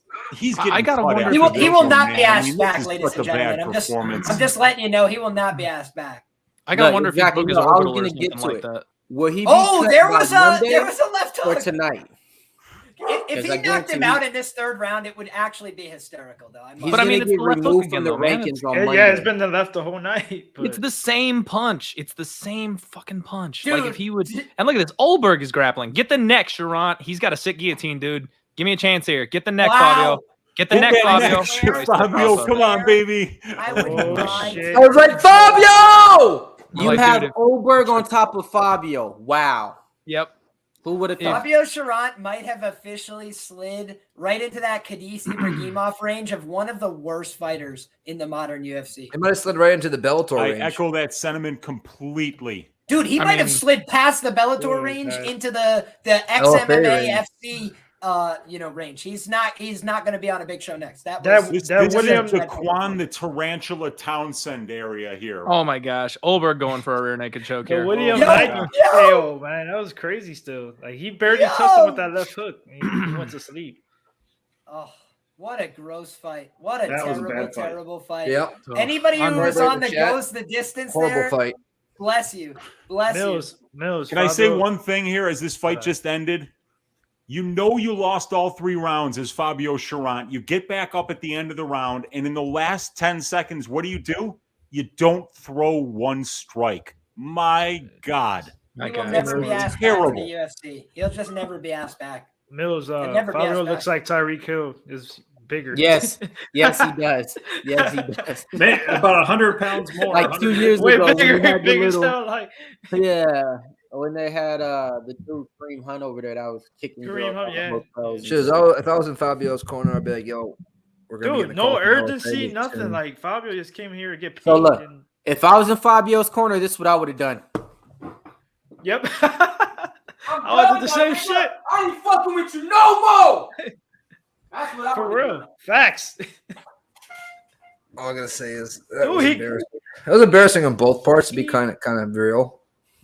I mean, at least Oprah was coming forward, throwing Yes. at least. Like I know, like Jesus. I'm trying to think of like a big shot landed by Oberg. It goes, Of course, Oprah wasn't impressive, but like Fabio, man. I hope that's not the Whittaker Izzy fight. It won't be. It won't be. I do think it starts slow though. That Yeah. might go yeah. the distance. Hell yeah, dude Yeah, got knocked out last It's time. not gonna be Yeah. the same. No, it's not definitely. He came off from surgery for a hernia and like going to Izzy's hometown. It was just a bad situation. You know for what? Whittaker. Are they gonna start fast on us? You think? Fuck, they probably will, right? Kyler Phillips, Marcelo, Danny, what are you doing here? I actually I'm don't not have. gonna fight that fast. I mean, You don't think so? nah. I mean, Well, it's just they're taking them. They're taking them off my book fast. I know that. yeah. I mean, that has nothing to do with the thing. You know, I mean, just but I mean, so on that, so like, yeah. I mean, next fight coming up. I mean, yeah, might as well. I mean, go ahead, go over it. But He's out of the cage. I mean, go ahead. What are you looking at, Mills? go ahead. Who is it? Who's coming up? It's a what's it called? Excuse me. Phillips and Rojo fight. Rojo. Oh, You got to shit, roll off the man. tongue. Rojo. Let's go, baby. Raptor season, baby. I'm going with the dog in this one. Marcelo Rojo. Kyler Phillips, overrated, overprocessed, overpriced, overpaid. Seen the guy since Ultimate Fighter ever since he broke his leg and couldn't fight. All right, man. He's all right in the competition. Got one win. Couldn't fight again. Went to other organizations. Never really blossomed. Never really popped up. Never had that win. I was like, oh my God, did you see Kyler Phillips do this? No, he has long hair and he looks cool. So product of the environment, everybody's on him. And he's overpriced. So me, fuck that, man. Give me Marcelo Rojo's here. Ow! Raptor season, baby. Going full Was that a Raptor Raptor shot? Danny, what are you doing here? Real quick, I'm gonna go It sounded like a no distance parlayed with Izzy at -108. Danny, I got no bet on this one. I agree with Mills, man. The line is like super wide, in my opinion. We all know what Rojo does. He's just gonna bang. He came up short notice, fought Jordan, and it was a crazy scrap until he got finished in the third round. But he does get finished. He's one of those, like, you know, tries to go in for the finish, but also gets finished a lot. I think Phillips probably wins inside the distance, but that's about it.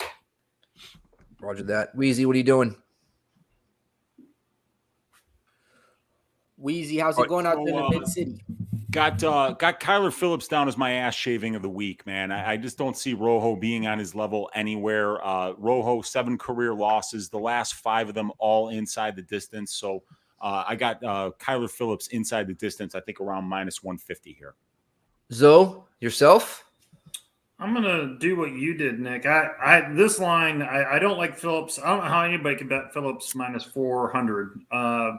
I'm gonna just go fight doesn't go the distance and put it with Izzy. There we go. Let's go. Maximus, Clintus Maximus. Depression is sinking in. I am in a dog or pass type of situation here. I think this line is way too wide. I didn't bet it. I actually know a really smart guy that did bet Marcelo Rojo. So I'll probably sprinkle a couple bucks on him. His inside the distance is like 7-1, and this guy is he's not a glass cannon. He's just a cannon. Like, he's got some serious offense. We've seen Kyler Phillips slow down and gas out if he doesn't get that first round finish. So, I mean, I think it's a fun little dog spot. I don't have anything official. Haven't bet anything crazy on it. So yeah, just I couldn't parlay pass for Kyler me. Phillips at all tonight.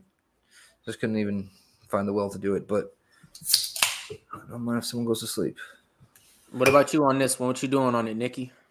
What Zoe just said. I just parlayed no distance with Izzy -108. You got to say it with your chest.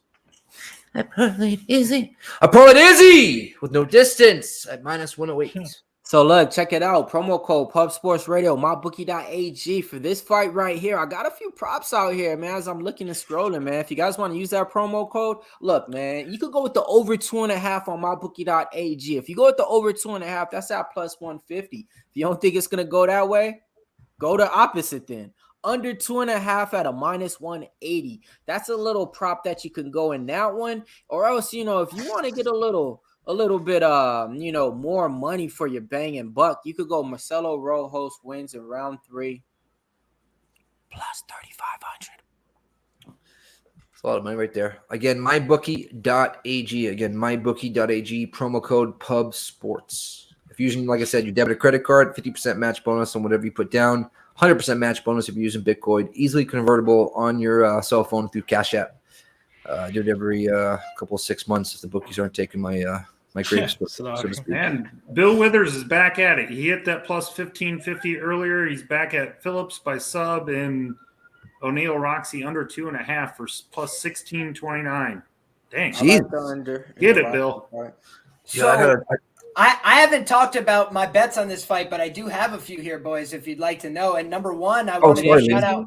No, you're good. I wanted to shout out the sponsor, my bookie. +200 they have is currently best available according to fightodds.io on Kyler Phillips wins in round 1. So I know a lot of people were on that. It's the best available number that's left in the market. With that being said, I'm on Kyler Phillips sub at +550. I'm on Kyler Phillips sub round 1 and 2 at +750. I'm on Kyler Phillips to win in the first 2 rounds at +110 in my long shot parlays. I believe that Kyler Phillips has the more dynamic offense here. I think he can hurt Rojo early. He's also cutting down to 35 in this fight. I think that could play a difference. I think the Castaneda fight, if you guys watch that on the regionals, I think is a red flag. Castaneda, he did secure a choke in his last fight, but he's more of a pressure grappler, right? He breaks you in round 3 and then gets the sub. Kyler is actually a high-level guy. He was in 2012 an IBJJF world champion at the belt level. I think that this guy's jiu-jitsu is class. I heard him talking in interviews about the fact he wants to wrestle and get this guy to the ground. I think he's going to submit him in the first or second round, and I'm all over the place on those props. Watch that Castaneda slander. Watch it.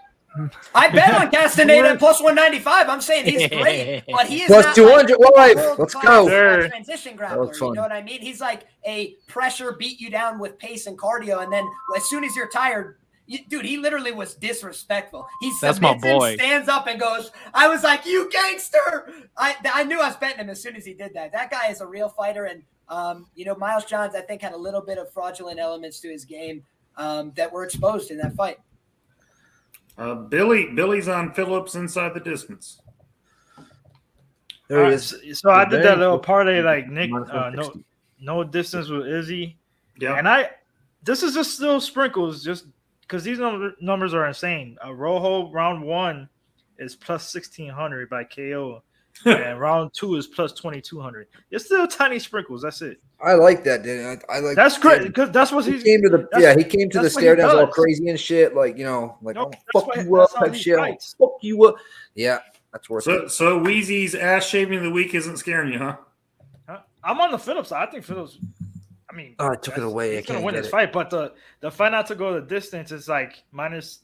Oh yeah, was it 200? It's almost the same thing with Phillips inside the distance. Kyler Phillips is a minus 550 right now, which means it probably started or it hasn't. He has been juiced from minus 400 to minus 550 within minutes. It was 425 3 minutes ago, Nick. That's what I'm saying. People for what? 25? Crazy. Yeah, it's 500. 25 on our 550 on Bovada right now. People chasing hard right now. Yeah, it went right up, bro. It's crazy. Ooh, boy. Can I also just mention I played Kyler sub at plus 2,000. It's down to plus 1,800. So people are starting to play those sub props down a little bit as well.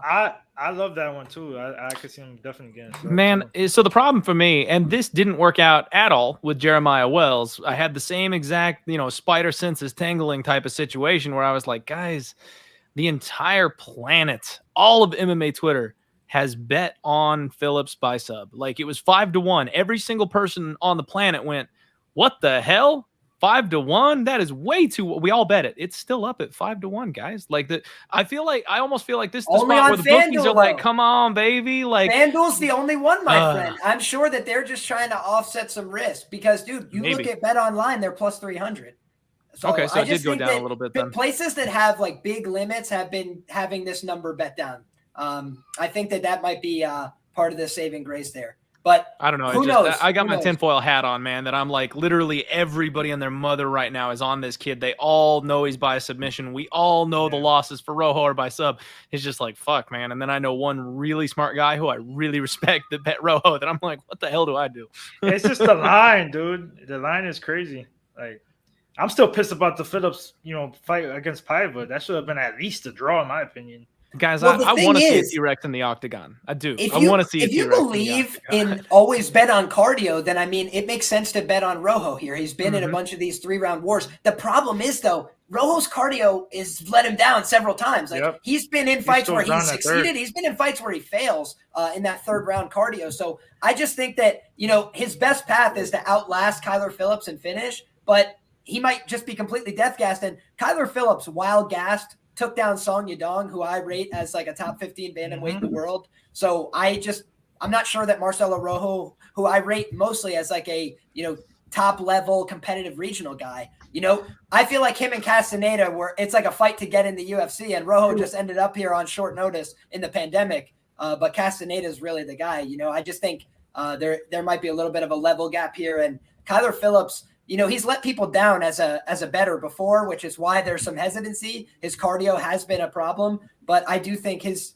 finishing ability, I mean, he easily could have stopped Paiva. I bet on Paiva and Paiva decision. That was a draw, and it should have been stopped in the 1st round. So, like, I just can acknowledge I got one there from the book, and I don't want to go against this guy unless he's got a really quality opposition against him. And I just think Rojo, he's a little bit untested on the ground, and Kyler can easily be the one to test him. He had a calf slicer earlier in his career in the pros, but also 2 arm bars on the regionals. So I just think that it's a little bit hidden in the record, but the subs are there. So I Calf think slicers are a bitch, by the way, for anybody who hasn't worst. grappled. The worst. The absolute worst. Fight Will is leave you started. in pain for days. It's a Fight pain is you can't started. escape either. Like when someone hits you with a calf 220 slicer, people you're in like, here. there's nothing you can do until they let go. Facts. Big Let's body get the kick fucking from party Kyler started, Phillips guys. to open up. Here we go. And a nice lead hand, right hand behind it. Kyler Phillips very sharp on the feet early. Spinning shit Marcelo again, though. Rojo holding on to that center position. Yeah, spinning kick. I don't know if that landed. It was very close. Well, DraftKings Outside low Sportsbook, kick. it better has placed $5,000 on Marcelo Rojo money line and potential payout of 20 grand.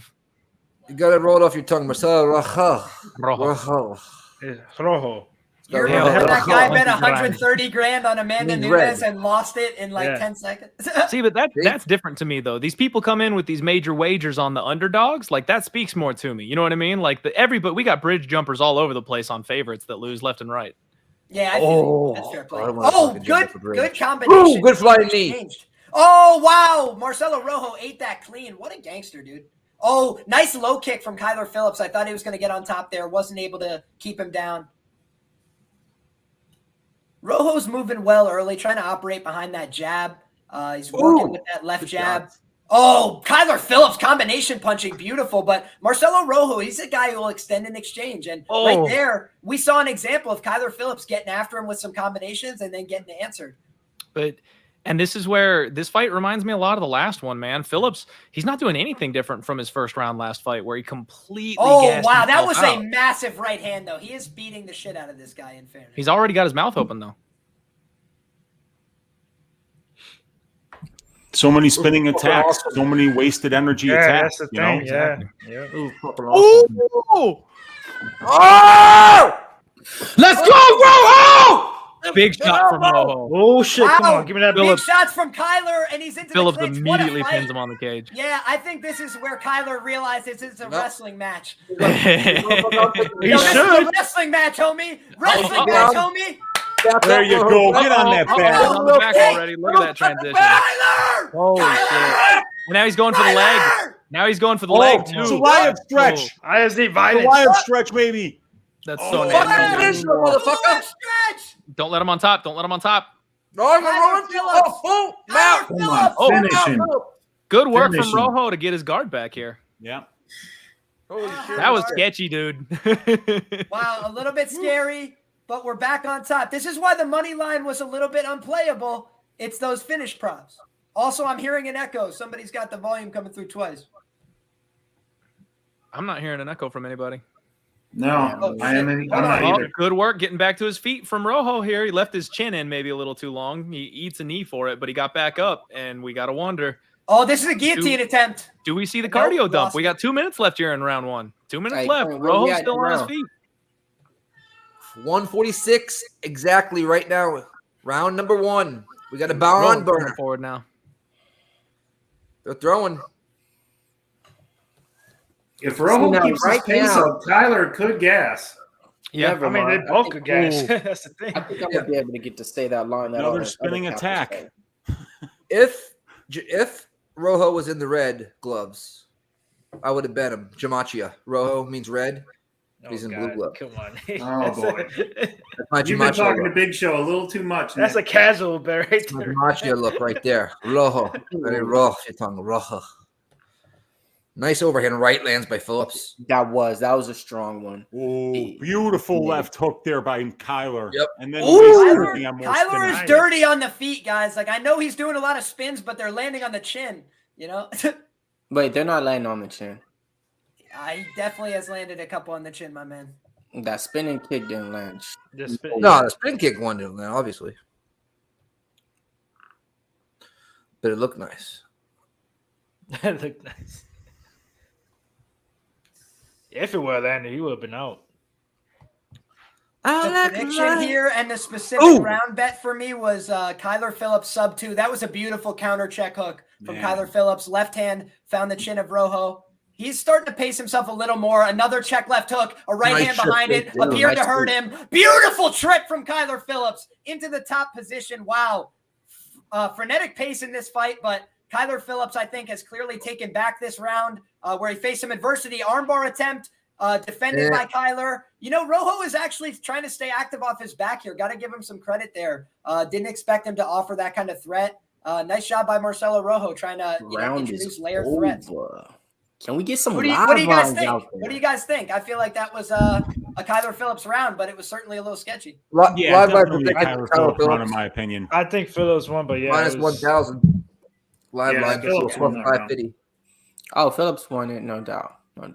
But I agree with Wheezy that why doesn't his corner tell Phillips to dial back your spinning high 120 live. the high energy stuff? You can't tell a fighter to change their whole style of fighting that they've been fighting for their whole lifestyle. But he can that's just the way he fights, though. His name's the Matrix. It's just, trust me, I understand too, because like I said, I actually had a conversation with a fighter, and the same conversation is like, "Hey, quit doing this and that. You suck at it," and it's like you're getting beat at it. You're wasting your energy. I can't. That's the way I fight. That's the way I fight. So, but we've seen fighters, you know, come in the first round and slow down a little bit. Francis has done it. Oldberg just did it. He wasn't going too crazy in the first round like usually. I mean, if you don't have it, you don't have it. Like Chitty Bang Bang, if he fights any superior wrestler and a striker as good as him, he'll get whooped in the UFC. I know he won his first. But that's what makes great fighters too. If you can't make those adjustments, then you're never going to be the top, in my opinion. Here we go. Back at it. Start of round 2. Let's get this round 2 sub for the people, Kyler. Just somebody go to fucking sleep. Yeah, I need to finish. Spinning back kick. Nice leg kicks. Hey, I like that right there. My man Ahmad J. Can I designate you the official stat chat guy? He said 27 to 16 total strikes and 2 takedowns for Kyler Phillips. Forgot to give you guys the stats, but man, I love that, man. If you could give us the stats after every round. Nice combination punching starting to add up. Been here since the beginning too. What up, Ahmed? Rojo has a chin on him. He does. Yeah.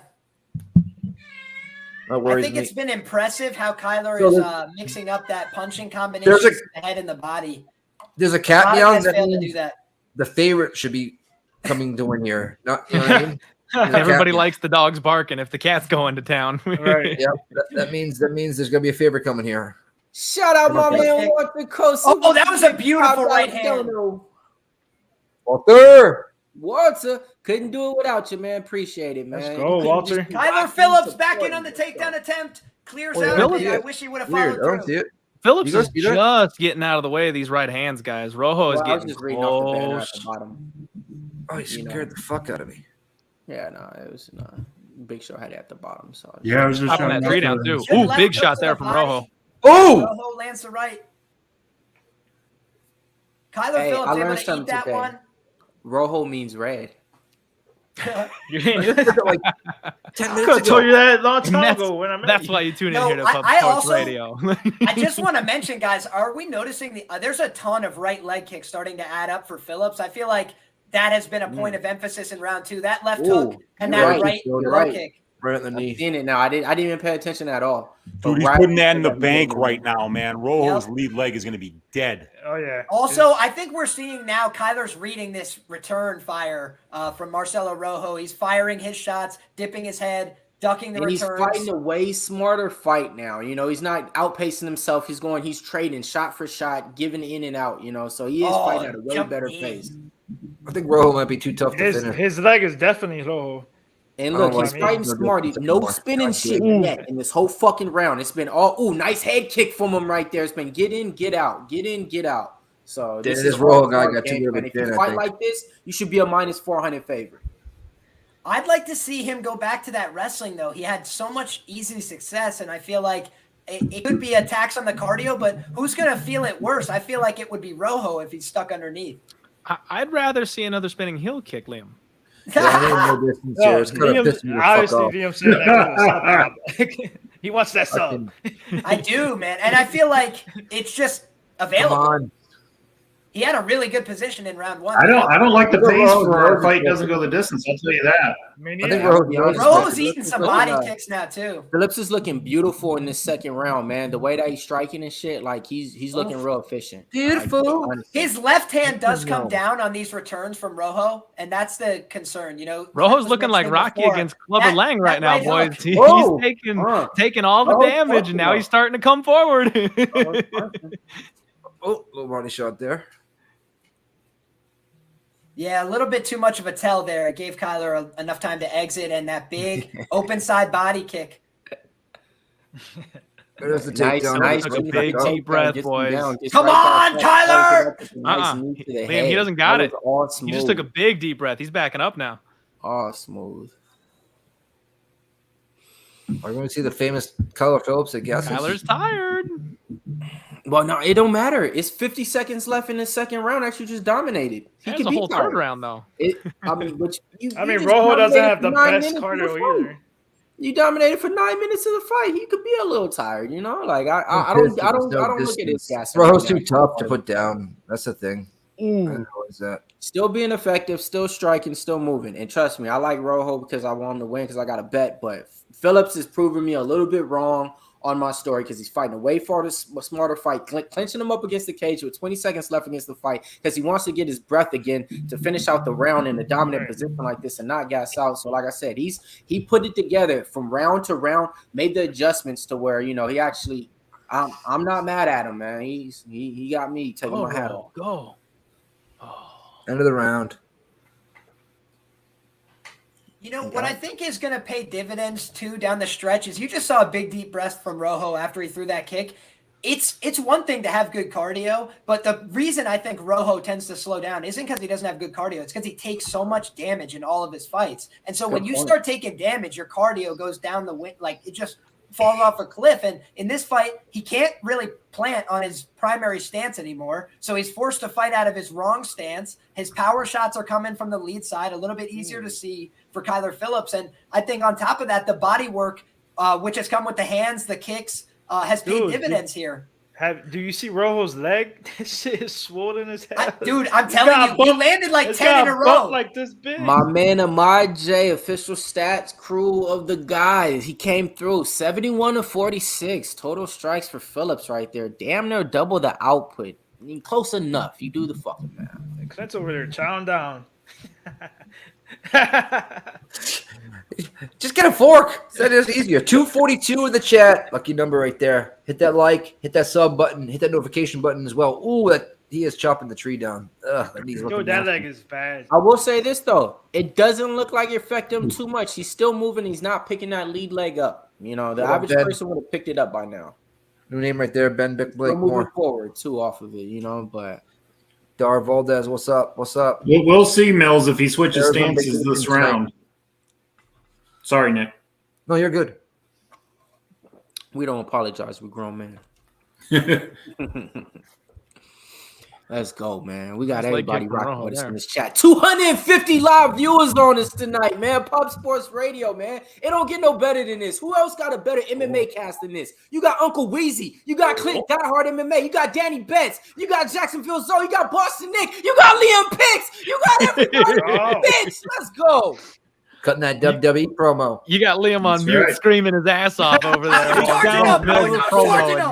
He's like, go for the sub. Kyler got a takedown. Kyler sub. It could happen, but yo, this Kimura attempt is actually looking okay. No, he let it go. God damn it. I just need to finish. I'm rooting for that. Yo, he's starting to look for this Kimura. Oh my God! He was that's money. That's over. He's got it. Come on. Oh, he's going for his triangle. Fuck up here. He's got this triangle, you guys. I think he's got it. Please, no way. Melted triangle. Kyler Phillips. Want to be nasty? Kyler, be my hero. Will you be my hero? Will you be my hero? Will you be my hero? He's got to be out, right? He's got to be out. The elbow's out. How is he not out? No, the shoulder's out, boys. The shoulder's out. He needs to get that shoulder back there it is. in. There it is. He got it! He got it! Yes! Yes! Plus 550! Plus 550! We did it, buddy. Kyler Phillips delivers! We did it. Let's go. There we go. Kyler Phillips We delivers! called another Yes. ass shaving of the week. Yes. Hey, And by the brother, way, you hey guys, can I say something? Can I You will say be something? my hero. I got to shout out my guy Lou Betya, who had a plus 3,500 Kyler Phillips by submission bet that he put out on Twitter. A shout out Lou Betya. Wow.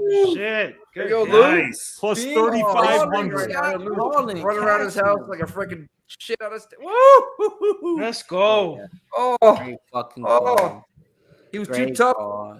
to be To knocked get out. it in the round 3 sub. Oh, great call. Wow. Great Oh, Kyler Phillips, you got, baby! you got him, Joe? Yep, you got him.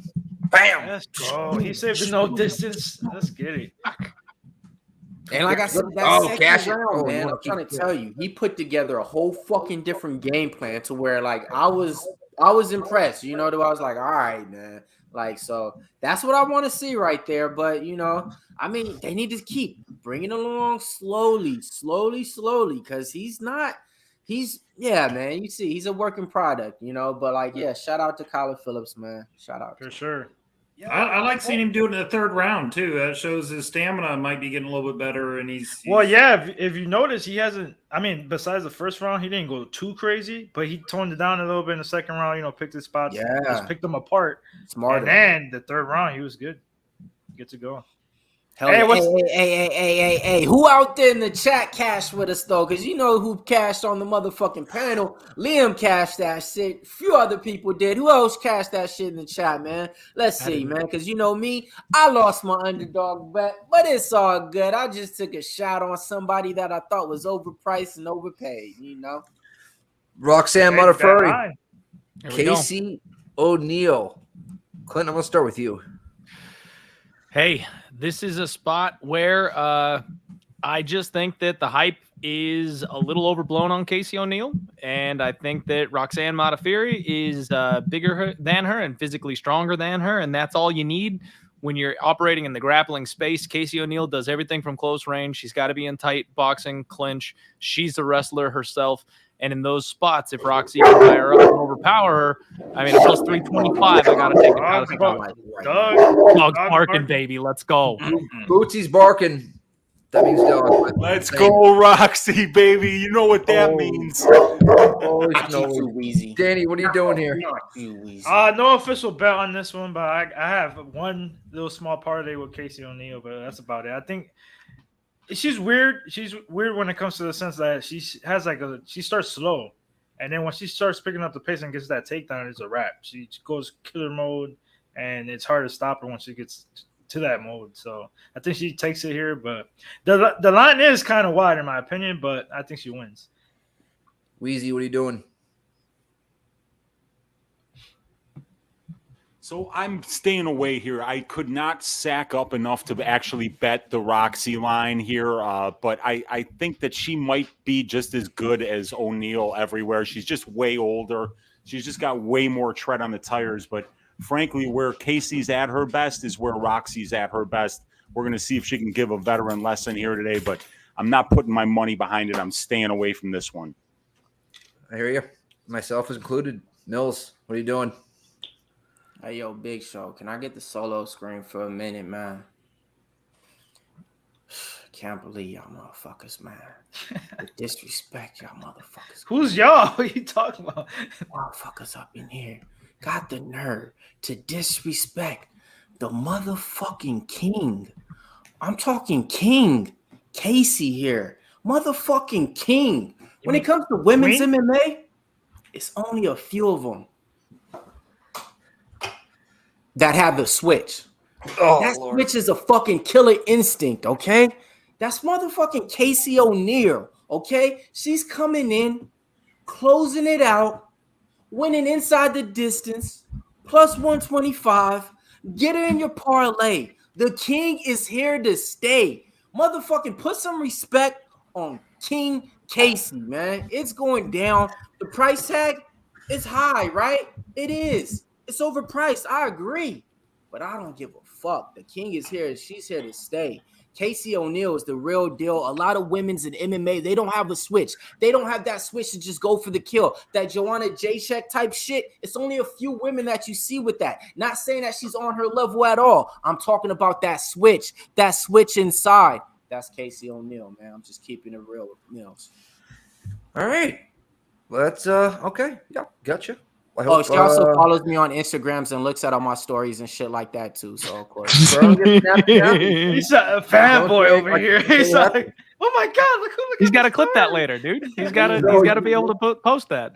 So you do anything here or no? Yeah, this is one of my parlays with Lawrence. I have O'Neill. I've learned that fighters that are retiring they're hard for me to bet on, and so I went with O'Neill for the fact that I know Roxy's almost done. So I have O'Neill and Lawrence in the parlay. O'Neill and Lawrence in the parlay. I need O'Neill to finish the parlay. And Liam, are you doing anything here with this fabulous women's bout tonight? Yeah, so I said on my show yesterday that I felt like it was a dog or pass situation. Didn't end up tracking anything officially here. Did end up adding to Roxanne Modafferi, very small in terms of the money line, also very small in terms of the points line. I think that she could win this fight with top time if she's able to get it. I do think that Casey O'Neill has had a soft run through the UFC. Shanna Dobson no longer with the company. Antina Shevchenko, there by name value alone, with all due respect. And then the other fight, Lara Procopio, I bet, copious amounts of money, if you will, on Lara Procopio in that spot. Thought she was dogging her and then had some lady problems that sidelined her there. And she's come out and talked about that. And she also said to her corner between rounds that she did not feel well. So I just felt bad for her in that spot. I felt like she collapsed. Roxanne Modafferi, she does have some physical deficits in this spot, but she also looked good on the scale as far as I'm concerned, didn't look completely out of it. And I do think that she has some skill and upside. This is going to be largely a grappling match. I think a Casey TKO from top position is very live. And the reason I wouldn't go heavier here, despite the fact I think the line is off, is because of the retirement red flags. But a lot of sharp guys I know on both sides of this fight. And for that reason, I'm willing to take a small shot on the dog here. I think Roxy, she's not a typical fighter in any sense of the word. I do think that she's going to try and win this fight on the way out. It might be too much for her physically, but I do think she's going to offer resistance. Hey, check out Slaughter's post. That was pretty funny. His little note there. I got a kick out of that. Where is this? If Roxanne wins this fight, I'll show up next week in her favorite Power Ranger. I ain't gonna lie, I'm a box. I'm going for her all the way. Somebody print screen that. Somebody snag that. Clint. Let's go. I'm going with the underdog because I want to see this shit. Let's go, Roxy. That's 3 hours, 1 minute, and 30 seconds in. Man, I tell you what, Bill Withers is having himself a night. He had Phillips round 3 sub at plus 3,100. Man, Bill. Let's go, Bill. Withers, Bill. Man, my man. That's what's going, man. You're having a big old night, man. That's what's You're up. done, guy. Man, I want to kind of Casey. Listen, Casey. Oh, Casey O'Neill round 1. Where's she at? Plus 400. That's not enough. I wouldn't do round 1. She, like we said, she's kind of like a slow starter, but once that, like Mel said, once people are getting a little over their skis, I think, with the finishing upside here. Roxanne Modafferi, it's I think it was Andrew Gombas tweeted out, if you had bet against Roxanne Modafferi's opponents, every one of them, last 20 to win inside the distance, you would have made $0. It's like, it just doesn't happen very often. True. It's a retirement fight. That's why it has the upside. That's why it has potential. Also, she's been taking a lot more damage in recent fights. But when you look at the girls who've been beating her up, guys, with all due respect, Talia Santos would beat a hole in Casey. High as hell on Santos. I think that's a different quality of competition entirely. And there's no fight that I watched back. I was expecting it to look terrible on tape. I was like, Roxy, she's slow, unathletic, old. And then I watched it back. I'm like, yeah, all that's true, but she has success in every fight. I'm like, I don't know. That just for me is the reason why she's like systemically underrated, because she has poor optics in every fight where she gets taken down or she just like gets out muscled by somebody. But she also has good optics against like way better fighters than Casey O'Neill with a lot more seasoning. So that's for me why smart people can look at this data and say, I don't know what to make of it. You know, Well, the retirement angle is a strong angle. But it's just going against the grain and trying to look for that, first time, because like I remember I was betting Marab inside the distance in his last matchup, and everybody's he's a decision machine, all this other shit. I'm like, bro, fighters because evolve. Marlon was chinny as fuck. Exactly, that too. Exactly. And we knew, hey, even though that first round was fucking sweaty as hell, he got clipped, but he turned it around and got the finish. So I can get why people were trying to get the inside distance, but this is women's MMA, so I wouldn't do that. But this is I would say the other side of that, Liam, would be out of the 20 fighters that Roxanne's fought, how many of them were finishers? I would say O'Neal is kind of a rare because she is a woman that's finished fights, and so I'm not saying that I bet that. I mean, she finished like the lowest level that there is, though. Like, yes, Roxy has been fighting girls that are top 10 in the world, and frankly, like Shayna Dobson could probably get finished by Talia Santos in the first round. It's and if Laura Procopio doesn't have lady issues, Casey O'Neal gets her ass beat for too much. Oh, hey, one little thought I was thinking: Roxanne's got engaged, right? Yeah, that's the one. And Titan FC, and she needs some wedding money. You know what I'm saying? She's trying to come in here and get this dub. I'm just saying. Or honeymoon. Danny, what does that guy look like that engaged with Roxanne? Hey, me and Slaughter was talking about that in the Discord the other day when he was like, hey, fun fact, Roxanne has a husband. But look, hear me out on this. Look, the Roxanne, right? She was good before she lifted the weights and got swole. She got swollen and put on all that shit and started losing fights recently. I remember it in the COVID. Before that, she was on a good little win-losing streak and shit. Ever since she put on that extra vernacular and we're like, all right, let's see what she's going to do, she hasn't been the same, So I think that was one thing that I did notice that held her back. What do you think, Clint? The difference is, though, is that the UFC at that point started feeding her to true contenders. You know what I mean? She had gotten on a roll at that point. Dude. That Vivi's a savage too.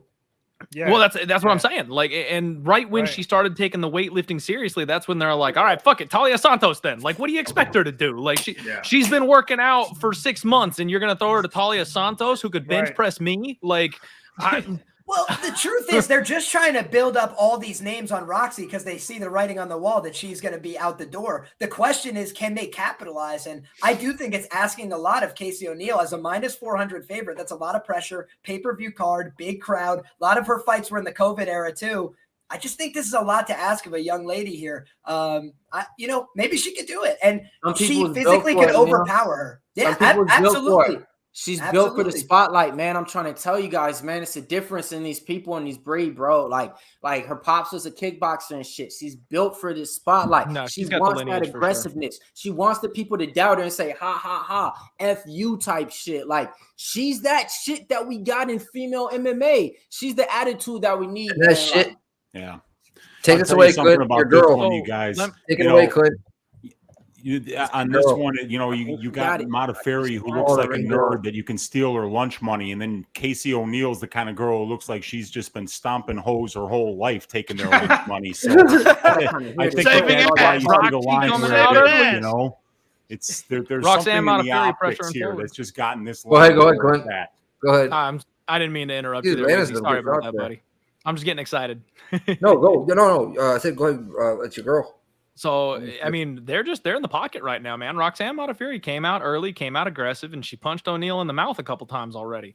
O'Neal kind of switching to the leg kicks, but, I mean, Roxy has landed far more shots than O'Neal. Difference is, Roxy's got some pillow fists on her, so we know she can land on your face front and center all night, and it's not really going to hurt you, but she is scoring. We got a head kick there from Casey O'Neal. She's kind of playing the outside, backing off, and, Roxy's nose is already red. She's got that scar tissue in there, and we know Casey O'Neal hits pretty damn hard, but this is not the game plan. And I'm going to go back to what I said with Fabio Charant. This is not the game plan. If I wanted to back Roxanne Modafferi, like I was hoping for some clinching, I was hoping for some grappling, and she looks like she wants to throw down until somebody drops right now, and that's not a fight she's going to win. Stinging right cross there from Casey O'Neal, and now O'Neal's starting to pick her off. Now when Roxy comes in, she's kind of pull countering and coming back with some more pop on those punches. We got about 3 minutes and 35 seconds left in the first round. Roxanne Modafferi eats a right hand and stumbles back a little bit. Still mostly just a kickboxing match here. I'm really shocked that Roxy hasn't gone for the body lock at this point. She's pretty consistent with doing that. Inside leg kick from Roxy is met with 3 punches right down the pipe from Casey O'Neill. Casey looks loose. Roxy lands a nice left hand there, but she eats 3 coming the other way for it, unfortunately. Nice 1-2 from Roxy, doesn't quite land. 3 minutes left in the first round, and she just stuck O'Neill with like a 1-2-3 piece combo, keeping her at range there. They're trading pretty good here. This has been a relatively even back and forth first round. The harder shots are obviously coming from O'Neill, but the volume of Roxy has not been a problem so far. O'Neill tries to feint and go high with a head kick, just misses. We're staying right on the monster logo, right in the middle of the cage for this one so far. It's been fun. Oh, Roxy loads up on a right hand that lands. I mean, didn't do much with it, unfortunately, but she got there. I hate that I have to keep saying that. I wish Roxy had more power. Her work ethic is like second to none. Her boxing coach needs to kind of stay out of the picture a little bit more, and her grappling coach needs to come back in the picture. Bro, where's the body lock? Where's the takedown? Like, if I need Roxy to pin her up against the fence. I need her to make it muddy and slow it down. Roxy lands a jab, and O'Neill lands a nice check left hook. O'Neill lands a 1-2. Right comes down the pipe. But you know what? O'Neill's busted up now. O'Neill's mouth I was about to say, I think that her nose is bleeding. Yep. Her nose did get caught. It is red and was bleeding. So as much as I've been slandering Roxy here, it would be unreal. Dude, I would scream. You have no idea. For the shit that I got from making this bet, and then also because of the hype on O'Neill and how much I love Roxanne as a person. Like, if she went out with a KO, that'd be something. I just saw Casey taste her own blood, dude. She literally grabbed at her nose. She did not like that. She's Ivan Drago right now, man. What is this? Like, what? O'Neill's minus 800 live. Yeah, I mean, she's doing the damage. She's winning this first round. Her up. I mean, but it was weird. This whole 45 seconds, she's been landing these 1-2s. I didn't hear not one punch from O'Neill thrown. She's been landing some punches right now. 44 significant strikes landed out of the 85 to Roxanne's only 24, doubling the output over in this first round. Loving what I'm seeing. Yeah, nose is bleeding from Casey O'Neill. Loving the output I'm seeing from Casey O'Neill. No, Casey O'Neill's mouth is bleeding, but Roxanne's entire face is red. So it's definitely not an even fight at this point. But I'm happy Roxy's at least doing some damage. I was gonna say, what's the live line? Who's more Second round will be beautiful if we can get out of 53 seconds. Yep. We got 45 seconds left in this first round, and just a kickboxing matchup until this point. Yeah, Roxy hasn't even shot in for a fucking single or nothing. I can't believe she she is landing hasn't the right in. hand, but it's just such a difference in power optics. Man, that's where, you know what? If she came out, you know what? We got a mouse under the eye on the left side there of Casey O'Neill. Every time we take a break, it's like there's a little bit more damage. So I guess she's landing. But I'm actually surprised that Casey O'Neill's face looks like that. Casey O'Neill almost has a black eye, though. Casey O'Neill almost has a black eye. Oh, and it takes one shot. Oh, that right. Roxy there, too. 9 seconds. Casey O'Neill's getting punched up, but she's doubling the output of Roxanne, and nobody's even saying anything in this goddamn round about all the strikes that Casey O'Neill's landing. I've admitted multiple times that Casey O'Neill has been landing the bigger, harder shots. What are you talking about? She lost her up, sure. It's the battle of the bias. There were 2 reasons that I thought about fading Casey O'Neill in the Lara Procopio fight, which is that I had concerns about her cardio and questions in that regard. She is a rare finisher in women's MMA, but that also, like AJ Dobson, could be front-loaded. You know what I mean? We kind of have a little bit of unknown there. In addition, I had seen her been knocked out in amateur MMA, and I do think that, there are some questions about her durability. She hasn't really been hit back hard in many of these fights. Shayna Dobson, she got her down early. Shayna's probably the only girl with real power there. Antonina was able to get a couple shots off from top, but she just has no balance, no positioning. I think that, it's interesting to me if this fight gets into ground situations as it goes on, what kind of damage Roxy could get off from the top position. Yeah, I agree 100%. She hasn't fought nobody yet up to that competition. You know what's sad? Shayna Dobson gets cut, right? Second biggest upset in women's history, and she gets cut. So official stats and fast. After round 1, you got 60 strikes from Casey O'Neill to 33 for Roxanne Modafferi. 8 leg kicks from Casey O'Neill, 1 leg hit from Roxanne. Doubling the output. Let's keep it going. Blonde Russians. They're starting quick here in round 2. Casey O'Neill goes for a head kick. She lands a nice 1-2-3-4 punch combo there to get started here. Body kick from Roxy is caught by Casey. She keeps her balance. Her left eye is black already. What the fuck? That was a great left right from Casey O'Neill. Yep. I just wanted to acknowledge she did land very good at the start of that round off the caught kick. Roxy's really sticking behind the jab here, though, man. She's entering nicely on this jab, working her way forward. Casey O'Neill comes back with a big right hand. It's so much crisper when Casey O'Neill hits. This is where, like, I've been such a fan of Roxy always, and I talk about her work ethic and stuff like that, but she's not an athlete. She's never been an athlete. Like, Casey O'Neill's a freaking athlete, man. You can tell that she's got that explosion. She's got that power when she goes for it. Roxy is starting to have more success with the pressure now. She's still getting picked off with the counter. Now her right hand is sneaking in there. Yep. You got to kind of like think about real quick though. If she can't fucking do work on Roxanne, we got to clinch. Well, I really think that there are some questions. She's very green. She's very green. You know, she is rocking Roxy she's now. in the fight, but. You got to wonder about the confidence too, though. When you get a fighter like this who's undefeated, who's used to beating ass 24/7, and the fighter they're supposed to walk through stays in front of them and keeps on walking forward. Wow, that was a good right hand catching Casey O'Neill overextended. But Casey O'Neill, what she's done really well in this round, in my opinion, is Roxy, like Clint mentioned, is leading with the jab consistently. We're seeing the cross counter, the right hand over the top of the jab consistently from Casey O'Neill. She's sneaking right over it every that's the shot time. that's been busting Roxy up, and she did it again. God, give me a takedown, Roxy. Come on, girl. Look, Casey O'Neill is wearing that damage. He has a black eye already, busted up nose. So, I mean, shit. I mean. If it wasn't for Casey O'Neill's jab is what's picking Roxanne apart. It's that jab. Oh, big right hand from Casey O'Neill. That one hurt. What were the odds if this would go a round and a half kickboxing?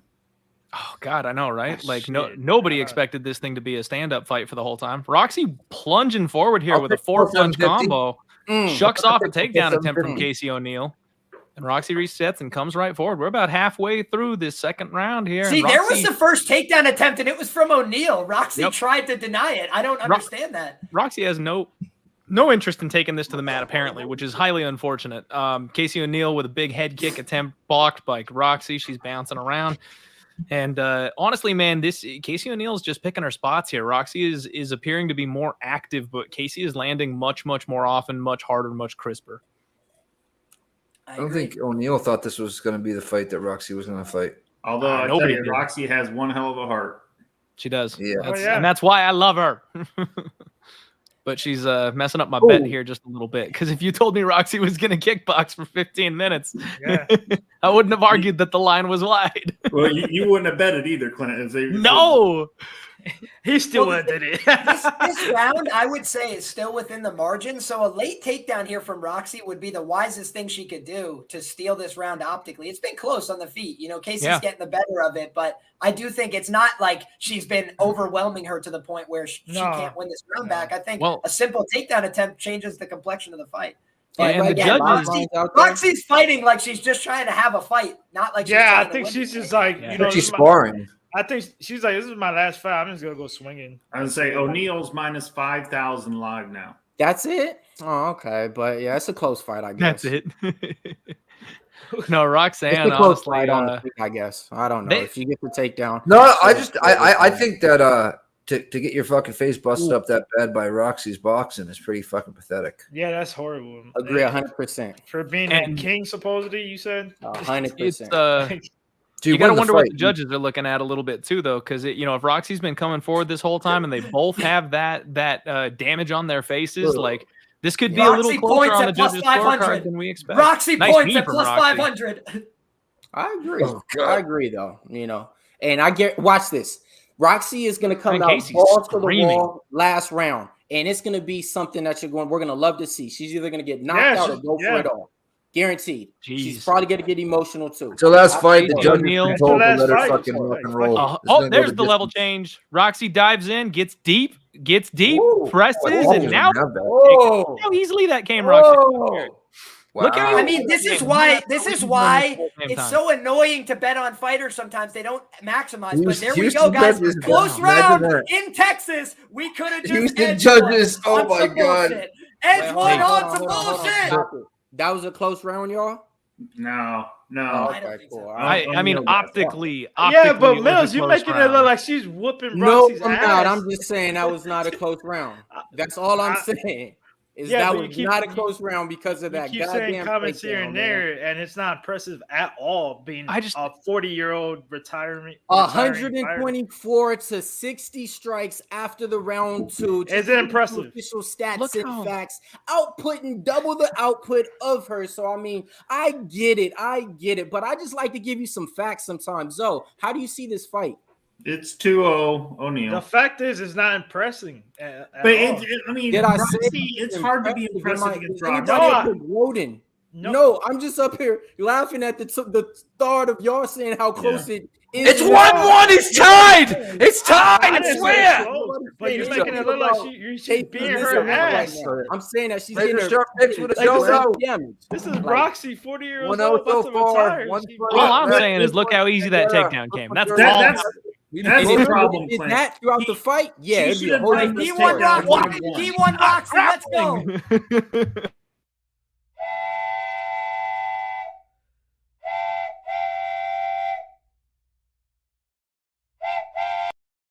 It's in Houston. You could, if there's a Sal Diamante in there. It real. She's winning, but I mean, she's Roxy with an intercepting knee. Guys, Roxy came out for war in round 3. Yeah.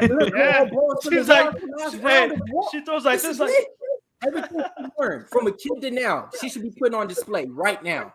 God, leave it. Can I credit the matchmaking from the UFC for 1 second and just say this was the perfect fight for Casey O'Neal, where she's not going to take a complete beating here from somebody who's really talented. She gets pillow fist Roxy. She gets 15 minutes under her belt. She goes to distance. I'm now seeing the UFC's plan come to fruition. Yeah, you're right, Danny. The plan was the passing the torch fight. Hey, Roxy, before we retire, pass this torch to Casey O'Neal in the division. Thank you. That's what really sucks. Is after watching this fight, I am even more convinced that Roxanne Modafferi could have won it. If she had come out with a grapple-heavy game plan like she used to, I'm convinced fight's not over, Clint. We got 3 minutes and 40 seconds to get this takedown going. She needed to blanket her for 2 rounds. Yeah, this is clearly the game plan, you guys. This is clearly the game plan. 2 rounds, man. If wrestling was in the game plan, Roxy would have shot. Roxanne, let's go. Get in this clinch, girl. I agree, Weezy. I could go through my stats. I would be shocked to find any fight where Roxanne Modafferi didn't shoot at least 1 takedown. This had to be the plan for her. Dude, this is her body. She hurt Casey with the knee to the body. It looks this is Roxanne. This is Roxanne saying, people have told me I've been boring and no fun my entire career, and I'm going to come out here and I'm going to fight. I'm going to throw down. Like, she threw caution to the winds, and I would not have bet on her if I had known that was the plan. Roxanne Modafferi, get your money, young lady. Get your money, She's putting young on lady. a show tonight, though. Yeah. Yes, sir. She said, I came to scrap you, young lady.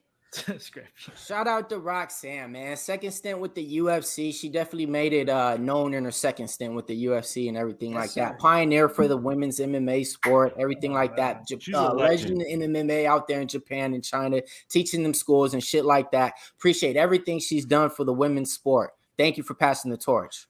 Hell of a career. Oh, yeah. Muay Thai, knee up the middle, Roxanne, but she. I'm telling you, that is where Roxy has thrived in this fight, is in this clinch situation, dude. She's beating her up with these knees to the body. Casey is wearing it, and her cardio is starting to show a little bit of signs of wear, in my opinion. This is the close round. Lands partially. Wow, Roxy came to dance. Roxy Loki could be winning this round. Okay? Dude, if this wasn't in Texas, I would say it is absolute certainty that there is a 2-0 for Casey O'Neal. But dude, in Texas, I'm just saying anything's possible. They are not going to. Another knee to the body. And then not only that, Liam, Roxy is hurting her with his knees to the body. Check this out. If you're going to pay judges to be corrupt, it would be in a fight like this where you know that tons of parlays would be cracked if Casey O'Neal somehow got screwed out of this decision. I'm just saying, Mills, as a Is O'Neal Sal D'Amato in the building? Is Ron McCarthy in the building? Not performance. Chris Lee, where are you? Adelaide Roxanne's Bird. face is completely busted now. Who was the last one last week? God. Who was the live line last week on the main event? It's not like a minus 1,000 million. Yeah. Okay. Oh, takedown attempt, sprawl from O'Neal. Oh yeah, Zoe. Yeah, I know what you mean. I don't understand how her man should get. What go, Roxy, go. We got a minute left, and she gets the takedown. Wow. Oh my God, she does get the takedown. Get up. Where's my technician? Where's my text? Roxanne, Roxanne. her career is You scrapping. have to put on the red light. Oh God, this is crazy. Yeah. That's Yeah. Roxanne Hey, Ziggy, Modafferi stop making bugging. it close down the stretch with the knees in the clinch. Bro, if this goes to a split, like you guys have, I don't care if she loses it. If it goes to a split, I'm like, bro. Hey, for real though. Well, Honestly, and I wouldn't say this. I wouldn't be surprised, man. We done seen all type of robberies Let's go go, down and Texas. shit like Yeah. that. So, I mean, oh yeah. hey, and if it do, honestly, I'm gonna just probably leave for a long time. For a long time. 'Cause y'all gonna be like, yeah, and I deserve that. Why no takedowns in round one? Why no takedowns in round one? I don't She's get it. She wanted to absolutely have dominated fun, the clinch man. ever since. It's crazy. She wanted to dude. have fun. Dude, look I at know, this. but Like, F that, fun. Clint. It's not fun to lose money. And the Right. fight is Not for us, over, but she's folks. winning Let's money. give it She's up. winning Clap respect. it up for That was Roxanne, amazing. man. The Power Rangers done in the MMA, man. That was She did the amazing. thing, man. That was a great I'm fight, so you happy guys. as a fan of She did Roxanne. the Out thing, there. man. Roxanne Went out a Modafferi, legend. guys, Thank you, 46 Roxanne. professional Thank fights you, in her Roxanne. career. Because I love Caps it women's off Thank with you, an MMA. Roxanne, I for love your that, career. you know? Awesome. So some What a official fight. stats and facts after the fight, you got 176 punches to 109, but you do got 2 takedowns from Roxanne Modafferi. Hell of a way to go out on your last fight. She didn't get finished, and it was a fight. It wasn't a boring fight. She wasn't standing around getting her ass whipped, looking like she needed to retire. This wasn't you need to retire fight. So shout out to her. But I just oh shit. Dogs barking before the judges. Oh, boy. Dogs are barking before the judges. I got to hear this decision. oh, Guys, shit. I am seeing only 3027 O'Neills on Twitter for the most part. So, Well, of course, just everybody wanna- on Twitter bet O'Neal. Fair play, but I'll also just acknowledge, Would I you want give to her give the Mills third that round? credit too. A lot of people think that Roxy didn't win a single round there. And to be honest, I'm biased as shit right now. I'm not judging, I'm also trying to commentate a little bit. that's so. fine. It's 29-28. I think it's 29-28. Like Yeah. 30-20. Casey O'Neal it's a had a split at record all? performance night on significant strikes landed. So I Yo, get it. It I'm afraid wasn't to fuck the out most, Casey O'Neal if it's entertaining next. on her and shit. Oh She yeah, was I'm gonna get fading though. hit. I get it. Y'all been fading her. I'm gonna keep winning with her and cashing with her though. No, Y'all I can do can, what y'all do. who's been? I mean, I got her in a parlay. I Oh no, never faded her. Nick, Wait. I'm saying Nick always fades No, her. not always. That's last fight. I'm telling We're you just now. last That's right. I'm So fading her all my next money. fight. Depends who it is. Wait. Split It's a split. decision. Oh shit. Let's fucking go. Roxanne, jump her fucking out! go. Jump her out, Roxanne! Jump her out! You deserve this! Jump her out! Jump her out! No way. Shit. Ooh. Oh, that would have been so good. The king is here to stay. The king They got it is right. here. They got it right. Hey, I think they got it yeah, right, you yeah, guys. Yeah. 29-28. I thought it was They 20. got it it right, but if you're laying minus 400 on split decisions, it's Give me a just feel good dangerous. That's all. once, That's man. all. Give me a feel good moment once. Fuck. I gotta hear my girl right now. Nope. That's brutal. Hey, so as a O'Neal backer, I am not impressed at all. And I like getting low fades, like you see right here, my haircut. That's what I'm doing for O'Neal next fight, especially if it's a good fighter, like a better fighter than Roxy for sure. I'm fucking fading her ass, bro. It's not impressive at all. Yeah, I know you guys may not have it on mute, but basically, Casey just told the whole crowd to fuck off. They're Because booing they her. started booing her. Right when they got the mic, they started booing her. So she I mean, said, okay, y'all yeah. want me to be the bad guy? F it. I'll be Yeah, the exactly. bad guy. That's me. That's me. The bad She didn't deserve guy. to be Bad booed for that guy. fucking That's what I'm performance. No talking chance in about. hell, man. That's the switch. A lot of people ain't got that shit. King Yeah. Casey, man. Y'all want to boo her? F y'all, man. Let's He's her right, baby. man. He's Mills, her man, I'm minus sorry, 400. bro. You cannot call her fucking king. Like She's a I don't know, in the court, the old court, the Joker right now. Like, she is not a king. And if you Your don't say turn, that, you're baby. biased as Your hell. turn. Like I'm realist. Like I'm a I don't have realist. any Roxanne. I'm actually thinking I can Yeah, I fight like on when you- DraftKings. I think it helps. Can I just say though, I bet half a unit on Roxanne to win by decision at plus 500. I would That's take nuts. that bet again. I take it Yeah, again. I mean, I that's, take it that again. was a If they good fought bet. again next Saturday, I take it again. So hear me out about this, y'all. Casey, before her fight with the Shevchenko person, they asked her, what do you want to do after this? She said, I want to take it slow. I do not want to fight right now. I want to take it slow. They got What's her a girl back say in the to me? ring real quick against Shevchenko. She didn't want that. The UFC did. Same shit after this fight. She didn't want this fight. The UFC is pushing her. Yo. She's saying that she wants to take her time. Am I saying she's ready? She's established. She's polished? No. You called her a Can't afford king. that right You before called Hey guys, we need Bro, to get to the next fight. you You 'cause called her a they're- king. We need to get to the next fight because they're gonna That's pull the these name. fuckers off the That's board, the name, guys. bro. They're gonna pull these fuckers off the board. Yeah, let's do it, Nick. We're not gonna Go. pull them Yeah. off the board. It's fine. Oh, It's hey, not- Andre like Arlovski, this- Jared Vandera. Who you guys got? Jared Van I'll- Der, biggest bet of the night. Boom. I'll go real quick. I got no bet on this one. I'm just gonna enjoy Orlovsky's probably one of his last fights. I gotta get going. Good luck on everybody's bets. Let's cash this shit. Enjoy the fights. Everybody in the chat. Love you guys. Let's get it. We be pumping. Good, Daniel. Drive safe. Good to see you, buddy. listen, Andy, this one You for too. Uh, All right, Mills. Clint, who do you have here? You said? Jared Vandera, biggest bet on the night, which I mean, my night has been shit so far. I have reverse swept to this point, lost everything. So, take that for what it is. But this is the one fight that I looked ahead of time before this is the one bet that I made when I was like, I'm probably not going to be betting much on this card. And then I threw 10 bets on for some fucking reason. This is the one I looked ahead to and said, this is my favorite spot on the card. I got Vandera plus 165. He's about plus 125, plus 130 now. So, 3 units. It's my lifesaver. I need Vandera right now. He looks Bad. so friggin' chubby and like just, hey, I'm the big man, fucking and drinking beer and the whole nine at the weigh-ins, but we'll see. What are you doing, Mills? Man, I ain't do shit on this fight, man. I'm trying to get convinced and go with Vandera just because he trains right around the area out here. He owns his own gym and shit. But I'll be honest, I ain't got nothing on this, man. I might do an instant prop before the fight, but y'all can go ahead. Shit, I'm looking for a no distance. Liam, what are you doing? Yeah, so for this fight, I don't think I have any tracked bets on it. I had leaned towards Vandera as an underdog. I think that Arlovsky's in what I call the trap door position at 42 years old against a guy who throws a lot of volume at heavyweight.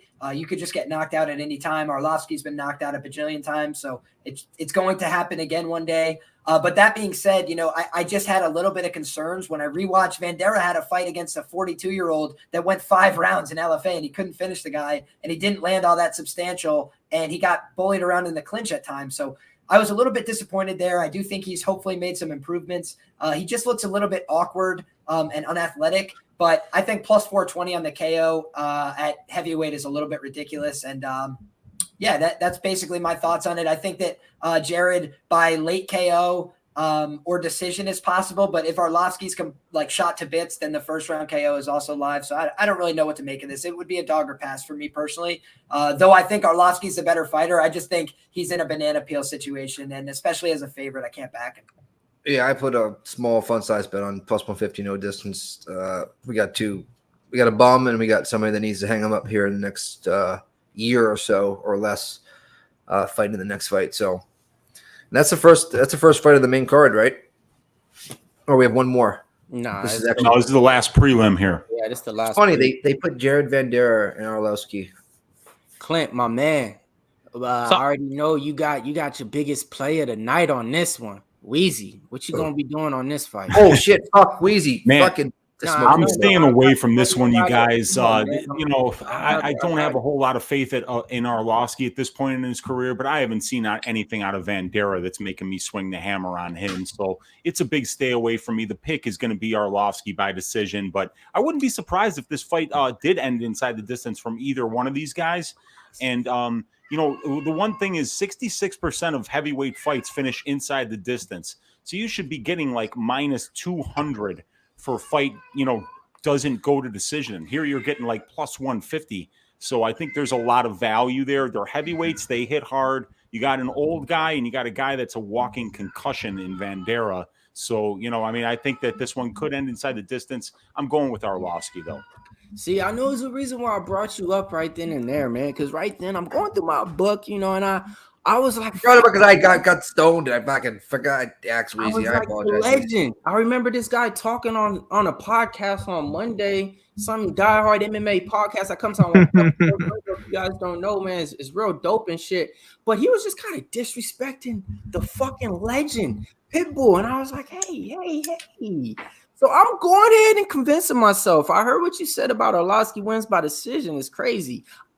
That was what I was looking at on my book at plus 135. All that other shit you said, I threw it out the window. That's what I was thinking. That was the first thing you said. I was with. We're going with it, man. This is the legend pick right here, man. Arlovsky wins by decision. Plus Let's go. 135 Let's go. Pop, man. Got to put some little money on the legend. Yeah, funny story about well, it's not funny, but Vandera was supposed to fight on short notice at the end of December. And he was actually basically supposed to be medically cleared to fight again, but like 48 hours before the fight. So when he weighed in on weight, he went to go get medically cleared to fight, and they didn't clear him from the concussion that he had sustained in his previous fight. So this was just in December, you guys. Here we are in mid-February. This guy's wasn't even medically cleared coming off a concussion in December. So, and you know, from the way he talks and some of the shit that he says, I'm worried about his brain health here, and getting hit in the head by Arlovsky is not going to help. What up, Marlon Z? Yeah, I mean, he looked like I was saying earlier, man. Like Jared Vandera, he trains out here in Hemet, California. That's about like 35 minutes from here. It's his own gym and shit. He's actually used to be fucking training at the Dan Henderson gym out in this area too, but now he's the owner of his own private gym, one of those gyms to where it's like, hey, you could just come here and train and get a membership for $60 type of thing. Nobody really coming over there to push him to the next level and stuff. So I mean, I do, you know, give him a little shout out, because it's like, shit, if you're doing that type of shit out here where I live now in Lake Elsinore, shout out to you, man, because it ain't shit out here like it was out there in Long Beach and LA and everything like that in Orange County. But yeah, man, so and like you said, he just had that concussion in December. Now he's coming back. I don't know if he's really gonna be there how he was, you know, a year ago compared to now. So give me Arlovsky. I know Arlovsky knows how to move around, pop shot, and get out in and out the way to win a decision on the judge's scorecard. So we just seen Roxanne got one round in that shit. So I believe she did win the third round. So I mean, hey, so give me Arlovsky wins by decision plus 135. All right. Hey, at this point, Fade Me pays handsomely. So pile up on Arlovsky, folks. Pays handsomely.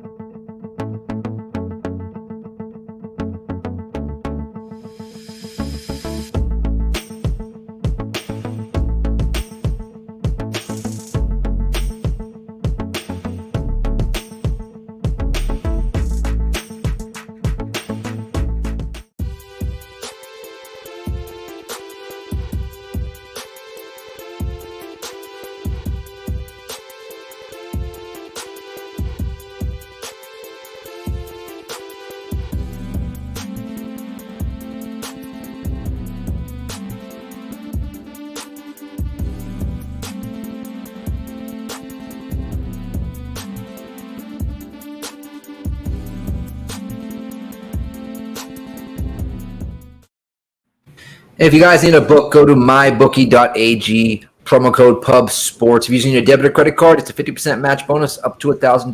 Bitcoin, 100% match bonus up to $1,000. One stack will get you two back. Easily convertible through your Cash App on your cell phone. We get the guys engaged. Arlovsky, if he gets knocked out here viciously, do you think he retires? Or does he have a contract that extends? This will probably be like the last fight in his contract, because that contract been extended already. So like, yeah, this is probably coming down to the one. No, I don't think it is, because if it was, they would have been put some emphasis on it, and he would be fighting on the main card. So I don't think it's his last fight in the contract. But do you guys mind if? Oh, I'm sorry about that. I thought. My bad. I didn't mean to step on your time in there, Mills. What I was just going to say before we get started here is just that I think a sneaky path for Vandera in this fight could be getting on top of Arlovsky. We saw Tom Aspinall, who, you know, he has some grappling upside, but he really isn't known as a wrestler. Basically, get into a couple exchanges at the end of round one with Arlovsky that he wasn't thrilled about, and he was like, F this. Came out in round two, fired a blast double, and choked him instantly with no hooks. And Jared the black belt, and he's got 20 pounds on him. Yeah, and the other thing is Jared, it's not like he's a great grappler, but he is okay at getting that body lock and just tripping guys. He's a big bear. Bear hugs are built for guys like Vandera. So I do think that lower center of gravity combined with the fact that he's got that awkward build, I feel like he could get on top of him here. And Arlovsky just insta-quit against Aspinall. So I have a bet here small on the sub and the KO for Bandera, and then a couple of round props, the round 3 KO for Bandera as well. All tiny bets, but they pay out at a pretty decent margin here for a heavyweight. So I'll take it. This was my look ahead bet. 26 incoming. This was my look ahead bet. This was my biggest bet of the card. This was the only bet that I was going to make on this entire fucking card before I lost my mind. So I'm down bad, folks. I lost a lot already tonight, and I got a 3-unit bomb here on Bandera. So I need this one something awful. Bandera! I think you're gonna catch the 3 month. Knock him out. Big old beard and wanna be fucking. Was it a fucking Wolverine mouthpiece? Shit. I'm just expecting Bandera to be able to pace with Arlovsky. That's kind of the big thing. Is Arlovsky's more of a point fighter these days, and you know, a couple of his fights got close. He gassed out late. I thought he lost to Tanner Boser. Like, Bandera is a bigger, younger version of Andrei Arlovsky. He has more volume. And his last fight, not the Romanov fight, but the Tafa fight, like, he showed that he can take a shot still and keep on coming back. So Bandera got some jiggle to that wiggle. Oof. Everything moves when he moves. It's like, that's like I described him as a tall glass of milk. When I saw him at the weigh-ins, I really think that's a fair. Not a tall glass of water, a tall glass of milk. Oh, big shots for Arlovsky! Wow. Yeah, I'm not liking that early. With the hands. That was a nice 1-2 right down the that fight. was impressive. At 42 years old, Arlovsky just fired off a young man's 1-2. But I do think there's a little bit of concern here. Arlovsky, if he starts getting off early, he did slow down against Carlos Boy Felipe, who doesn't hit with much power and who really couldn't put him away there. But I did think that was my reason for getting off the Arlovsky train a little bit. I had Arlovsky in that last fight, and I just thought that round 3 it got a bit dicey. So I'm interested to see what happens if brick for a head Bandera can survive and keep pressuring him for the course of 15 minutes. That's my thing. I need him to eat these shots early and then get going here on the volume. Ah, look at that. Bandera says, hit me harder. Yeah, Bandera says, hit me harder. Your shit ain't phasing me. Oof. Oh, my God. Arlovsky's like, okay, I'll hit you harder. I'm telling you right now, Bandera, though, catches Arlovsky. I've seen him get caught in the back of the ear and further, and he just... Play-by-play, Nick. Oh, there's the dog bark. Oh, he just missed on that short uppercut. He is so close.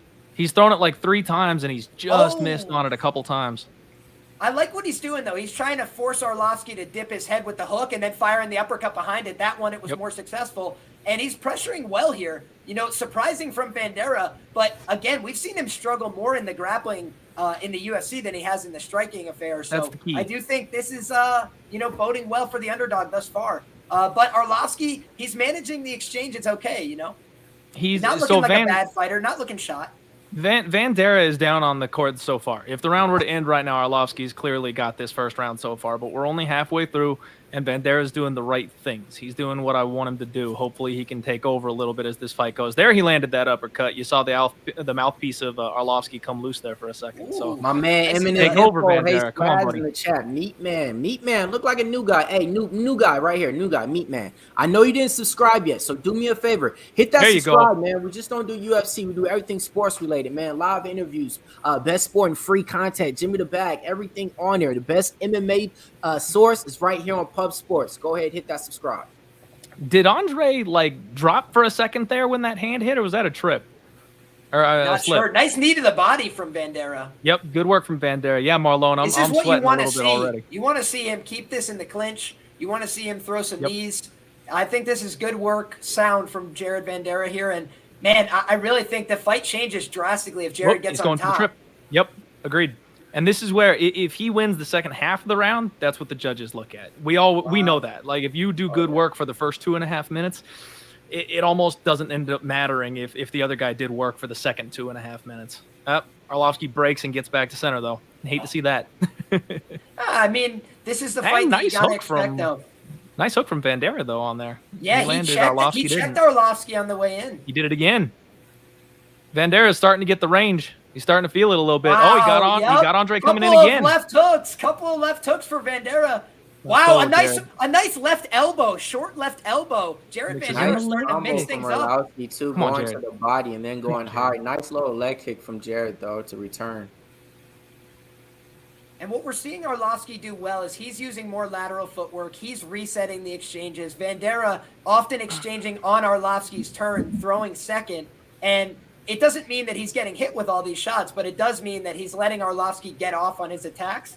And I would like to see, a little bit of suppression of volume by Jared going first a little more often in this fight. Spinning back kick that appeared to land on the cup, and Jared did not care. Wow, right hook from Arlovski. That was a slick punch, and I think that Jared respected that. He did not readily engage right after. There you go. Pump the jab, Jared. Do that more often. Pump the jab. I think that this has been a close Arlovski round, but man, it was competitive. It was not what I wanted to see with this being my biggest bet of the night, though. I hear you, but you're not looking bad at all. You're looking for the pace to improve for Vandera over the course of the fight, and Arlovski to slow down.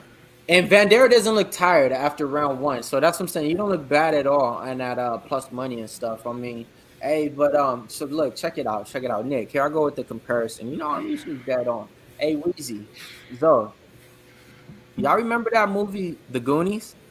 Of course. You remember the guy with one eye? Sloth? Yeah. Don't Jared Vandera look just like Dude, he does, man. That's creepy. Now watch when you see him. When the kid left him in the little cave. Wasn't he cross-eyed? Baby Ruth. Watch it for the people that sometimes you just nail a reference on point, and that one was on point. You see Jared Vandera. Oh man. Talking Sloth from the Goonies. Y'all remember, man. You're always good at that, Mills. You're always good at finding who they look. And they're usually pretty accurate. Yeah. Pretty accurate, man. Man, shout out everybody rocking with us, man. We got Marlon in the house. We got Express in the building. Bill Weathers, Evan L, Rick the Ruler. He giving us live updates. Plus 170 on Bandera. Hey, let's go ahead and call it, man. Big boy storing. Anything can happen. Cleared my old bomber. I'm scared of shit. Speaking into existence. Oh, big uppercut from Andre Arlovski.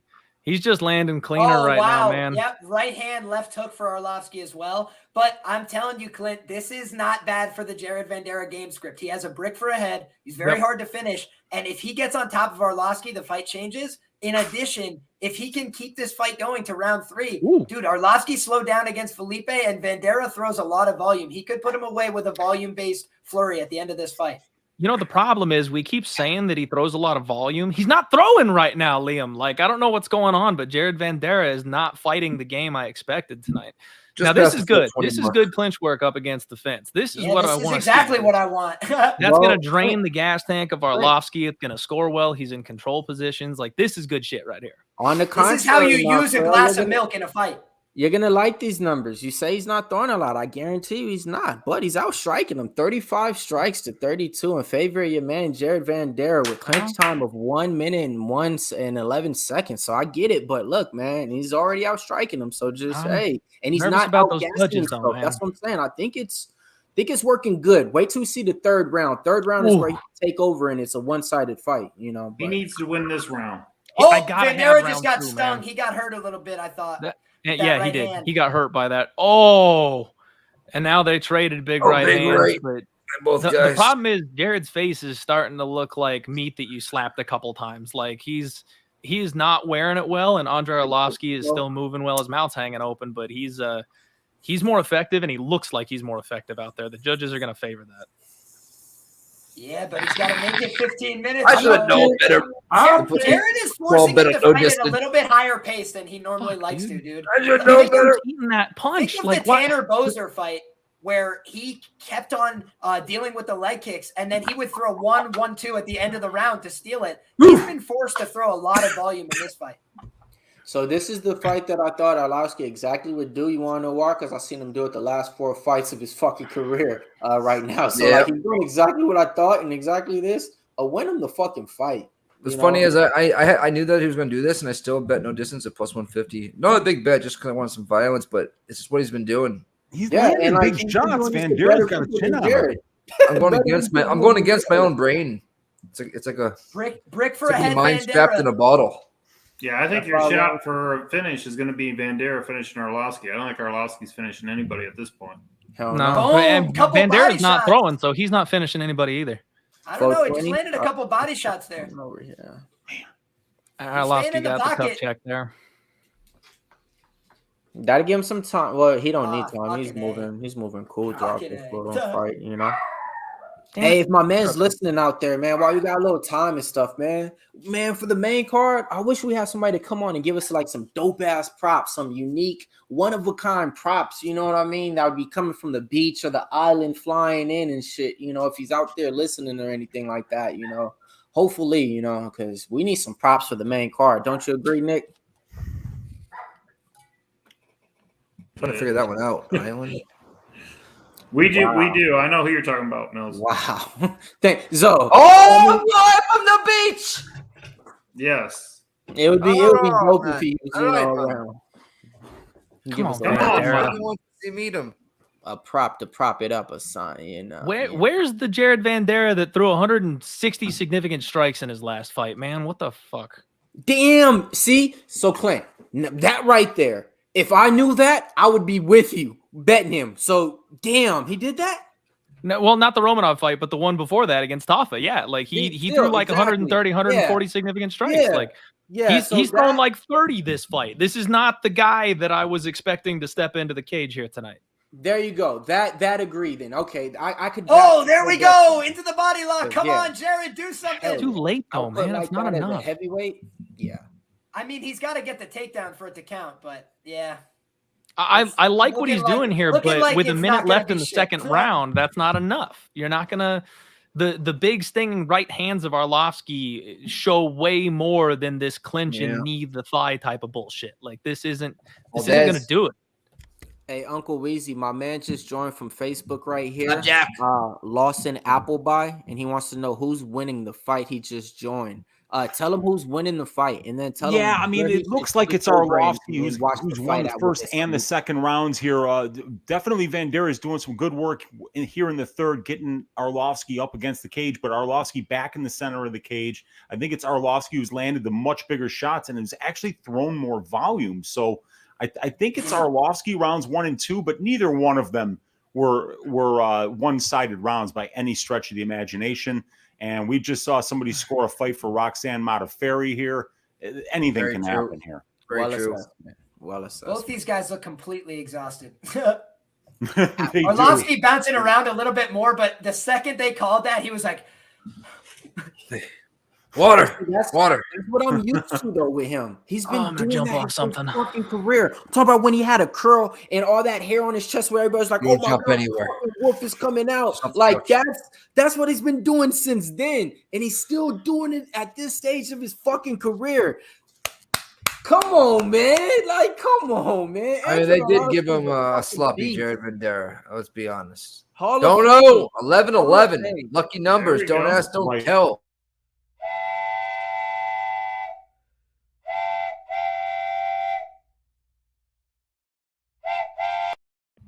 Cheers to you, brother. Thanks Don't for the know, guidance. train. Always, fellas. Cheers. Hop on thank the you. train. Thank you. Hop on. Hey, Bobby Landy hopping in, man. What's up, man? Hell yeah, it's been a minute, man. Hopefully you've been having a good year, new year. Bo Bobby Jackson boy. in the chat. But Don't Ask, Don't Tell is the man with the latest dono, man. Shout out to Don't Ask, Don't Tell for getting the dono train going right now, man. Let's go. Last round, man. Let's bring it home, man, before the main card pops off. Hey, Swing Tech. Heck All yeah. right, here we go, What Clint. up, dude? 10-8 round Bandera right here. Yeah, I apologize for not being good TV for the folks at home. You're Oh, no. getting trust getting me, we understand. shelled tonight. Big bet. Absolutely shelled. A big bet on this, like, yeah, and he's not fighting the way that you expect him to. Like when I bet motherfucking Miles John last week and he didn't go for not one fucking takedown. Yes, I know you're frustrated. Decent start here for Bandera, though. He did come out, started throwing a much more kick-heavy game. Now he's looking to get into the clinch. He's firing some knees to the body. I think the takedown, he tried it, but he couldn't get it. He stepped outside with that right outside trip. It's Just so couldn't weak get though, Arlovsky there. man. Like this is fucking Andre Arlovsky. You're not gonna get underhooks and then just kick his leg out and drop him to the floor. Like that's not gonna work. You're on the power. It's infuriating. He's not throwing. He's not doing anything. And these little shit trip takedowns against the fence are the worst efforts I've ever seen. Like this is frustrating, folks. He needs to I throw a think couple of optically, punches. though, him here. I mean, Clint, optically, being on an underdog in this fight, I don't think is a bad bet. Like, this has been very, very close. And, like, if you played the Arlovsky decision line, that looks sound because he had no chance of knocking out Vanderaa. He landed every clean punch he wanted and never sniffed it. So I really think that plus money on the decision prop for Arlovsky or Vanderaa here isn't a bad look. He's fighting for the money down the stretch. He's eating all the shots. I think he's got a chance here. This is where I get to hold up my little closing line value trophy. Beat the big, massive market move. I was ahead of everybody else, and that's all great. But I'm not going to be paying for any pizzas tonight because I'm just going to get that closing line value. I get to wear the gold medal, but no money coming back into my account, unfortunately, and that's the part that sucks. This is a big boy bet on this one. This is going to hurt. He needs to land a couple punches and then change levels and get the takedown. Come on, Vanderaa. Do. Wobble him. Oh, Jared with the right hook. He actually landed clean, and it didn't affect Arlovsky at all. Jesus, that's the thing. He's not doing anything, man. Like that. A lot of people. When I said that, I thought that a little bit, man. When I thought that, when I said I thought Vanderaa was going to win by knockout, everyone was like, "How? Why?" And volume-based knockout. Like if he has the activity level he had against Tafa, he will land enough shots that eventually, especially like in round 3, Arlovsky's going to get tired and the accumulation, he'll just go down. This ain't it. Like he's not a power puncher, walking backwards and check left hooking the guy as he comes in. Like that's not the way to beat Andrei Arlovsky. So. Here we are with 2 minutes left in the third round, and he has yet to rock the big fella. Like it's just not going to happen this way. I think his best shots in this fight have been those kicks to the body. You see Arlovsky trying to return it now because Vanderaa has been poking around a little bit with those kicks to the leg, kicks to the body.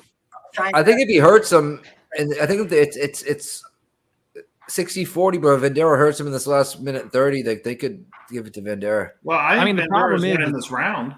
Yeah, but if Andre's got the first 2 rounds, shit don't matter. Like, you know what I mean? Like he can't win a decision right now. He needs to get a finish. Did he clearly win him though? Close fight, man. Yeah, did he clearly win the first 2 rounds? That's the thing. I mean, I don't know. Like they looked relatively I think close. Arlovsky won the first, no doubt. But I mean, it's not like nice left. That was a punch. Yeah, Derrick Vanderaa landed an uppercut and a left hook. That was nice. He called the fucking ref and he goes, "No, sorry, bud, that's a punch." And Vanderas, I mean, he's been the guy coming forward, which with the Texas judges, we know that helps. But I don't want to make a bet sweating on the judges to look favorably on me. You know what I mean? Like, that's not the goal here. I said Vanderas should have been favored. I believed that when I said it. I believed that when I locked the bet in. This is not the way the man fought, or at least this is not the way you should fight against Andrei Arlovsky, and this is not the fight that I expected when I bet on him. I thought he would look much cleaner than this. But you know what's happened though is that this is the fight that Arlovsky sucks his opponents into over and over and over again. And he outstruck him in round 2 and round 3. How you like that? 5 years almost now, ever since the Travis Brown fight. He said, "You know what? I'm getting older. I'm sick of getting knocked out." That was a nice check left hook by Vanderaa. No, I hear you, and I do get that Andrei Arlovsky sucks people into this fight. I totally understand that, but I was banking on the volume of Vanderaa. It's when you come down to this fight, this is how Vanderaa fights, and if he outlands Arlovsky in this fight, then he wins. Like that was the basis of the bet, but he's not throwing enough for me. Well, guess what, Clint? He won the third. He outlanded him. And guess what? He outlanded the third. You're live here. He outlanded on the second too. I'm about to lose a split. Is what's going to happen here, bro. He outlanded on the second by 7 punches in the second round. They just put the stat up. No, I know, but it just the stinging right hands of Andrei Arlovsky versus the pitter patter knees up against the cage. Like I don't feel good about those being the deciding factor. I think visually it looked like Arlovsky won the first 2 rounds, and that's hopefully the judges give this to me. But this was way closer. I mean, and again, if it goes down to a split, something like that, plus 165 on the dog, that's a bet. And Jack Lafley, we don't show the fights here. We only comment on them. So this was closer than sharing the closet with your little brother, to where it's like, hey man, move, man. This is my side of the closet, man. This was a close fight like that, right? But check it out, man. You might like some stats and facts that go in your favor, man. 93 in favor of Jared Vanderaa for only 60 for your boy Andrei Arlovsky, with total time control 2 minutes and 45 seconds for Vanderaa putting on for him at California. Can he pull up an upset over the legend? The numbers say, hey, why not? All in the judges' optical. And I don't what is it, Liam? Is it optical or optic? Which one? Optics? Optics. Fuck, optics. This is taking a long time, you guys. I think we got to split here. Dude, Oh, I definitely kind of gotta agree split. with Wheezy. And yo, Clint, this is what I mean. I know there's nothing that compensates when a fucking bet doesn't come through, but it's time in market, brother. And that's the thing. I know. Never let your highs get you too high or lows get you too low. You're No, making good bets. You win money over the year. You got this. I brother. made too big of a bet in this spot, and the losing I've been doing so far tonight, I'm just sitting here like. I hope this comes through for you with every fiber of my being. It's a split. Let's go, Jared. Vandera, come on. Jared Vandera, please. Split. Come on, Doug Crosby. Give me Jared Vandera. Split. Tell me Jared. Come on, Jared. Shit! Fuck. Oh, another greaser. Oh, man. Fuck. Andre Arlovski, man, puts a little nice, another win under his closet right there, Cashed a little insta prop we went with just on the fly because I didn't know what to bet. Shout out to Weezy because I was thinking the same way, but I mean, Pitbull wins by decision plus 135. Who gives a fuck about that? You know what I mean? Like, I was rooting for my man Clint. I'd rather him hit a 3-unit bet out on plus money on somebody that's a local kind of, so it would feel good for that shit. So, yeah, I was rooting for that shit. You know what I mean? So. I do check the good money distribution every week on BetMMA, and Jared Vandera was right at the top of the good money distribution. I think it was like the fourth best bet on this card, and I do think that showed in this result. Split decision loss. I believe he opened at plus 160 or something like that. So, early money on Vandera, it's just a great bet, and unfortunate because sometimes great bets don't come through. But rooting for my man Clint. I feel like he's going to have such a bounce back next week. It's going to be insane. Bookies are freaking ducking right now. They're trying to prevent action. Still got 5 fights though.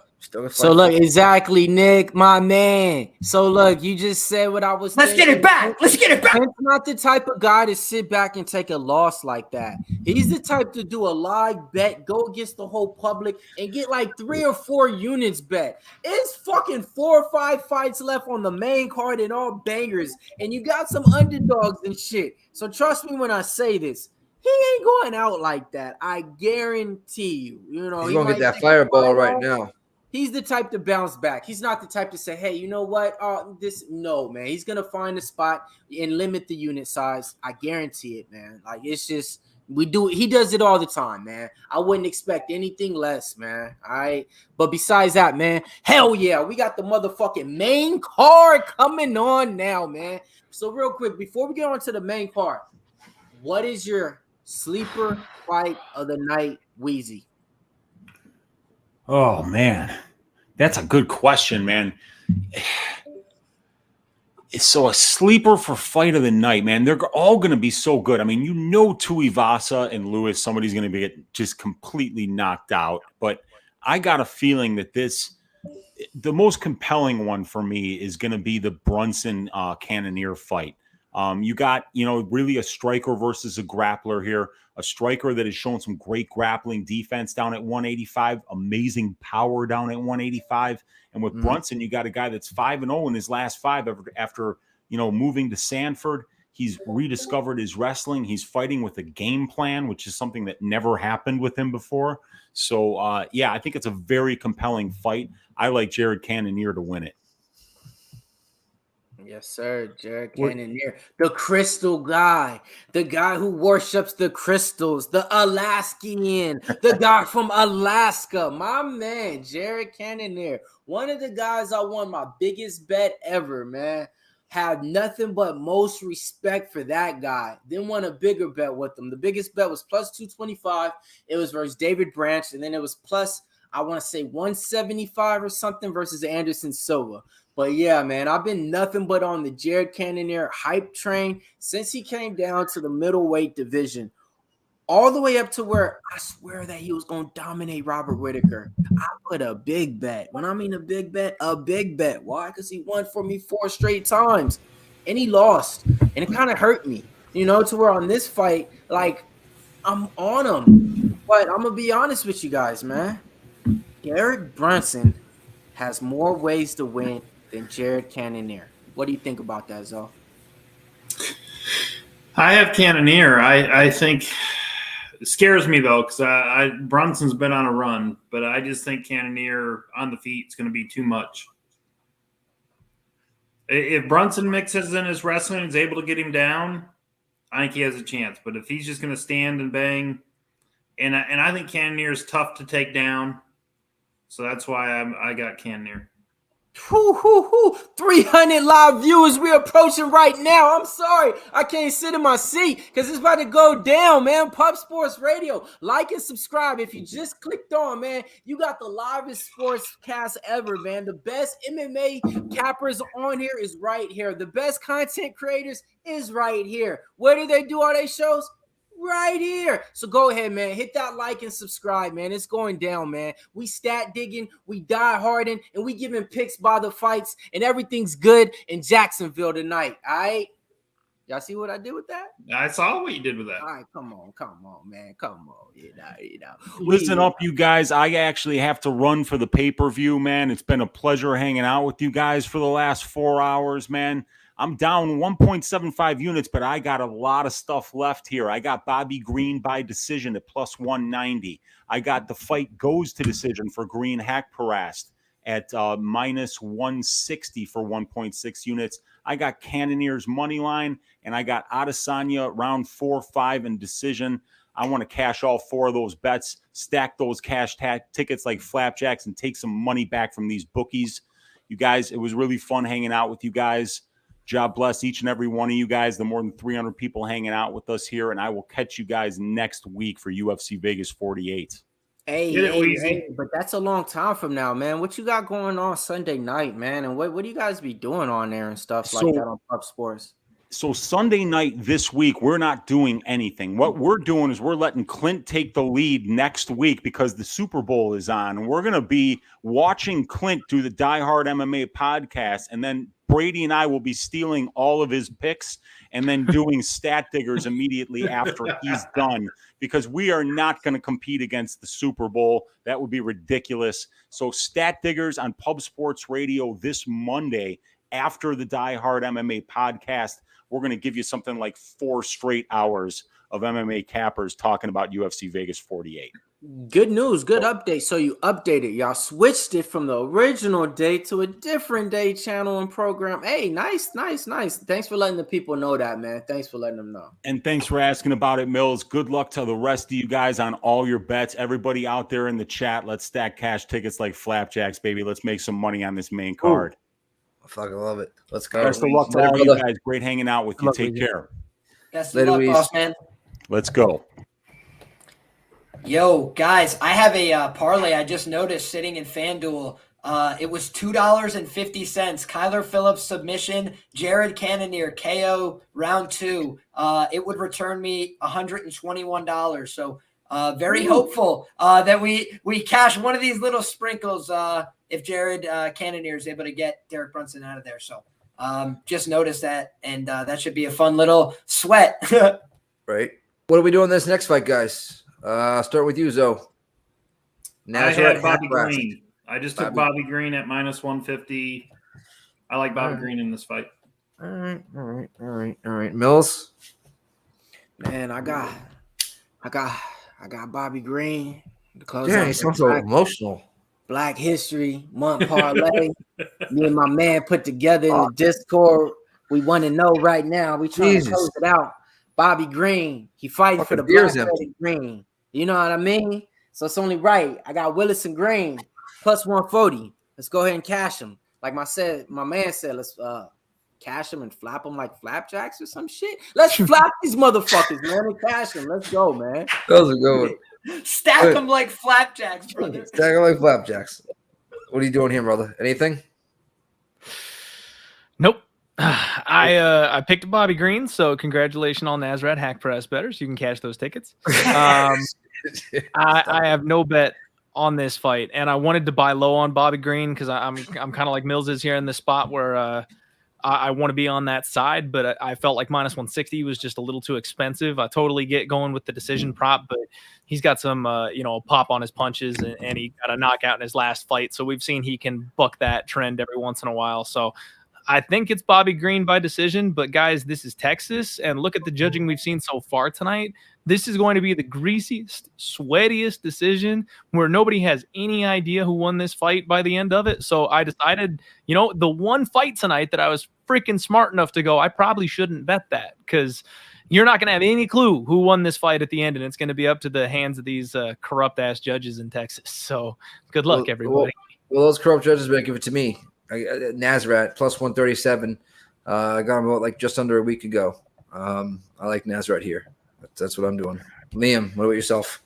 So I've got a play here, 3 units on Bobby Green at minus 135.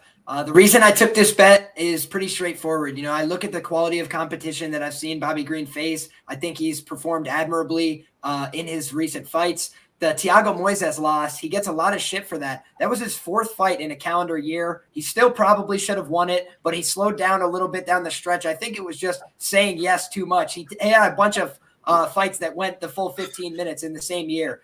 But people also talk about Bobby Green doesn't have power, and he dropped the shit out of Lando Venata twice in the 3rd round. Could have easily knocked him out there, nearly finished. Al Iaquinta gets a lot of shit, and he did admit that he quit in that fight. I tried to throw it out of my capping. But with that being said, I would quit too. He was getting completely styled on the feet and dropped badly by Bobby Green. And I think he just had no interest in trying to get back up because he was getting fucked up. Like, he knew I'm going to get outclassed on the feet if I stand back up. So let me just get out of here and call it a career.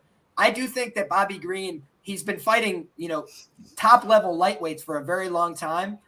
Legends of the game, veterans of the game. Nasrat Haqparast, he's kind of taken a few steps up in competition and fallen short every time. And so I do think that he could win this fight.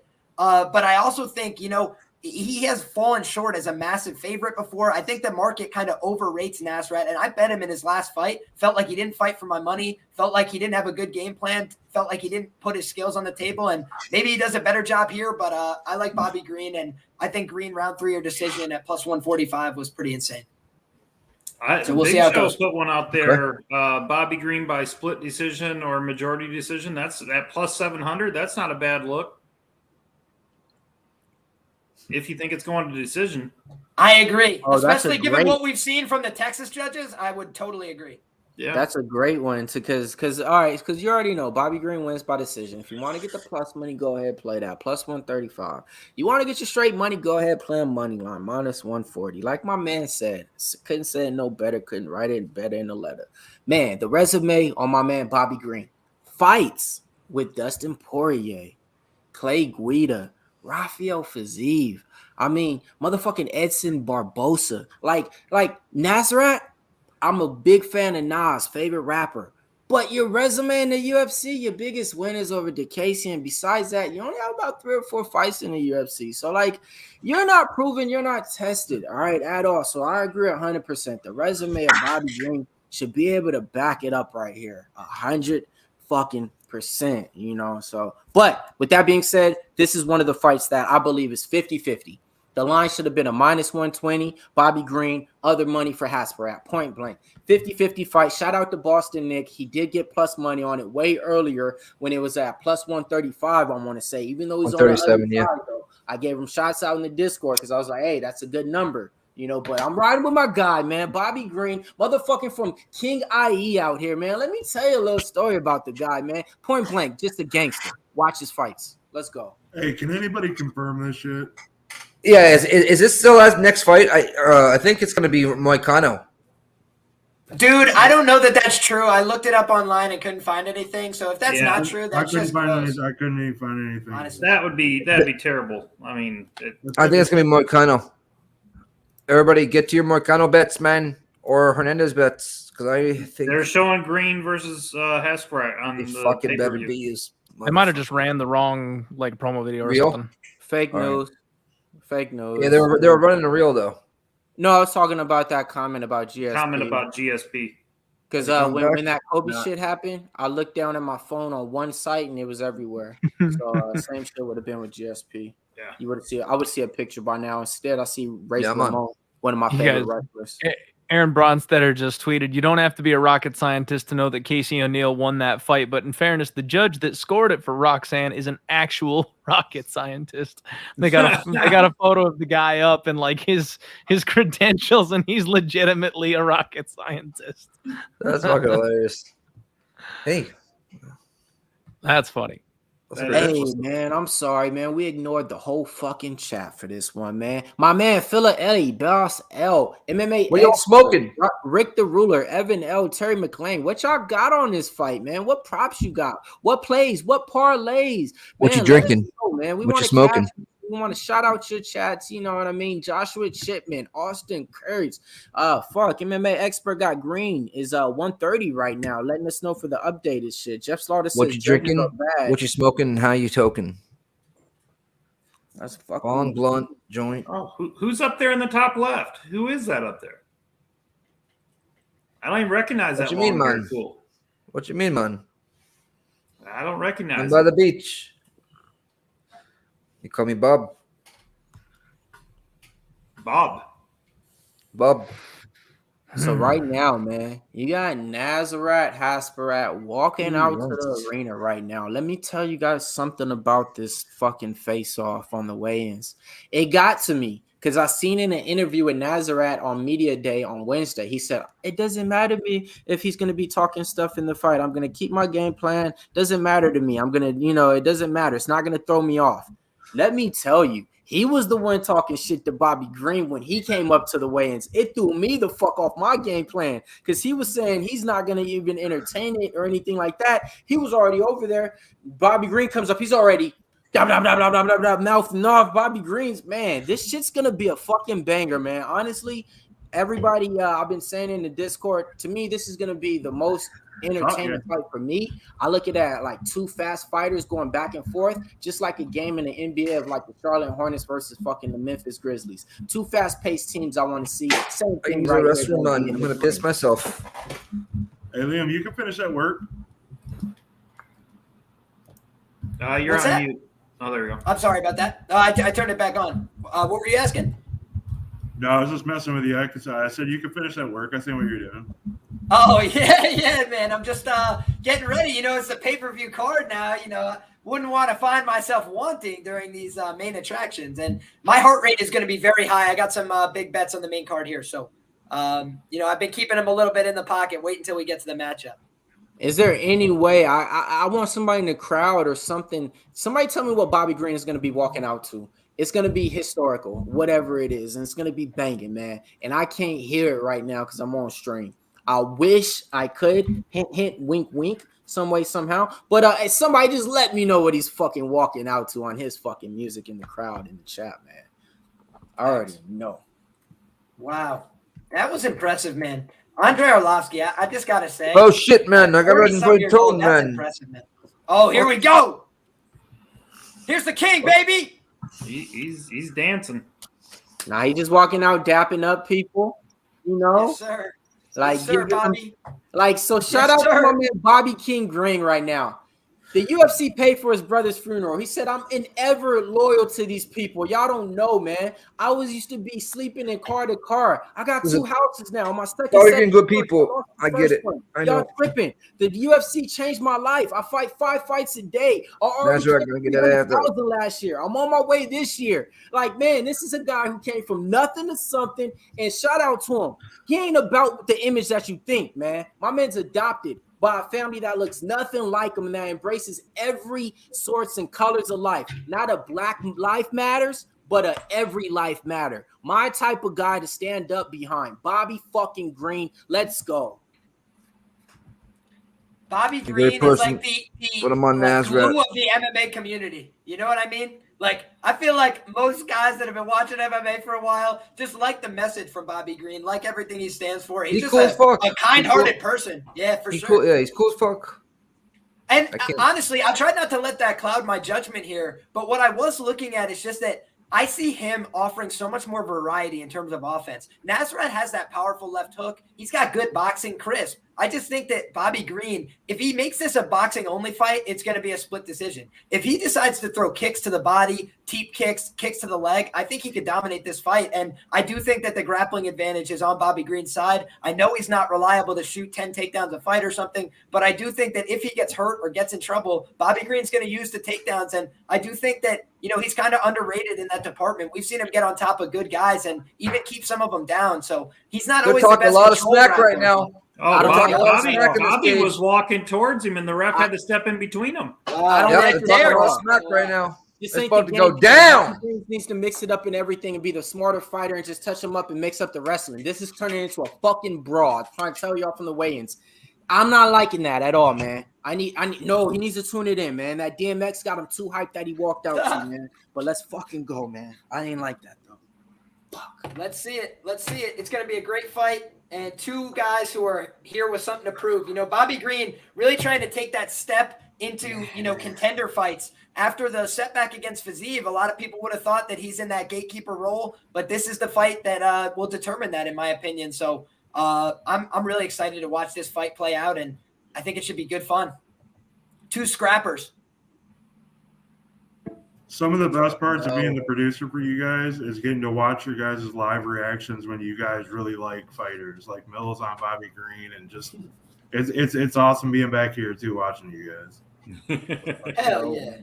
It's different when you already know, man. When it hits to somewhere close to you, and you got a more attachment to it than just a typical I like the fighter type shit. Yeah, man, you already know, man. I think Nasrat should have used more of those suction cups on his back. I don't think there's quite enough of them on his back. I was just thinking the same thing, dude. By aliens. Bobby Green, you want to get this 50? You want to get this win bonus? No distance here. I'm actually. You want to get this 40,000 win bonus? Okay, fight smart, my dude. Fight smart. You want to get this 40,000 win bonus and keep this shit going. You've been fighting on the main card now for fucking like the last two main cards, bro. You're fucking fighting. Quit getting emotional. Quit getting emotional, dude. Tone it the fuck in and fight your smart fight. Outstrike him, okay? That's it, and move, bro. He looked like shit versus Hooker. Fuck. I think it's a little too late, Mills. I think he is emotional. I know. It looks like he's about to retire, like on some Roxanne shit, bro. Like, tone the car up. Yeah, this is weird from Bobby Green. He was see how the fight plays. He looked like a shell at weigh-ins. And I'm used to him being more amped up and having fun. This is another level. Like what he's doing out here, I'm not sure what this is. You got to keep your hands out with Nasrat. Nasrat's fucking fast. That's what I thought he was going to do. Bobby never has his hands too up. much to put on a show on the main card, and it's like, nah, like just chill, bro. Because you got somebody on your hands right now. This ain't none of them dudes that you fought. I mean, Bobby's got a damn chin on him, though, so I'm not worried about him getting, like, clipped and knocked out early or anything like that. This should be a war, but I'm wondering where his head's at. Good jabs from Bobby, but we did see a nice left hook from Nasrat early, so this has been a good fight. Bobby's holding the center, firing that jab to the body, thus far keeping Nasrat mostly on the back foot. Good feints from Bobby Green as well. You're seeing him mix up the attack. He's gone low with the leg kicks. He's gone to the head with some punches. He's gone with the body jab. Nasrat hasn't thrown yet, has he? I was going to say, what's the time frame? Right at the beginning. I'm at 4 minutes I'm at 404. I'm with you. Nobody's landed anything yet, really, at all, actually. Yeah, all right, Nasrat threw those hooks like right off the.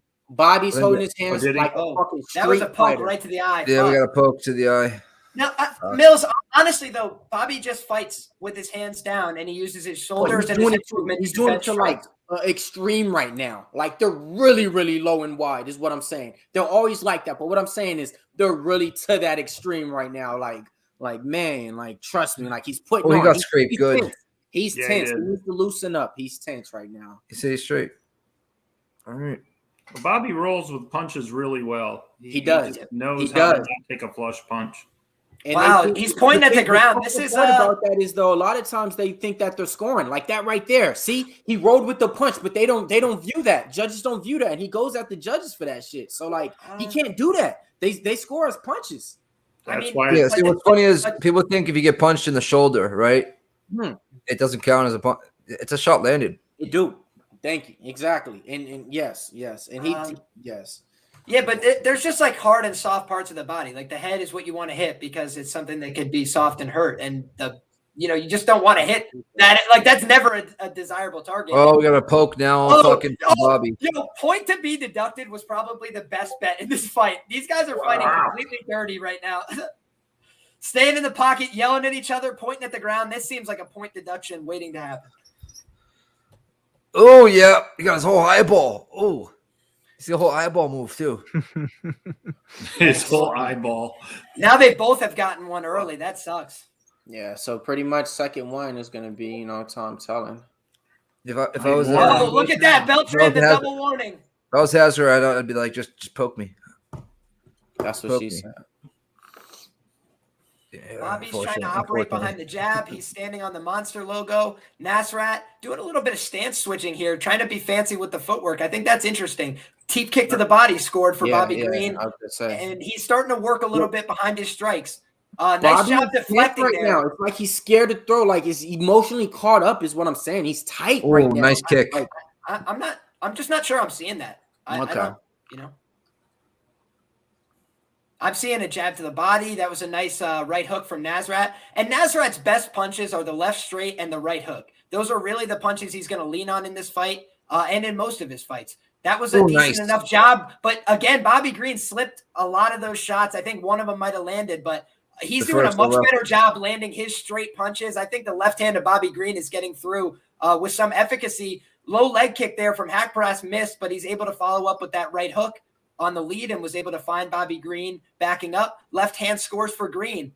Dealing with a little bit of lag here, so I couldn't tell how hard that left hand landed, but Nasrat landed one. Jab return from Bobby Green. This is a fight in a phone booth a little bit. Both guys standing on the line, seeing who's going to back up first. But the double jab of Bobby Green is being effective. That was a nice shot from Nasrat with the right hook. I don't know that Bobby was hurt, but he definitely got a little wobbled backwards trying to find his footing.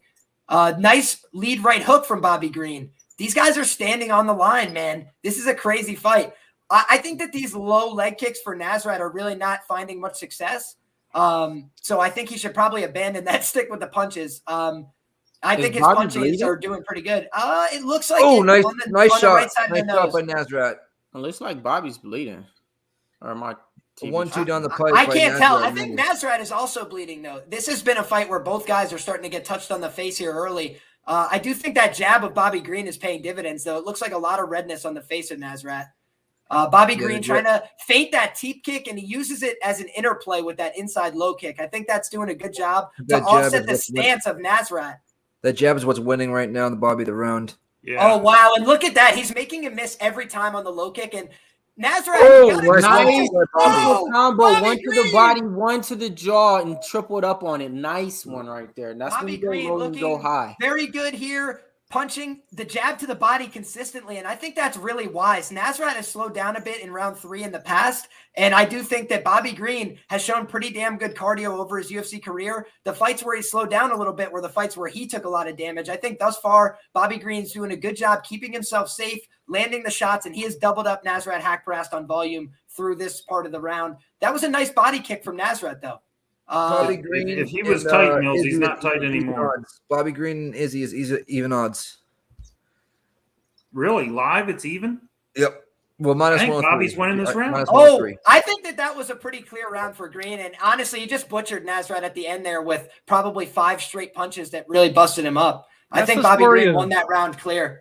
Story of every single Bobby Green fight I have ever watched, man. That those of us who know what we're looking at and know what we're seeing say Bobby Green won that round clearly, but the man backs up and the way he rolls, the judges don't like it, and they score it for the other guy every time. I mean, dude, if that round got scored for Nasrat Haqparast, they need to have their license revoked, dude. That was a clear round for Bobby Green. I mean, he outlanded him by double the volume and the better shots. What do you guys think on the chat? Maybe I'm wrong. I could be wrong. Nick, I have Bobby Green minus 260 live. Liam, you're 100% right. You can parlay if you like Bobby Green real quick. You can parlay with Izzy and get run around minus 115, 118, maybe a little bit better depending on your book. If that's what you guys want to do, if that's what you guys are seeing in the chat yourself. Bobby Green is looking real slick right now. Everything you said is 100% accurate. We think he won the round. We know he did.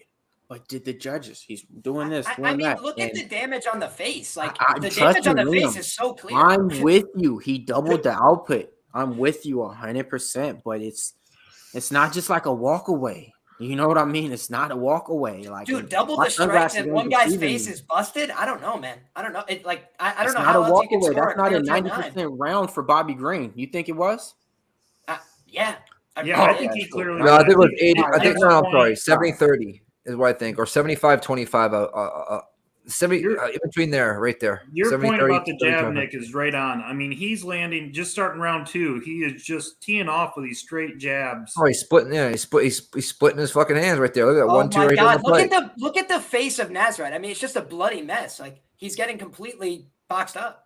On the way, Bobby loses fight is by that was a nice left hand. That was a nice errant left hand from Haqparast, and I think you're spot on the money. He's got to try and do what he's doing now a little bit. He's backing Bobby up at times, but the problem is every time he enters the range, Bobby is just finding him with these hard shots and forcing him to reset out of range. That was a nice body kick from Bobby Green with a right hand behind it. And he's starting to feel himself in there, throwing some combinations. Bobby Green is unloading on this kid. Bobby Green is coming on right now. He's putting on a clinic. One thing a lot of people don't notice is the footwork of Bobby Green. After he throws his footwork, look at his footwork. He moves. He's out of there. He's moving quick on his feet. That's a lot of things people don't pay attention. I will say this second round, he's coming around, looking a lot better, just similar to Kyler Phillips for me. This is what I need to see. Oh, look at these straight that 1-2. His 1-2 is slick down the pipe, man. It's just, it's cracking him right down the fucking pipe. This is his hands up and everything, and he still can't block the punches coming through. To me, this is a 90% round so far for Bobby Green. Yes, 100%. 100% or 90%? Bobby's been doing well. Mills, did I hear that right? 90%, 100% of the time. Oh shit, y'all got me, man. That was a good one. But no, that's what I'm saying though, because this is a little bit smarter, and also his volume's a lot more. It took him till 17 minutes. I mean, it took him till 3 minutes and 45 seconds to have 17 strikes. In this round already, he has 20 strikes. Oh, that left hand was serious for Bobby Green. Wow. Just out of range. Bobby Green. Go ahead and call it, Liam. Clinic on right now. It's going to feel real good when the one fight that I called like picture perfect is the one I didn't bet on. Don't we all dream for that, Clint? Like, don't we all dream for that? Look at this jab nice from overhand Bobby left Green. by Nasrat. That was one of Nasrat's best punches of the fight, but that second one appeared to land on the shoulder of Green. That's what Green is so good at, man. I know it does count as a strike landed, but Bobby Green does such a good job putting hard shoulders in front of things that make you not want to throw the same punch again, and it just deflects the shot. So a lot of the power is taken off it, even if it does land. I'm hedged out as long as Izzy wins. But cheers to you, brother. No, Nick. I think the lack of volume from Nasrat's what's. So I'm rooting Bobby Green now at this point because I think Izzy is I can't say the word because I don't want to jinx it. No, that was a good left hand from Nasrat. But again, Bobby Green's just trading 3 for 1. You know, the volume that Bobby Green is putting on now is way too much for Nas to output. Man, he's striking him with 7 punches and kicks by the time Nas hits him with 2. So that output is gonna, yeah, man. So yeah, this is what we need to see right here. And a lot of this round, those punches aren't rolling off. He just set him on nice fire. Combo. Several straight punches. Bro, Nasrat's nose is broken. This is horrible. If you don't offer something back, Bobby Green will fuck your face up. I want that whole face is fucked up. Fucking receipts on everybody who said Bobby Green doesn't have power before this fight. Yo, show me the fucking receipts. No, no. That's from a lot of no. Real quick, Liam. That's from a lot of fucking damage and jab and stuff like that. That's not power. He hurt Rafael Fiziev, Lando Venata. Yeah, but that's not power. That's not power, Liam. That's not power. That's output. That's not. Yeah, that's straight out output. He just pick. I mean, gentlemen, how much output did Jared Van Der? But no. Actually, busting up the face. I mean, just to be fair. Hey, Liam, fuck that. I'm with you, man. Let's go, cause we're on Bobby Green money line. So let's go ahead, man. Come on, baby. Let's go, baby. Bobby, stay the course, brother. Stay the course, brother. Let's go. Let's go. Yes, I love it, Mills. Yes. Significant strikes landed already in this round. Nice kick to the body. Let's go. Bobby Green operating out of the southpaw stance, switching to orthodox. This is why I liked Bobby Green. He's got more diverse offense. He's got more weapons. He's got more tools. Nice head kick from Haqparast. Got to acknowledge that was a beautiful shot that he snuck in late in the round. But Bobby Green, totally unaffected. Still firing back. Oh! What a fight, guys. This is actually a good fight. Nasrat presenting, but it's Bobby King Green. Left at the end. Bobby King Green letting him know. Give him the bonus now. Give him the bonus now. He's here, baby. King Green, baby. So the only thing I don't like about Green is he always fights with his back to the cage. Like he doesn't like come forward. He you understand what I'm saying? He's always circling around the outside. Yes. But the thing is, for me, I care about who is the better striker. Oh, he's better tonight for sure. And even on the back foot, dude, Rob, like when you see somebody like Bobby, man, he backs up, he resets in a new stance and fires the teep kick to the body. It's hard to follow him. A lot of guys want to, but if you follow him, he will meet you with a 1-2 down the middle, or he'll hit you with a teep in the body. And that's tough to advance on.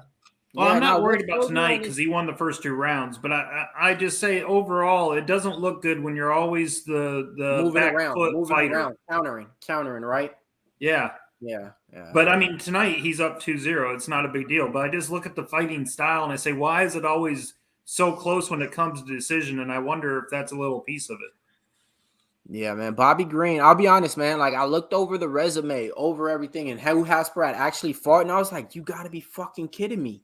You got to be fucking kidding me. Dude, Rafa Garcia is no Bobby Green. I was like, Bobby Rafa Garcia ain't no Bobby Green.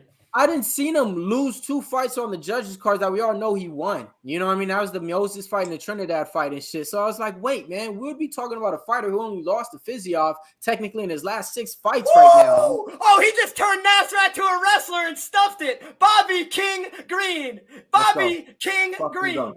Hey, let's get some live lines out here. Hey, shout out, man. Hey, let's go, man. Let's go, man. Hey, man, I got no live line for you, man. I think he's running minus 900, man. 900? Bet on Green, man. 700, man. Bet on Green. How'd I load up on freaking Bandera and not on Green in this spot? There you go, Green. I missed I don't know where that Nick went. You guys, I'm in shell shock. Like this is almost as bad as losing another bet because I'm sitting here going, I could have got a rebate here on Bobby Green. I talked about it all week, and I'm just watching here with no ticket, so I was like, fuck. Yeah. But you liked him though to make him to lay a hammer on like a 3-unit bet though. On Bobby Green? Yeah. So I did, but I wanted like the minus 120, minus 130 type of price tag, not minus 155, minus 170. So they're fucking brawling. Never got my number, Bobby so I Green passed on it. Cannot be denied as an action fighter, dude. If you can say anything about Bobby Green, he comes the same way every time to get in a fist fight with you. He's a man. He's a fucking man and a gangster, and I love him forever. Yes, he's a motherfucking gangster, and that's how we breed him around here, man. I'm trying to tell y'all, man. That's it. He's paid to fight, bruh. Like, yes, sir. Man, this is different, man. Y'all know, man. All right, calm down. Nice shot from Nasrat. Got to credit him there. He is coming forward, staying aggressive. Nasrat. I think that Bobby Green is doing the better work still down the stretch. Teep kick to the body. He's just been so active. And every time Nasrat wants to set up offense, Bobby Green switches his stance. So 122 strikes for Bobby Green to 60 for Haqparast, man. I'm just saying. If you tuned into my show this week, I told you Bobby Green's going to double up on volume. Is he I said he's fighting? going to 30-27 him. I said he's going to 30-27 him. What name was that again? Yes. Bang! Shout out to my man Marley Slaughter, man. We about to catch the motherfucking Black You're talking about Bobby Green? He goes, not black not the rest. Bam! Oh, that left hand might have just broke Nasrat's nose again the other way. Look at him. Boom! Jab from Bobby. Bobby talks to him in between every exchange and says, how about this one, young man? Hold this one, young man. Man, dude, bro, I'm trying to tell you. Bam! Bobby Green teaching this man a lesson about boxing. Bobby Green. Dude, I heard a lot of people tell me this week that he was going to get taught a lesson about boxing. Man. I'm just saying. I'm just saying. Hold on. I want to hear what my man Dreads have to say real quick. Dreads, what do you have to say? Because the other man that was in your spot, he used to like to fade my man Bobby Green. Can you please tell that man, He Do dumb not man. He ever dumb man. fade Bobby Green. I He did dumb man. 500 That's why last week. I had to. That's why I had to parlay. $5. Is he minus 103? Oh, he's sitting by the Boom! beach. That right He's hook sitting by the was beach serious. right now, man. Bobby Green is making this man miss on almost every punch at this point. He is bullying him around the guard, through the guard. This is a clinical striking performance from King Bobby Green. To Mills' point before, Nasrat it's about Haqparast the has too many angles. suction cups on his back. Wrong Guys, number. it is about the angles. Bobby Green resets his feet, switches stance, and he is not in front of you. He is at the side of you. He hits you twice in the head, and he's gone again. They don't see the footwork. I'm trying to tell you about Bobby Green. They do not see the corner cutting and everything Boom. like that. They Damn, just another team. fighter. Put some motherfucking. Oh my God! Oh my God, Bobby! Just disrespect him, why don't you? Just disrespect him. Literally disrespect him. 53 punches to 17 in the third round for Bobby King Green, man. Put an exclamation point. Put a $sign on that shit, man. I give King the green, but not to O'Neal. Evan Both said that teams Bobby came Green in. best boxer in UFC. What do you guys think? No. Not even close. He has great boxing. I will say he is one of the great boxers in the division. But no. He is a great MMA boxer because what he does in boxing range would not work in a real boxing match. But it is very effective in MMA where all these different strikes are coming. Bobby Green can catch kicks because his hands are low. He can stuff takedowns because his hands are low. When you it's got a the little bit hands down, different. you automatically go to the head because you think you could punch him and you can't. He 10, just goes like this and punches 9, your ass. So 8, the angles just like 7, this, man. 6. 5, 4, 3, Hey, 2, shout 1, out to man. everybody at That's cash. the end of the Man. fight. If you had Bobby Green money line minus 140, we cashed. Cash If you it. had him by the prop play right. plus 140, you cashed. But if you had him with the Black History parlay, man, like me and my man Slaughter in the Discord, man, we back at it again, man. We cashed plus 140 for the Wells and Green. Shout out to my man Bobby King Green doing it for Black History Month, man. We 2-0. Matter of fact, we 3-0 on the Black History Month parlay. Let's keep it going. Last year wasn't the same. This year, we cashing and killing the game. Yeah, man. Yeah. Fuck Does me. anybody think this is going to be a split decision in Texas? If it is, I it's the fucking grossest hope so, decision I've ever though. seen. It'd be kinda That was, funny. that was legitimately a very clear 30-27. That should be. I think it should be unanimous. Split decision written all over it, man. But it's in Texas. It's in Texas. Is Sal Diamato there, the one that gave Hermanson? He's on a vacation, man, by the beach. It'll be 30-27. 30-27. 30-27. Just wait for it. It should be. And this That's is one of me. the. On the That was edge one of of my the best- seat because I know how bad the judges are, but I really just like if they get this one wrong, I might have to stop betting on MMA. And there just needs to This be a is, split the decision, clearest- Bobby Green, man. 30-27, dude. You got I mean, that was one of the best performances I've seen out of Bobby Green. Yes. I agree. Man. Nas, even though he lost, he looking away like, bro, let Oh, my yeah. people down. You know what I mean? Dude, look at his face. He got butchered and he talked all that shit. Dude, with all due respect, that guy should wash his mouth out with soap. Yeah. Talking that shit about Bobby King Green. Cash it. There we go. 3 Cash Oh, on no, so where we 4? Jesus, Mary Joseph.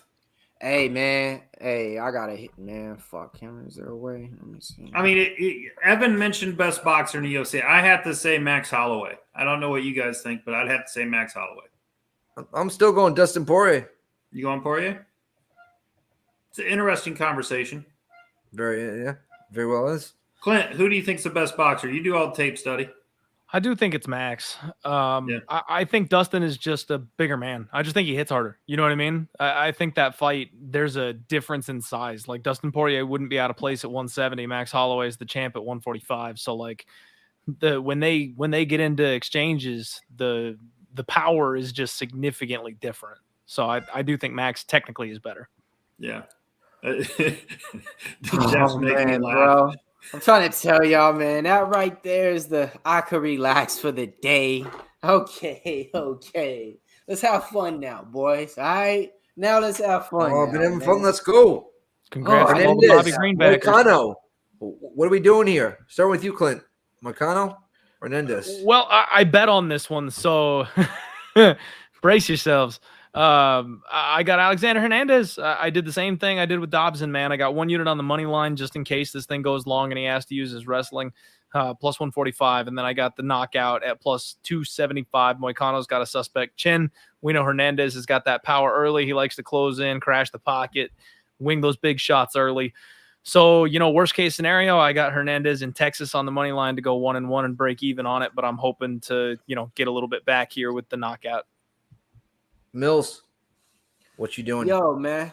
So when I go to Starbucks, right, and I go to my coffee joints, I don't order no frappuccinos, no macchiatos, no none of that shit, man. No Moicanos? No Moicanos. You know where I'm going with it, man.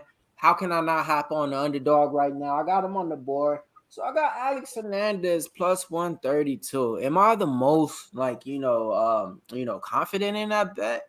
No. But I just think Alex Hernandez, has that tenacity in him to go out there and push forward and actually want to win in, stunning fashion compared to Macchiano, who's bouncing around weight class to weight class. People think he's like 38 or 36, thinking he's way older than he is, but he really ain't. You know what I mean? So I don't really know what's going on with this dude or anything like that. So I think that Hernandez did switch camps and everything like that, So I got Hernandez it is. Jesus joke. All right. I'm on Hernandez with you. Makes 3 of us. I'm on Hernandez. That makes 4. Fucking shit.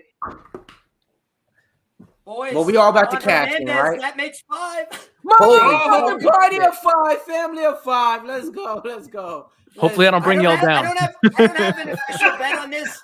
Just to be clear, I don't have an official bet. I did pick Alexander Hernandez to win the fight by knockout. I do think that, Moicano is just a little bit fragile. I do think that he doesn't like fast starters. I think that Hernandez is kind of like a confidence bully. When he feels good, he's able to run somebody over. Later in this fight, Moicano can definitely take it over. That's why I didn't bet Hernandez on the money line here, though I do see it as the betting side. And I think that Hernandez by KO in round 1 at plus 550. Interesting little poke. I took no distance as well at minus 159.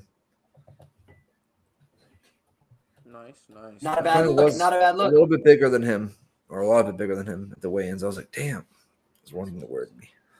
What everybody in the chat do for this fight, man? Coming up, man. Oh, there's Calvin Cater just bumped somebody. This is a fight. Oh, it's a Modelo thing. For fuck's sake.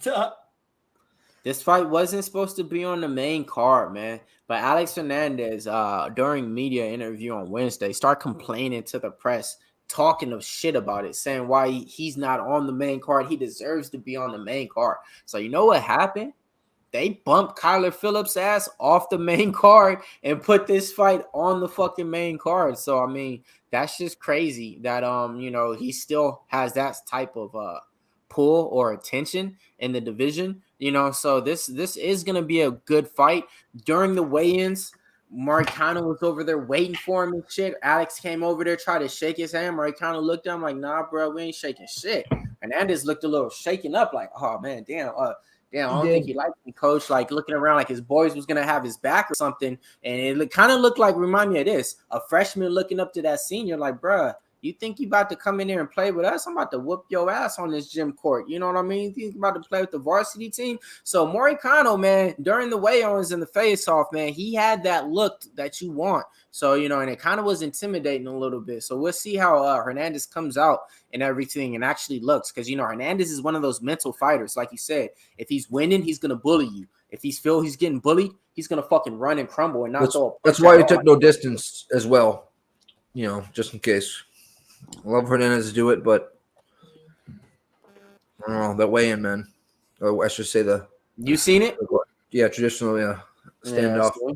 Man, what I saw was when they faced off, the thickness difference in these forearms. That's what stood out to me.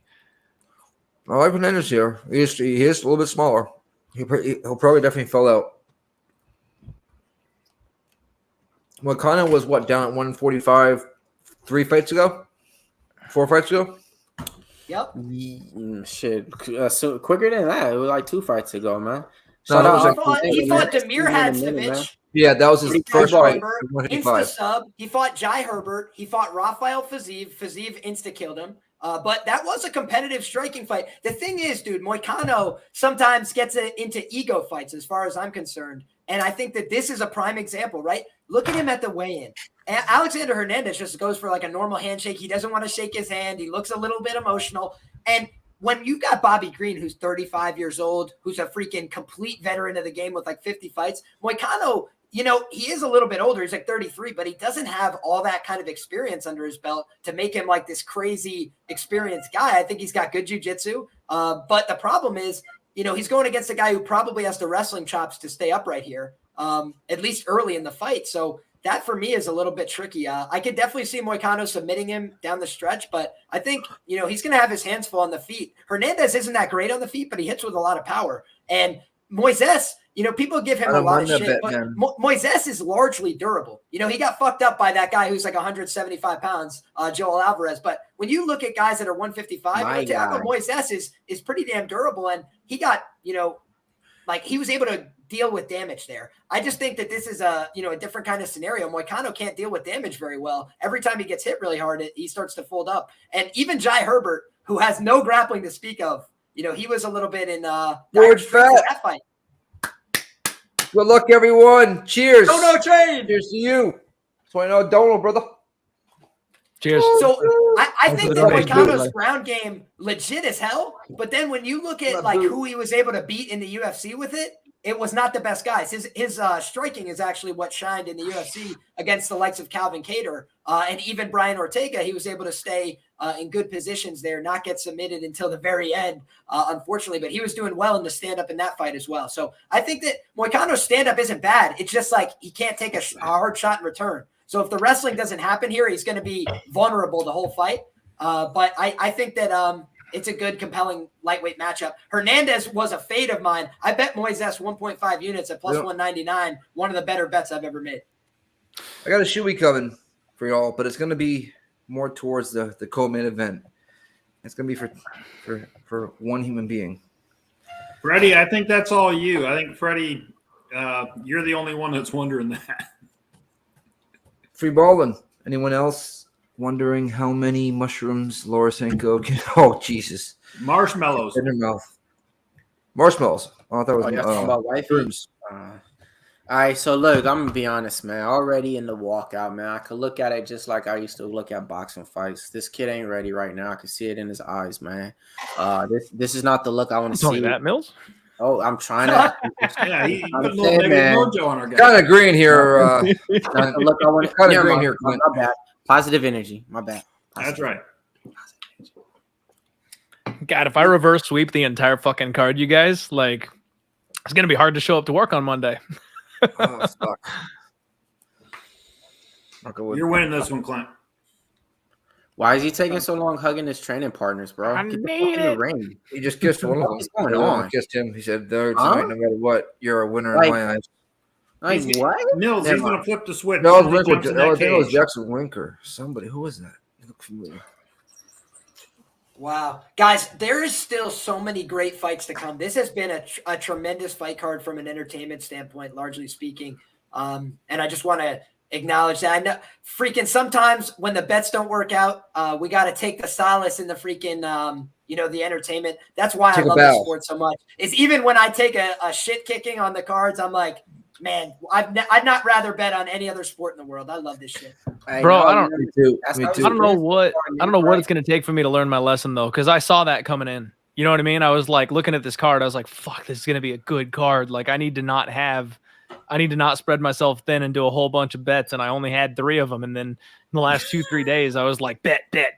Like fuck, man. Like I could have avoided a lot of pain and enjoyed a lot of these fights tonight if I had just pumped the brakes. I think that we're going to start doing a tape session. Wasn't it, Clint?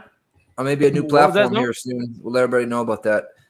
I said, didn't you do a TikTok about bet like probably 2 months ago around Christmas time where you tap. Yep. I actually did okay that night though. Hey, so on this fight right here, who's gonna cover it for me? Who we got? We got Clint, we got Liam, we got Nick. Who we got on this one? I think I'm behind you guys. Go ahead, grab it, Liam. Yeah, I'll do round one for sure. So right now Wait, we see Anato Moicano. He's bouncing in his stance. Gonna close as a minus 155 favorite on the money line. And on the other side here, it's probably going to be about plus 125, plus 130 on the comeback here for Alexander the Great Ape, new nickname on that side, Hernandez. So I think that this is a good fight, man. Anato Moicano has that look in his eye.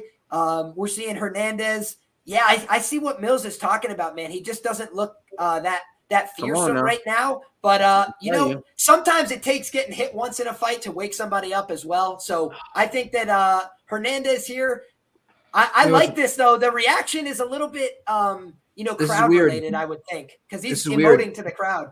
No distance, and Moicano on Bovada right now is the same, minus 159.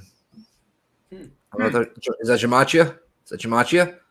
You tell me. I just haven't been that impressed by Hanato the last couple of fights. I don't know what it was, but I watched him and I just wasn't. I hope he folds like a lawn chair. What's that? So I hope he folds like a lawn chair. I do too. All right, here we go.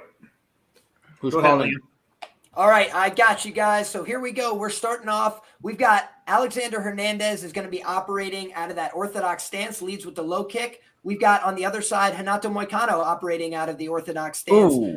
It looked like a couple early leg kicks land for Hernandez with some authority. Moicano's getting the better of these jabbing exchanges, but a nice high kick from the left side for Hernandez scores. He lands with that inside low kick, but the long hooks of Moicano are starting to find a home early in this fight. Hernandez is looking to paw away, try and create a little bit of separation, a little bit of space here. Moicano trying to cover distance with the jab. Right hand for Hernandez appeared to find a home, but Moicano is extending these combinations. He's not letting him get off on one big power shot and exit. He's trying to punish him with some hooks and some straight punches behind that. Hernandez is, leaping into range, but coming up short on a lot of his punches. I've seen that from him in the past. That's a mistake that he's got to correct if he wants to be successful in this division. If you're going to step in, you got to commit to the punch. He can't halfway do it, and halfway doing it has cost him a little bit early in this fight. He steps in with the left and the right, nothing doing. A lot of these shots landing on the guard of Moicano, and I think he's kicking from a little bit too close on the range. That was a nice lead right hook from Alexander Hernandez, forces a shot out of Moicano, and then he checks his nose. That's the kind of shit from Moicano that I don't like. He does not react well to strikes, and when he got hit there, he instantly was like, let me check my facial structure. Let me see how we're doing. He's again looking for the single leg, again getting denied. So I think that the jabs of Hernandez and that right hand are starting to find the mark, starting to bother Moicano. But Moicano's got a smart answer here, which is he's looking for reactive takedowns. He's looking for clinch opportunities. And now he's able to push Hernandez back to the fence. He's locked up this body lock. And the leverage from this taller man could be enough to get Hernandez to the ground here if he's able to elevate from under the hips. Hernandez trying to create space with the leg, unable to do so. Now pushing down on the head, able to explode back to his feet nicely. Looking to dig an underhook on the right side. Abandons it for wrist control. Head position favors Moicano. Hernandez is now trying to use his leg as a lever in between. Don't like that look. Moicano is getting very desperate on these takedown attempts from the body lock, but it looks like he's going to get this one. Big stepping outside trip into the mount. Wow, beautiful job. Dang. And Hernandez is not going to settle here. He's able to get his knees involved in the knee shield, but this is a Brazilian Jiu-Jitsu black belt matchup. It just seems like Moicano is, as the larger man, in a much better position here. He's also on top. He's got a lot of leverage. And you've got to think that Moicano is the better grappler from a technical perspective. He has had a lot more success grappling people in the UFC. We're seeing heavy shoulder pressure right now from the top position. I don't want to monopolize this conversation, though. Gentlemen, how are you feeling about this fight so far? And who do you think is fighting to game plan here as Hernandez tries to explode back to his feet, nearly giving his back? I'll kick it over to my man, Clint. How do you feel? I'm sorry. Not great. No, I felt good until I still think that what we saw was positive on the feet. I do think he's making Moicano desperate with these takedown attempts. Back up. And now Hernandez explodes back to his feet. Nice done. Elbow. That Hernandez gas tank is always concerning for me, though. So if he's you. getting taken down in round one and this fight gets extended, that's a problem. Wow. That was a nice high kick and a jab behind it. Moicano looking a little bit worse for wear here, starting to back up and not set his feet as much. He might still win this round, Clint. I really think what was impressive about that was that Hernandez was in a dire labored position. uppercut. He was stuck underneath in what appeared to be a jab, mount, and he was able to get out, get his guard back, and get back to his feet, landing hard shots now. Left hook, right hand to the body. Alexander Hernandez. Oh, nice overhand right by Hernandez. The overhand right scores. The high kick to the head. Hernandez. Alexander Hernandez is putting this guy on notice. Liver kick. Sending him back around the ring. Moicano does not look like he wants to be in there right now. If I'm judging body language. He does a great job there, though. We saw Hernandez look for a takedown attempt of his own. Moicano easily shucked it and tried to push him back to the fence. We see Hernandez right back to work in the center. I think this is, if you're a Hernandez backer, this is the fight you want to see. He's able to get back up to his feet when he got taken down. He's able to put some pressure on the feet, and he's going to leave the lasting impression. Oh, nice right hook from Moicano. But that jab stunned Hernandez. Wow. That was it was a hook by Moicano. Yep.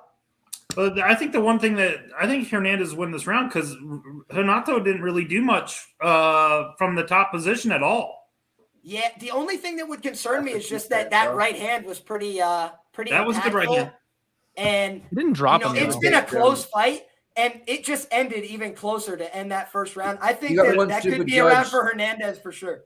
You got one stupid judge giving that to Hernandez. Can I get a live line? First round. Yeah, let me look. No, this is Texas. 145 plus 110. Hernandez dog. Oh yeah, good call. Good call, Clint. You're right about that. So it's basically hasn't changed that much, Mills. I mean, Hanato's minus 150 and Hernandez is plus 115. The reason why, though, I want to believe is because the gas tanker Hernandez. Some of the times when the fighter wins the round, they know already he's still going to gas out through the fight. With that being said, just give you some stats and facts. Double the output. 23 total strikes in favor of your boy Hernandez for only 12 for Moicano. Moicano did have 1 minute and 31 seconds, but 2 takedowns, so time control. Mm-hmm. Wow, it was the kicks. Live line 105, 125. Oh, wow, it's changed a lot. I'll be honest, man. Like the way the fight looks still, no matter what that just happened, it still is in favor of Moicano. Hernandez is gasses and stops throwing punches. When I mean stops, we all know how it is when you're in training and you still have 2 minutes to go and you know already you just stop punching because you can't punch no more because your arms are too tired. That's what happens a lot of times to this guy. Well, I think if he won round one, we need him just minus to win 175 Moicano. Yeah, the thing is, the way Alexander Hernandez is breathing hard in the corner and shit like that, like that's the concerning part, that Moicano can flow on him on the feet using that range and using his technical boxing, whereas if Hernandez has to keep exploding and doesn't get him out of there in this second round, it's going to be trouble. Hippo. Oh, nice knee in the clinch there from Moicano. Oh, Hernandez punished him back with that left-right, though. They separate. I think Moicano's still winning this fight right now. Oh, Moicano's winning the fight to me. You think so? I would tend to. Yeah. I tend to agree in the second round. I think the first round was anybody's ball game. Well, Hernandez did some nice little stuff. That was nice little stuff, man. It's only 1 minute in, though. I mean, it's early. No, I'm just saying in the first round, I thought. In the first round. So I think the first round could have went either way. I think it could have. I thought he. Oh shit! Moicano comes in, lands a right over the top, hurts Hernandez, takes him down as well. You want to know why? Because Hernandez is a little bitch. Hernandez is a little bitch. This dude's a little bitch, bro. Here comes submission. Here comes submission. Tap out. Hernandez taps out. Moicano wins. Fucking bitch, bro. I knew it when I seen him. I said I'll never bet this dude again. Him against Thiago Moses. Him against fucking Drew Dober. What the fuck did I do? I went back on my word. I fucking bet him again because he's a fucking bitch. Man, get the fuck out the UFC. You're a fucking bum, bro. You're a fucking bum. Don't point at him. All right. Damn it. No, cash no distance. Fuck Hernandez. The plus odds. I'm mad at myself because I went back on my word. I told myself I'd never bet the Miami Heat because I lost with him 6 times. What did I do one time? I bet him again. Sorry, that's just a rant on me. Before the fight, you're me saying. I thought the line was good. I thought the value was good. The value. What's the price of Moicano by submission? Does anybody know? Fuck that. I don't know. Alex Hernandez. This kid's a bitch, bro. Bitch. Yeah, Nigel Lee. I told it took as well, brother. That was a backup plan for the fucking Hernandez. Oh, I was looking good for a minute. Right under the chin. It's actually not even under the chin, I don't think. Let me see. No, honestly, It's on bro, the fucking jaw. He didn't even reach back to try to break grip. I respect. He was fucked, dude. Moicano has one of the best back takes in MMA. Straight up. I know, He really but does. still, you gotta fucking reach back at least. It's a quick He tap. didn't even go for the. He didn't even. He's a little bitch, bro. No, he didn't broke. even- you know what I mean? Like he was like, "Oh, you got it. All right, cool. I'm out of here." Yeah, No, he was ready to be done. He was broke. Yeah. I mean, he got hurt. He got hurt with strikes. On the He didn't feet. even Like, try to he's break just like, grip though. Like he wasn't out of air by any means. Dude, Jan Blachowicz is a champion, and he was like, yeah, fuck this. Like, there are times when you're just like, I am not going to win today. And he got hit with those shots. And, dude, what are you going to do? If you pull off the hands, Moicano's going to put him back on. He is one of the best back takers in MMA. It was over. It was so over. Hernandez, like, looked around and was like, fuck, and then tapped. I just feel like he kind of just knew he couldn't get out. Next gatekeeper, whoever wants to make a name real quick before they cut this bum, will fight Alex Hernandez. He's a fucking bum, bro. Fucking bum, man. Like, I don't give a fuck, man. That flash knockout he had over my boy Ben Dariush, flash the fuck knockout, man. Like, this is one of those guys, always thought he was tough, alpha male type mentality and shit. My boy Preston did an interview with him at the fucking Southtown 101 studios in San Antonio. He even said he was a prick and shit. Didn't even give him like like when I say this, man, I don't know. like, I can't say yes or no to that. Like, he's a bitch. Mills is upset. Mills is I'm just being quiet, but I'm just as upset as Mills is because I got the same situation going on here, man. I put 2 units on this kid, and I don't like the chin of Moicano, but like even when I broke this thing down, I was like, man, Hernandez, like when he gets tired, he's not the same guy. He's like Conor McGregor. Like you get him into that second round, and he just falls apart. And somehow I still put 2 units on him. Like fuck, man, that's my own bad. That's stupid. Like that's why I'm mad right now. Okay, that's why. That's the fuck. I don't give a fuck about a bet that I lose. It's because I told myself I would never bet this motherfucker again, and I did. And like I knew it already. I was like, I remember in the round, Thiago Moses was looking at him saying, "Come on, let's fight, let's strike." Thiago fucking Moses was saying, "Let's strike." That's like in Ghana going for takedowns in the last fight. Yeah, the fuck right. I'm mad at myself. Yeah. I will say this though, Thiago Moises won a striking-based decision over Bobby Green, man. Like he's not that bad. I think that it was a little bit hard to see this. All right, boys, we should probably move on to the next one. Yeah, next fight. Let's do. Hey, my bad, y'all. Hey, JC, Derek Brunson, Cisco versus Jared Cannonier. Starting with you, Mills. What are you doing, brother? Hey, fuck all that, man. You see the mood I was in? You see all that shit change? Because life is real, man. My motherfucking brother's having a baby girl. Congrats, man. 41 years old, man. Finally having a kid out there, and it's a baby girl, man.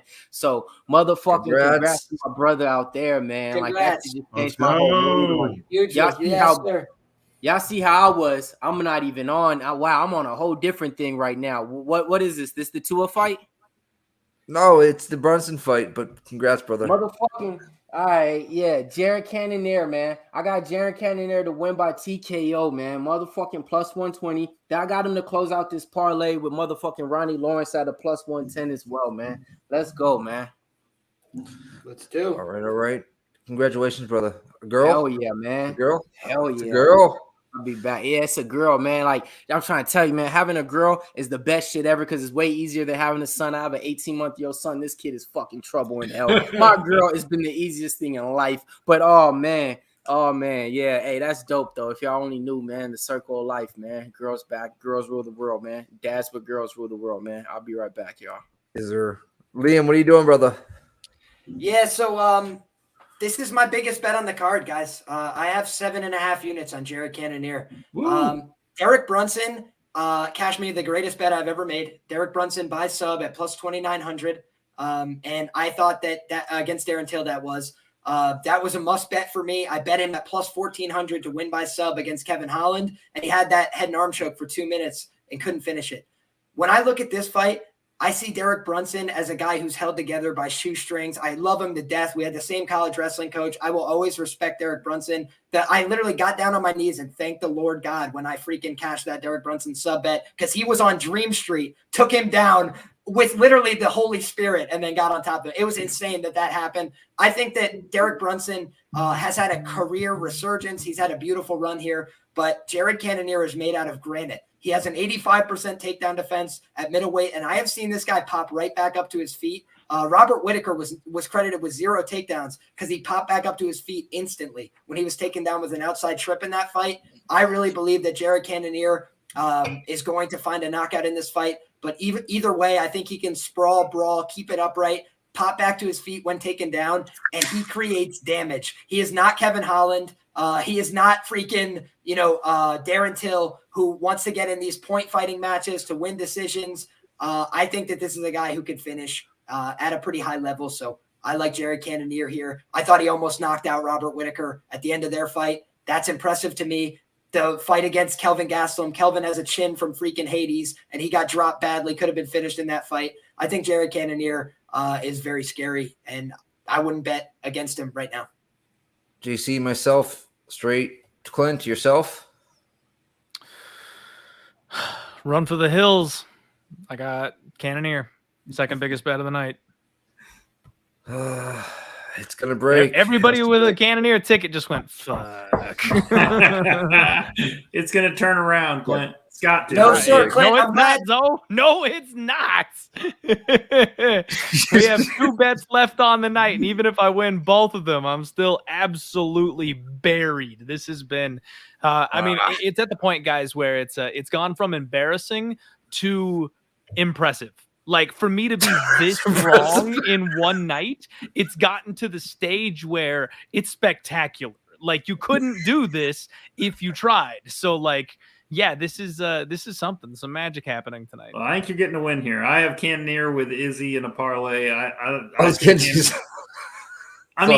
to just come down to, for me, if Brunson can take him down, we might be. I mean, Brunson has a chance, but my bet is that Cannonier will be able to keep it standing, and Cannonier will outclass him on the feet. I like Cannonier here. I mean, Brunson has to be able to get that takedown and keep him down. I don't think that will happen. That's why I like Cannonier here. He was a little bit lower, I believe, earlier in the week. He went from a little bit higher, a little bit lower, bouncing back and forth. But JC, let's get it done. Tone, hope you're listening. JC. Hey, did we call out this dono, boys? Oh, plus money. No, we didn't. Liam was breaking down the fight. Thank you. Oh, homies. We do appreciate Alex it. Hernandez. Yeah, fuck that motherfucker. What? Who said that? It wasn't me. Yeah, money's coming in on Cannonier. He's up to minus 170 now. Wow. Alexander Hernandez was in my DraftKings play, so that's a little unfortunate. Otherwise, I was sitting strong with Kyler Phillips, Ronnie Lawrence, and Jeremiah Wells. But I still got 2 guys left to go in Whittaker and Tuivasa, so we'll see how it shakes. But that was really unfortunate. Yeah. He scored very poorly there, 15 points or something. I'm fucked sideways in all 4 of them. I think Cannonier is going to bounce back strong. I didn't think he looked that good in the fight with Whittaker. I think he bounces back strong here. Dude, I really think that Whittaker fight is like shockingly impressive to me. He got dropped face down in that fight. And Robert Whittaker hits like a truck. He also had a broken arm, and he stayed in the fight and rocked the shit out of Robert by round 3. Robert was on skates. And he could have been, taking that spot in the title fight tonight, if he had 5 rounds to work. So that for me is a very strong indicator of the strength of Jared Cannonier and what he can accomplish. And again, I love Derek Brunson. I bet him as a dog against Kevin Holland at plus 150. I bet him as a dog against Darren Till at plus 150. I thought that the Shabazian fight was really impressive, but I really just think that he has had guys who accept the bottom position. He has had guys who don't have answers for his ground game.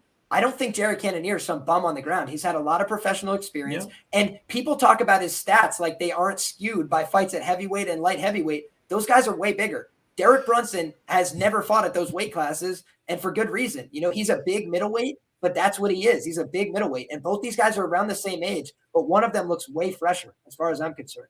So I like the look here on Jared Cannonier. What did you get it at, Liam? It's at 170 now. You had to get it at 150, 140? Yeah, I played 7.5 units at minus 150 on Jared Cannonier on the money 150. line. Yes, sir. You get 150 and a knockout or what's it called? But 9 cents. Dude, you earlier this week, you could get Jared Cannonier inside the distance at plus 120 on Bet365. I thought that was very tempting because most of the books were hanging knockout plus 120, plus 115. And if you can get the inside the distance, it's just like such a higher plus EV bet. Yeah, inside the distance now, I think I saw plus 110. Yeah, less appealing there. I just play the money line, you know? Yeah, that's all I did is I parlayed it. If Izzy loses, I'm going to have a bad night. Izzy wins, I'm going to have a good night. Yeah, Chuck DLC, Bobby Knuckles is always a suspect chin. I agree. I got Izzy strapped to about 11, 14 parlays. I got to count after this fight, which means I have to put a little bit on Whittaker. If Jared likes me, if Jared's my friend, he's going to wait to knock him out till the second round so we can cash that $2.50 to win 115 on Kyler Phillips by sub and Jared Cannonier KO2 at plus 650. So, yeah, that was a two-legger with a plus 550 and a plus 650. I put together a bunch of those before the events, like totaling probably $25 or $30. And if we get one of them across the line, it'll pay for all of them. So let's hope for that. If not, we shipped it down the river, but I think it's still a good bet. You got to have round 2, right? It's round 2 only, right?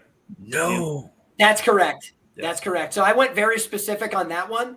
Fuck you, Big Show. Bless up. I will say this, the one thing that's in Brunson's, credit here is that he's got a lot of power, and sometimes people talk about it like he doesn't. I do think he's got some good power. I think that he can offer a decent left hand. The problem is he's a lot slower and he's a lot more readable at this point in his career. His entries are a lot slower and a lot more predictable. If you've ever wrestled before, you know that your knees age like dog years, right? It's like 7 years every 1 year that you spend wrestling. Derrick Brunson has been wrestling forever, guys, and his knees are shot to bits. Shout out to my man Cannoier, pointed that out several times this week, but that's just true. Even when he's taking down Darren Till and these guys, he's not even hardly bending his knees. He's going head in the chest double from a full standing position. I think against somebody stout like Jared Cannonier, who's a little bit smaller than him, that's not going to work. So he's got to get to good double legs here and control both hips. And I'm pretty sure Jack Hermanson rocked himself shooting into Jared Cannonier. Like he shot in and left the exchange like he got hurt. I was like, wow, that was shocking to me. And also, we just see these tools from Jared Cannonier that are very potent against wrestlers, man. Rear hand uppercuts, money shot against wrestlers. Ask Derrick Lewis. I think that, Jared Cannonier just has a lot of power and the right tools. I think that, I love Derrick Brunson. I'll always be a fan, but I think this is going to be a tough fight. I'm excited to see it though, man. This is, middleweight title fight on the line. Hermanson? Badly as a big underdog in Sweden. Yep. In Sweden. And you look at Hermanson this last week, he took a boatload of punishment. And he was still in there. That just tells you how hard Cannonier hits. Hard as fuck. Strickland don't hit hard. He just pity patters you, as we saw. I did not go to Harvard, but I do appreciate you. Also, I saw somebody ask. I also didn't go to UNC Pembroke. I went to University of Hard Knocks. I went to Baldwin Wallace University. Jamie Gibbs gang. Shout out Derrick Brunson. Shout out Jamie Gibbs. Shout out Baldwin Wallace Wrestling. Those guys killing the game. Just won the OAC, Ohio Athletic Conference. So D3 Wrestling, stand up. But with that being said, man, I do think it's a tough battle at 38 years old if wrestling's going to be your primary game plan against somebody as big, athletic, and with the ability to get back up when he gets taken down. Jared Cannonier comes out for his fights, turned on from second one, and I think that's why he's so dangerous. Look at that face, man. Face of determination. Oh, yeah. Whoo! This should be a great fight. I'm so excited for this one. Should be a very good fight. Yes, sir. These last three should all be good fights. I think Whittaker is going to last longer than what most people think. Yep. Last bet of the night is on. I am on Whittaker by points at plus 550. I just got over 4.5. Yeah, over 4. Yeah, I like that look, Clint. I think it might go. I think it has a better chance to go the distance than anything else. It's so hard for me to bet fights like that. It's like, don't get away from him. Run. Oh, I hate it. You like the no distance ones, Nick. Yeah, you want action. Want action. I won't take no distance in some fights and stuff like that. I'd rather not bet. It just takes away the love, the excitingness, the fucking blood pumping through your fucking veins to fucking finish that motherfucker. Finish it. That's how I roll. Yeah. Jared Cannonier actually looks like he was inflated before this fight with a special device. Like it is Not shocking anymore. how big his biceps look. What the Yeah. fuck? It looks fucking My gigantic. goodness, dude. My goodness. His body at 38 years of age is something we should all aspire to, ladies and gentlemen. Yeah, What I'm fucking the 37. I'm freaking- fucking thanks, Liam. Fuck. You know, I'm the sorry, one I bro. always I'm was sorry. worried about, Liam, was Trinaldo. Trinaldo Oh was my in his God. like Oh. 43, 44 years Yeah. old and just ripped all the shreds. I'm like, dang. Me and Danny saw him at Titan.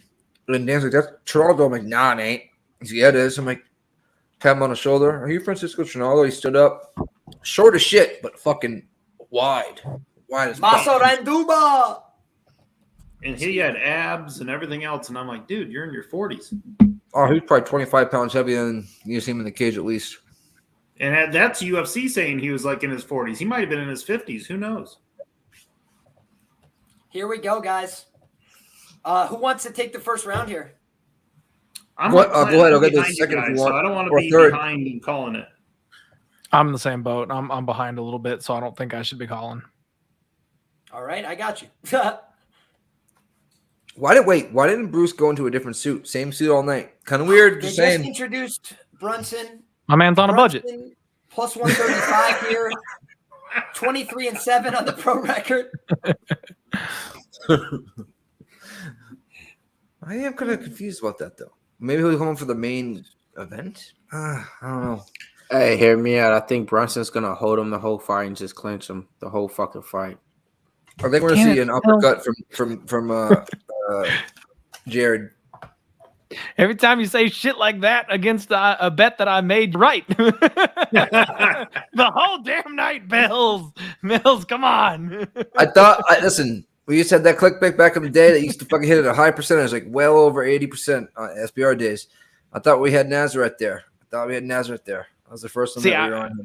I was on the green side. I didn't end up betting it, but I was leaning Bobby Green. Yeah, that's why we lost. Or I lost. Yeah. Clint, you're like me. If I have a losing night and Hernandez, I'm sorry. I'm still laughing and smiling. I mean, you can't get too down. I mean, it is what it is. Yep, it is what it is. I'm trying. It's tough on a night like tonight, man. I mean, I've had bad nights before, but the full freaking reverse sweep doesn't happen that often. And losing the first 3 out of 4 events in 2022, and not only losing, but losing pretty badly on 3 out of 4 of the first couple of events this year. Like something's off, man. I don't know what's going on. I mean, if I remember right, the last year, the first couple of months, you were a little bumpy. You start out not so well too. Yeah. All right, let's get it, man. This could have been the Fight's co-main underway. event. Nice jab early from Jared The only Cannonier. reason why it's not High the kick co-main from event is Brunson. because the late edition of the Derrick Lewis fight, but this would have been the co-main event, so this is going to be a banger right here. Go ahead, take it, Liam. Has anybody seen the rear hand uppercut that Jared's already showing? He's feinting it, and he's working behind the jab well. Right hand for Jared. Remember? Uppercut. He throws it well. Absolutely. Double uppercut. I think so far we're seeing a really smart game plan from Cannonier. He's shifting to his left a little bit. Brunson is trying to answer with right high kicks, but he can't. Nice job shutting down the first takedown attempt. Clears out space. Break apart. Come on, JC! Come on, JC! Jared Cannonier, like excellent jab and a right hand to the body. He doesn't look 185. He looks 205 in the ring right now. Nice Brunson entry looks there, fucking nasty but in there I right think now. there was an uppercut landed. Some nice elbows from Jared. He's pushing the head down. Brunson. Nice right elbow. I think this is that head good down. work from Jared here. Back to the feet. There you go. Stretch it out. Stretch your leg out. There you go. Uh-oh. Push the head. Keeping the head down here. Nice job elevating this single No, leg he says by Derrick karate kid Brunson. me, bro. Karate kid me. Wow. Nice takedown from Derrick Brunson. That was really impressive stuff. This was I my do whole think- fucking I thing, think he gets man. right back up. Watch. We never seen people try to take down Jared Cannonier at the That's- 185 weight class, Well, man. that's not true. Right back He's up. had more Right than back up. Right back he's had up. more Right than back he's up. had more than 20 takedown attempts on him. There we in go. the He's middle up. division, brother. That's good Keeping to him know. down is the hard part. You're making me feel Look at good. Brunson, the spamming takedowns, bro. He'll get tired if he keeps on I getting think that shot. this has been a good performance from Cannonier so far. Uppercut, He's working shovel behind the uppercut, jab. throw it from the fucking hip. Throw it from Throw, the hip. yeah, throw, Cannonier. You're in the Look at first what round. This Cannonier's is what doing you. here, keeping his head in the pocket, but moving around on angles. I think that this has been beautiful work on the stand-up portion. Nice right hand there from Jared Cannonier. Another level change from Derrick Brunson. Stuffed with an overhook, met with an elbow on the right side. Beautiful work from Jared Cannonier thus far. He's picking his shots. He's operating Nice with leg these low kick from kicks, Cannonier. the jabs. Nothing crazy here. He blocks the shot. I'm definitely hearing myself a little bit in the background. Is anybody else? No, you're good. Sound clean to me, man. Sound good. Okay, You're good. good. If anything, it's just something on yours, but you're good. We don't hear nothing. So Cheers. I just don't want to mess up the broadcast. Yep. You're Roger that. Furthermore, we're seeing a nice. There it is. Nice. The right uppercut landed there, but Derrick Brunson, he is a gangster, man. He's not going to quit on himself. He's going to try and Not at pursue all. these takedowns with reckless abandon. But again, Cannonier digging the underhook, digging the overhook, wrist control. Oh, He clears back out. Anybody got live lines? Anybody got live lines right now? Round one. What They're you got, probably man? grayed out like a motherfucker. Wow, that was Nice a one, decent too, left Derrick hand. Brunson. I can't look Derrick off the Brunson, screen right now. might Nice Man, body I love kick from Derrick Brunson. sell out on the striking a little bit. He's throwing some open kicks. Oh, to the nice body. left by Nice Brunson. left Nice hand. cross from This Brunson. one- Wow, JC yeah, minus Derrick Brunson's 240. throwing a From couple left Brunson. hands. Nice Oh, body. nice knee, plump clinch. Whatever the fuck Wow, that is. this is just such a good job defending these takedowns early by Cannonier. I'm very He keeps impressed, ducking, man. bro. He keeps ducking. All right. Yep. Mills GC, is you minus better learn from 240. that. Better learn Minus from that. 240 Cannonier. Yeah. I love that. Okay, cool. All right, I like. Sorry, that. Liam. I No, like you're that. good. I think that We don't right now apologize. we're We're seeing a going Oh, great takedown, performance. Brunson. Whoa! Another Yep. takedown. Get your ass up, though, Cannonier. Get your ass back up against the cage and get up. Wow, that was a nice pass from Derrick Brunson. But again, we're seeing Cannonier try and work from Nice underneath. jump out. This is a good job passing to the half guard from Derrick Brunson, man. He This is is good one from the thing top that I position. heard. Yep. I JC, heard don't that. give him the head and arm. All right. I heard Cannonier has problems getting up from his back. So if he's in the center of the cage, look for him to just probably lay there. With them being this close to the cage, Clint, do you think he has the advantage to get up? You gotta- But yeah, a you lot of gotta times show I hear if he's in the Yeah. middle. He's gonna strip out. No. He's stripping out right now. Strip it out right now. Beautiful Look at job. He's That was stripped out, he's up. exactly what he needed to do, guys. The There we reason go. being is because he did Strip not out. allow Derrick Brunson to take the back. Derrick Push is his very ass good off. from the back take. That was a nice job from Jared Cannonier, denying a good attempt from Brunson and answering with the right hand. Jared Cannonier back on the offensive with 30 seconds Throw it left from in your the hip. round. Throw it from your hip. Jared Cannonier has, Fucking I A, think, throw done it a from your pretty fucking remarkable hip, job. bro. Another right hand lands. Oh, wow! Brunson dropped him, it looked like. Wow! Brunson dropped takes Jared the down. Cannonier. Was He's trying to that choke a his slip? Was ass that a out. slip? I don't Underneath know. in the mouth. I don't know. I I don't couldn't know. tell. Oh, but Jared this is Cannonier the gave up back. his back to Derrick Brunson. Jared Cannonier gave up his back to Derrick Brunson. Derrick Brunson's about to submit Jared Cannonier. No, do not tap. You Well, have this 4 time is seconds. short You and have 4 the angle is seconds. 4, but that could be a 2, round 1. win for Derrick Brunson. Well done. Derrick There we go. Brunson just. I Yeah, think Derrick man. Brunson is going to Round. be completely It's gassed. Brunson to start round, the for next sure. round. Fuck me. Yeah, he won that. He won that. I think Fuck, this Clint, is- you're fucking jinxing us, kid. Bro, You're fucking every jinxing us, kid. every single thing I touch, everything I touch tonight. Derrick Brunson plus 113, y'all. I never be able to get to do this because I don't get to bet live on the pay-per-view events, but I get to do one of y'all. I'm hedging out the bet, y'all. I'm taking Derrick I'm Brunson plus 113. Who's with me? Not me. They won't even give me a live bet. The fuck? Yeah. Fuck. Liam's gonna hit his round 2 right here. Please.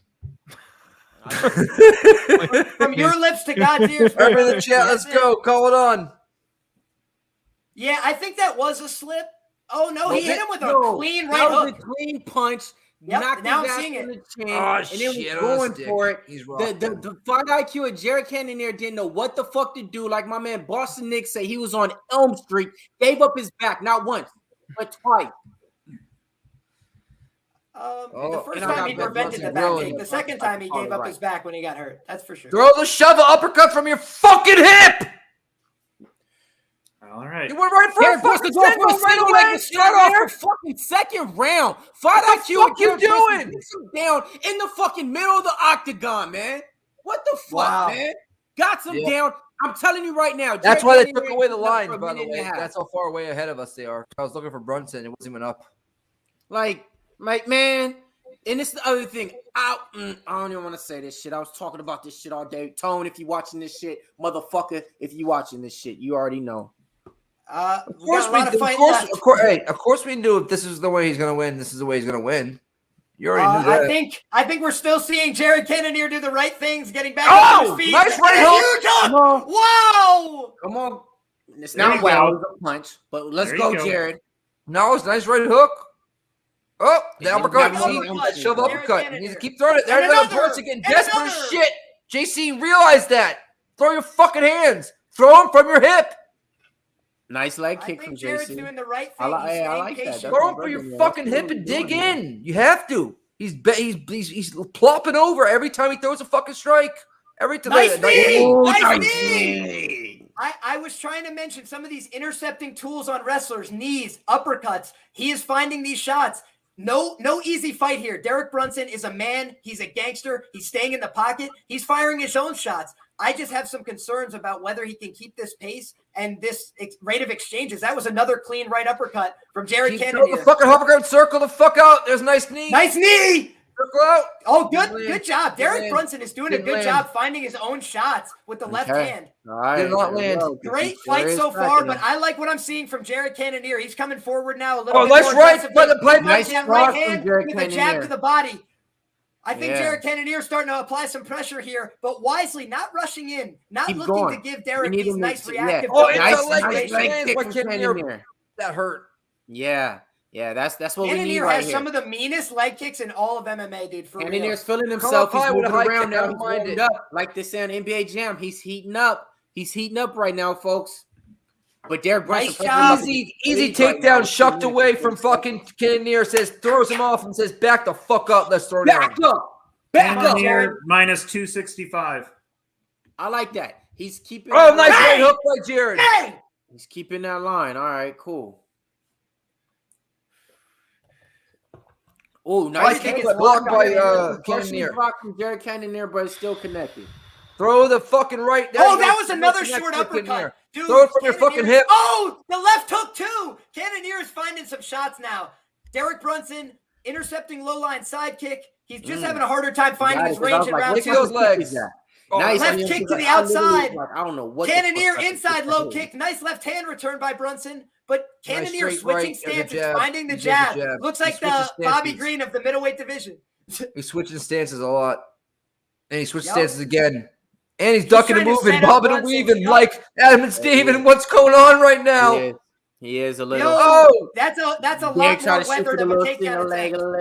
He like, nah, homie. Jared's got a little big right touch by JC. Make me eat my words, Jared. Come on, man. Come on. Oh, good right hand from Jared. Also got a reaction. Yes. But Derrick Brunson ate down the chin, didn't even back up or anything. Another right hand. Brunson's starting to back up a little bit. He is definitely when Brunson's tired, he's going to shoot for 1:15 left, second round. This has been a great fight so far. Both live men have had moments. Can't see it right now. Those little stupid leg kicks from Derrick Brunson going to get his ass knocked out. Minus 350, Cannonier. Exactly. Going up. Oh, good elbow from Jared Cannonier. Baby, it's going up. Just Brunson looks fucking tired. Look at this. Look at that. Jared Cannonier's got that. Nice elbow. Brunson stumbled. He's on straight kick to the chest. Just missed the face. Come on. 1-2. Brunson's down. Come on. JC's going for it. The top. Knock out JC. Second round. Knock out JC. Second round. And he says yes. And he says, yes, my fight. Hey, guys, what did I say? Oh, my God. What did I say? Let's go. What did I say? Go. What did I say? Clint wins. Let's fucking go. I got one. Oh, my God. I don't think the show is coming off from Clint, but he won. Second round, let's fucking go. Cash the long shot, cash the regular, cash the 7.5 units on the money line. Guys, I don't put 7.5 units on the money line. Okay? So take it for a grain of salt. Against my boy. Preston says. Against my boy. Come on now. JC plus 110. Plus Holy 110. Cash it, baby. Let's go. I can't wait Yes, to Mills. send this Yes, Mills. Cannonier wins by TKO plus 120. We playing Yes. to win. And I Yes, have Mills. Malcolm. Yes, Hey. Mills. Yo, Grisham and Cannonier parlay. We knocked him out Yeah, twice. congratulations, Yes, Liam, yes, on that yes. parlay. He knocked him out 3 times. What was it? 65-1 odds, I think you got, you said? I had Cannonier in round 2, plus 650. Kyler Phillips by submission, plus 550. Parlayed them together, $2.50 for 120. That's Let's right. Holy shit. Come on. Pub sports, Oh, baby. man. We be pubbing. We be pubbing. Oh, A lot Thank of you, people Jared like to talk Cannonier. about making a big bet and laying a Clint, big I've never amount of seen money you down so and making a big docile after amount. a win, Fuck but that. You I see know the you're profit return on that type of shit? Where can you wow, get that I at? forgot about that Only one, Liam. right here, Holy man. Shout out to shit. Liam on that. I want to say this. Follow me on Twitter at Liam Picks Fights. Me, Oh, Just man. Win Baby, the number 2 bettor on BetMMA.tips of all time, gave out 2 plays for this card, guys. It was submission at plus 550 in the Kyler Phillips fight. It was Jared Cannonier on the money line. Wait. So that's That the was play the that 2 you've free been plays. putting out? That was the 2 free plays. I seen it on Twitter. So is that the thing that you've been talking about with the dude? That was the 2 free plays. Man, Come on. so shout out because I've seen it. I've seen them the last 2-3 days. Number 1 Cabro MMA, this and that. I seen it, and to say that both those plays hit, that's what I'm talking about, man. Shout out, man. Great addition of Pub Sports Radio and Liam Fight Picks, man. Hell yeah, man. 2 more fights to go. Co-main events going on, man. Clint's back on the fucking winning train, like I told you he would be, man. It's only a matter of fucking minutes and seconds, man. Let's go. You guys, 2 I'm more exhausted. fights That to was get it fucking right. awesome. Talking hands, I'm getting it with my exhausted. mans tonight. Kind of Mac picks in this bitch. Let's go, my man. Derrick Lewis tied to Tuivasa. Oh, what are you looking at here? Zoe, what are you doing here? I'm on Lewis by knockout. All right. Mills? I got Lewis to close out not to close out. Second leg and it's plus 225 with the Wells and Izzy parlay. Then I had him parlayed with Sergey. Lost that shit, man. Honestly, bro, I was heartbroken about that Sergey loss. It took me a long time to get over it. I ain't gonna bring it up now. All right. Clint? This is one that I didn't bet, guys. I think that there's a high chance that this fight ends in round 1, and the way Tai Tuivasa fights, it could be either guy doing it. So, like, I think that Derrick Lewis has the higher level experience. I think he hits harder. But at the same time, the type of fight that Tai Tuivasa forces is the kind of fight that we've seen Derrick Lewis lose before. So I don't want to lay minus 190 on him. I think taking Lewis by knockout at about even money isn't ever a bad proposition because that's the only way he really wins. And Tai Tuivasa is super live. Getting him at plus like 225 or plus 250 by knockout is definitely always on the table as well. So, you know, for me, it's just a complete pass. I'm going to watch this fight. I'm going to have fun. I'm going to enjoy it.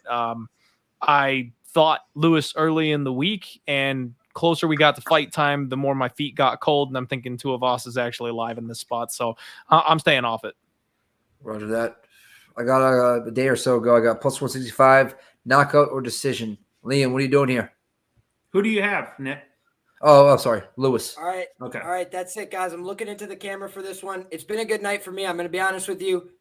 So I don't know if this is going to go well or go poorly, but I'm going to tell you the truth. I am 5 units deep on Tai Tuivasa on the money line, plus 170. This is a heavyweight fight. This is a 50-50 fight on paper. You've got the guy with faster hands who's younger. You have the same knockdown rate on both sides. One guy's got better recoverability and a better heart as far as I'm concerned. He might lose. He might die. He's going to put himself in danger, but Tai Tuivasa might knock out Derrick Lewis in the first round, and I think he will. So Tai Tuivasa, round 1 KO. That's the prediction. Tai Tuivasa to win the fight on the money line at plus 170 is the bet. Let's go. Well, Liam, let's just hope he doesn't die, okay? He might lose, but we don't want death. No. Oh, never death. You know what I mean. I just mean die in the proverbial sense. You know, Derrick Cannonier just killed Derrick Brunson in the proverbial sense. You see? Tai Tuivasa doing shoes that are brand new shoes. What kind of fucking ambassador is that? God damn. I need that beer. Unbelievable. Well, all right. I'm tailing Liam. I'm cold as shit, so I'm straight tailing. This is not a read of my own, so I'm not going to jinx it because I have no dog in the fight. So I'm straight putting my money where someone else told me to. I'll tell you one thing. Derrick What Lewis. stood out to me about this fight was that when you look on the past bets, plus 190 is the best you've ever gotten on Tai Tuivasa to win by knockout. It was versus Junior Dos Santos, fight that he lost. Granted, he is now plus 250 to win a fight by knockout against Derrick Lewis. Derrick Lewis has 5 of his 6 losses in the UFC due to strikes. I'm just saying. Yeah, and I think, man, I was like one of the few people that was on Derrick Lewis versus Dawkins last time out, that I was telling people how stupid that line was, that I was like, you know, Derrick Lewis is going to be able to handle a guy like Dawkins. He's not there. He's not ready. Someone like Tai Tuivasa, on the other hand, has paid his dues. And honestly, his speed, his athleticism, and those leg kicks, I think can be a massive problem for Derrick Lewis. Because if Lewis wants to just kind of walk forward and swing, Tai Tuivasa's actually got some head movement. Tai Tuivasa can kick that leg and run. Like, I think there's a lot of ways that Tai actually has some advantages here.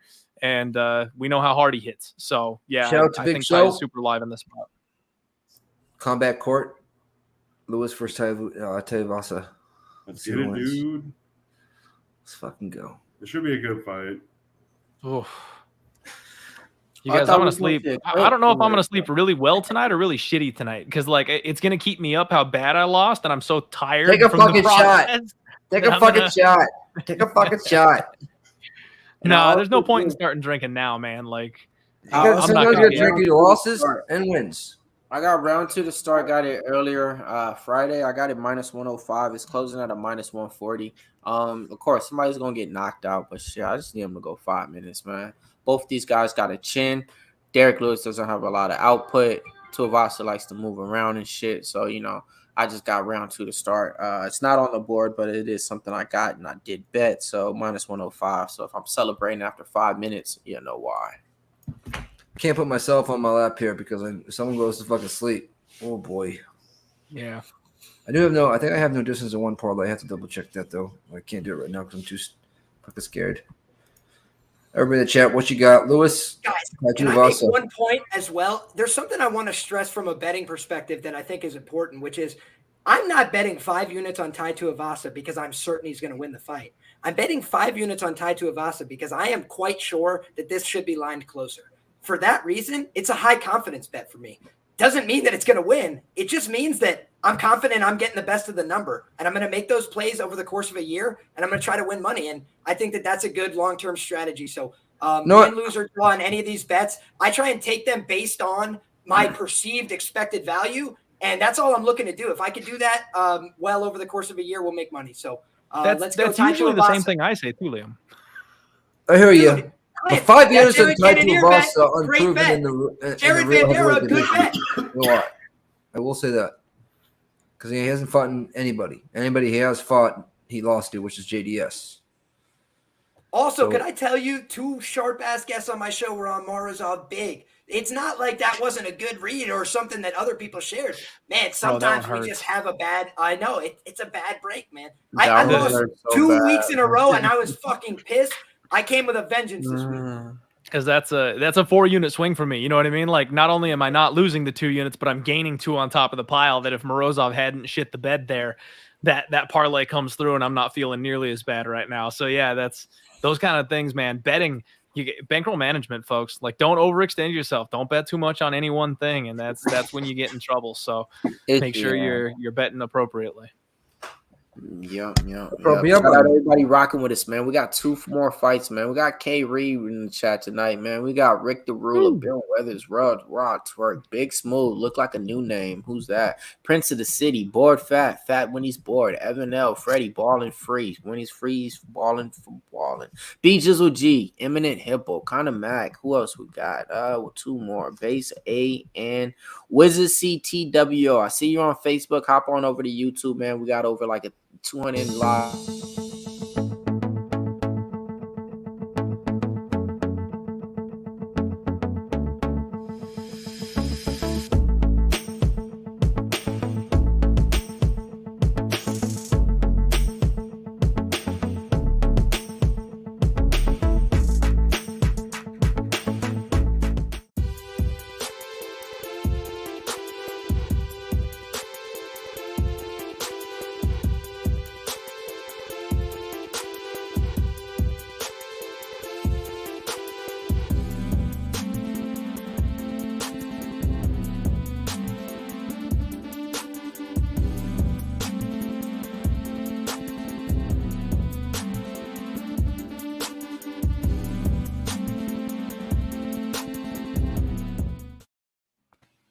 Southtown 101 will be there in March 24th to probably the 31st for most of us. Be there, be square. Hit us up at one of our name. What's his name? Snapchat, fingers. All right. Tai Tuivasa walking to the cage. I'm a big Tai Tuivasa fan all of a sudden. Yo, All of a sudden, right? Took my All of a chair sudden. back, and I was on a knee there for about 20 minutes. I was so excited by Jared Cannonier. Let's I don't go. know. Let's go. Yeah, I also did agree that I will do a shoey if Tai Tuivasa wins this fight There you go. prior to recording. So we're here. We're live. F it, we'll do it live as, disgraced television host might say. So there we go. Let's get after it. I think that Tai Tuivasa could earn a shoey for the people. I don't even hardly drink alcohol, but by God, it's going to be worth it if Tai Tuivasa gets the shoey here. Shoey Vasa round 1 KO for the culture. This should be the knockout of the night, I think, in this fight. Yeah, no matter who gets it, it should be, right? I will say, though, that Derrick Cannonier knockout, not the most aesthetically pleasing. That was brutal. The Brunson corner threw in the towel there at the end, and They threw the towel in? I didn't see that. Wow. I thought I saw that on Twitter. I'll double check that, but I thought that they did. Would be wise. Man, it sucks. This is one of those fight cards that I wish I had really like not bet so much and then hit the spots I liked harder, because like the Cannonier spot right there, like that's the read I've had on Brunson, and I've bet against him like the last 4 fights in a row, and no one's been able to pull that shit off. Finally, he gets to step up in competition. Like today was the day to get all my money back. You know what I mean? Mm-hmm. Yeah, you could have pulled one of your Volkov 7-unit ones. Oh, could have gone deep on Cannonier, but that was Liam's. So that was Liam's move. Balls deep. Dude, I'll tell you what, though, Clint. I was basically sitting at around 5, or I had 3 units on him at minus 160. I was waiting all week for the line to drop. And then I added like more and more and more. I probably had 10 units, in all honesty, on him on the money line. But I tracked 7.5 units because that's what I played at minus 150. And I had James come on my show. He told me he was, fairly significantly deep on that bet. Yep. I was like, okay, if James is seeing what I'm seeing, James is sharp as a tack too, man. Sharp as shit. Yeah, Brandon one of the Liam confirmed that the corner did throw in the towel on that. Wow. There you go. Yeah, I mean it was bad, man. So that means he's probably gonna retire after this, because he was already talking about retirement after the last 2 fights. So I mean, if he just got finished like that, I mean, he probably will finish one more fight. But like, yeah, he was already talking about retirement. So that just there's no title something shot I coming now. included in my cap again, guys. I did mention this in my cap, which is like, if I ever hear somebody say, like, I bet Roxanne Modafferi because I thought the other girl was so green that there was a chance. And you're this getting is plus a fight between 325. 2 grown-ass men, and one of them changed everything about his life, stopped being a full-time, like, airline guy, started training full-time, moved his whole life, and got into a new weight class, 2 weight classes down. That is full lifestyle commitment to be a world champion. I know that Derek Brunson worked hard, trained hard, tried hard, but if you say the week of the fight, you got 2 fights left, you're not thinking about world championships. You're just not. Yep. World championships are a full-time job. I think he's going to retire after that fight. Oh, that one foot in the grave angle, man, is a big thing for me, and that's Dude, something. It's a mental thing. That was my Derek angle Roxy tonight. Thank you, Derek Brunson. Yeah. All the memories. Yo, that guy knocked out Uriah Hall clean as a whistle. People do not give Derek Brunson the credit. They don't give him the respect. He beat up Elias Theodoro as well along the way. Derek Brunson was good. Don't you ever sent him packing from the UFC. Fabio. My bad. Here comes the classic Derrick Lewis entrance into the ring. Hey, but boys, man, it's been a hell of a night, man. With 2 fights left, man, this is gonna be a definitely banger right here. So shit, man. Everybody in the chat, what you guys got, man? You guys got any parlays closing with this? You got any, miracles tied to Tuivasa by sub plus 18,100 in round 2? Anything like that? Like, let us know, man. Put them out there in the chat right now. You like that? So, 18,000. we got the tail of the tape on the screen here. 4-inch reach advantage on the side of Derrick Lewis, 1-inch height advantage. Both guys weighed in at the 265-pound limit, but there is a significant age gap favoring Tai Tuivasa, just about 9 years separating these two gentlemen. So should be an absolute banger. Two guys well matched, 4-fight win streak for Tai Tuivasa, granted over the lower end of the division. Derrick Lewis, 1 fight removed from a title fight, interim that was against Ciryl Gane. I bet on Ciryl Gane. He got absolutely blown out in that fight. And then I did, pass pre-fight on Dawkins, but I was up on the night. I got a little greedy. I got a little frisky. Bet on Dawkins to win by knockout, and he got folded instantly. I think that I'm seeing a lot here to like on the Tuivasa side, but boy, somebody could get folded in this fight too. They're probably going to get in there and swing. I like Tai with the more diverse offense and the fast hands. Austin What a English. great fight. Been a while, brother. You have the over 1.5 parlayed with Whittaker. You know him. And one other point, guys, is that how many Derrick Lewis opponents don't throw any strikes? Because it's almost all of them, right? They get out there, they're afraid, they don't want to engage. I think Tai Tuivasa, whether it's foolish or brilliant, will come out here and try to engage. And I think that's a little different, Oh, definite. No. And to build on that, Tai Tuivasa is not scared of Derrick Lewis at all. A lot of people that go in there, Derrick Lewis, they're scared. Tai Tuivasa ain't shit, man. He got his tattoo on his lip. He's from the area, FW, whatever the fuck the abbreviations is, man. He lives by it, and I know what he's talking about. From the area, from where he's from and shit like that. So, yeah, man, he's bout that shit. What they say, bout it. He's bout it, all right? So, yeah, Come on, man. Lewis. He's going to be in there trying to swing and bang. Come on, fucking Lewis. Bang.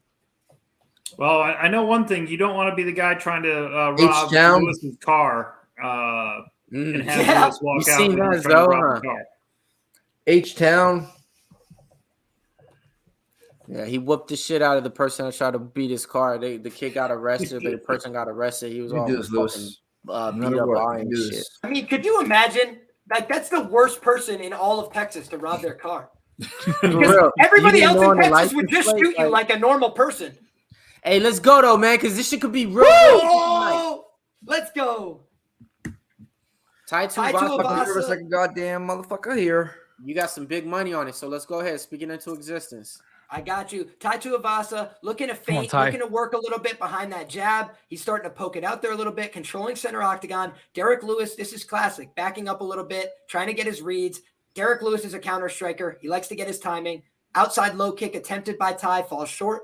Tai is still controlling the center of the octagon.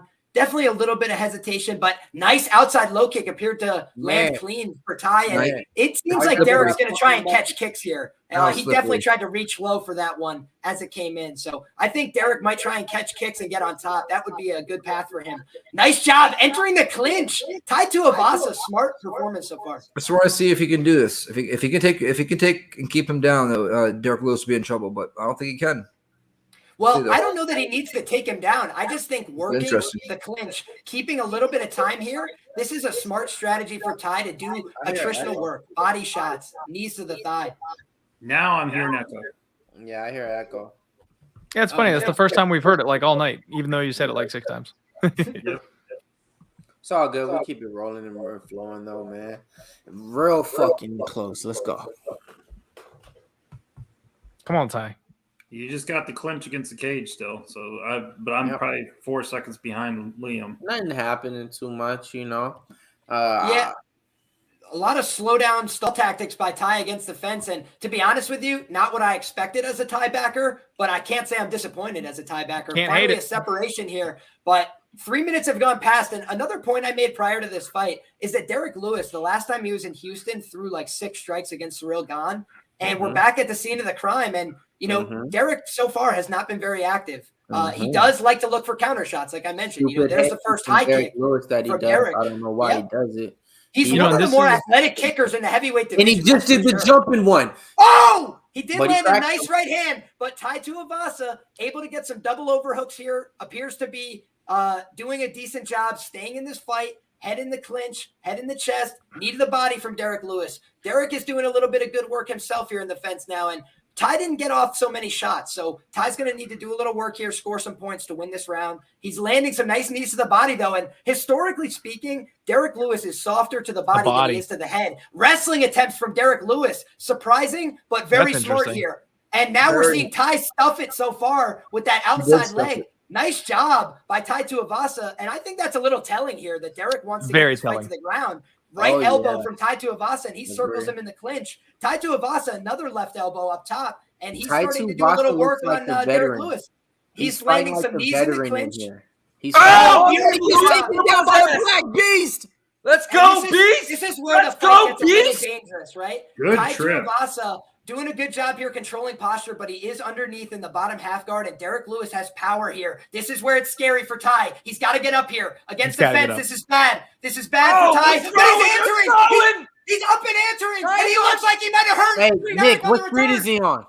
Wow. Ty fucking took some shots there. I'll give it to him. Wow. How much time? How much time? Ty Tuivasa, the recovery ability there was very impressive. Many guys do not get up there, and he is back in the clinch, controlling Derrick Lewis. This is a smart performance from Ty Tuivasa. Impressive results after being hurt early. Knee to the body from Ty Tuivasa. A lot of work coming from these guys, too. This is a hell of a pace for a first round with big boys. Yeah. Yep. And not in the way that a lot of people thought at distance. You know, it's a lot of time being spent in the clinch. And the cardio concerns are there for both guys, I would reckon. That was a beautiful job by the Black Beast. Hits a little half a wizard throw there. But we're seeing Tai Tuivasa a lot more competent on the ground than he used to be, in fairness. This is still not a great position, but he does have a single leg here. Tried to elevate it. Derrick Lewis doing the right thing, staying in on that, quarter Nelson from the front position. Tai Tuivasa trying to block some elbow shots here, but he's looking for a double leg of his own now. Now he looks for that nice knee to the body. And here's what I'd say. Derrick's been made to work hard and ate a good number of those knees to the body. That's going to be interesting to see how that plays out over this fight. But pretty clearly a 10-9 round for Derrick Lewis, you'd have to think, after landing that barrage of right hands against the fence. But especially in Texas. Yeah. You're spot on the money. I was just thinking the Texas judges. No, you couldn't give that to freaking shit. Any judge, you couldn't give that to Ty. Yeah. No, I don't think so. Lewis. Wow. Woo. We got Lewis minus 400, Ty Tuivasa plus 270. I'm actually really surprised, guys, because there have been multiple times where Tai Tuivasa has like put his hand up over the fence to like use that to like hold himself in that position and pin Lewis against the cage. Ref hasn't said shit about it. Fucking Murguada. I'm impressed Ty made it through that flurry by Lewis. I thought that might have been it. Yeah, not many men can pull that. Many men. I tried to mention the recoverability of Ty. He got hurt by Greg Hardy. And most people, when they get hurt, panic, and move backwards, he literally recomposed himself instantly, threw the shot back, and that's why Greg Hardy got melted. He thought he was fine. He's like, oh, this guy's on Dream Street, runs in, dink. You think plus shit. Look at the face on Tai Tuivasa, man. His face is not that busted up for all the shots he took, too. That's impressive. Brick for head. Motherfucking stars, minus 105. You're done. That's why I was like, man, I ain't worried about that shit. These type of fights and shit, y'all think they ain't, man, come on, man. Give me that. Easy money. You're a wizard with that shit, man. In and out. Nice job, Mills. Yep. Wow, Ty looks a little tired here. I'm going to be honest. Not loving that visual. A lot of wrestling and grappling in the early going there. I think Ty might sell out to try and find a knockout in round 2 here. What do you guys think? I'm hoping. He did look tired to start the round. Oh, Lewis just misses overhand right. Ty looked at him like, If that would have landed. It's like Kung Fu Panda. Somebody is going to throw a big counter in a few seconds. Like they are both just trying to line up one kill shot right now, it would appear to me. I don't like that. Ty go back to that low kick a little I don't bit. like that from Ty either. I thought Ty was going to be attacking that leg like how you seen it earlier. Oh, nice job, too. Ty's badly hurt. Ty's hurt. On the street, y'all. He was. Come on, Lewis. Wow. Back up, Beast. Back up, Beast. Dang Wow, it. this is interesting strategy from Lewis. I think he's going to try and get a takedown to get on top again. But Tai Tuivasa, good job digging underhooks in this fight. You know, he's actually shown some improvements in the grappling realm. He got absolutely ran on the ground by Sergey Spivak not that long ago in the UFC. And so to not get finished on the ground by Derrick Lewis and to stuff that takedown attempt like he just did was very impressive. But these knees are landing. Big right. Wow. Oh, Ty is countering though. Ty countered him with that left hook and hurt him. Ty has his Wow. chin. Ty is hurting him with these lefts. Want to Ty's- fight? Right hand. Oh, Lewis's hip response Now is look, unmatched. Ty has a chin. Yeah, by Lewis. Ty has Go, a Ty. fucking chin on him. Go, Ty. Ty, right Oh, hand. Lewis. Just knocked out Derrick Lewis. No, Boston just knocked out Derrick Go, Tuivasa.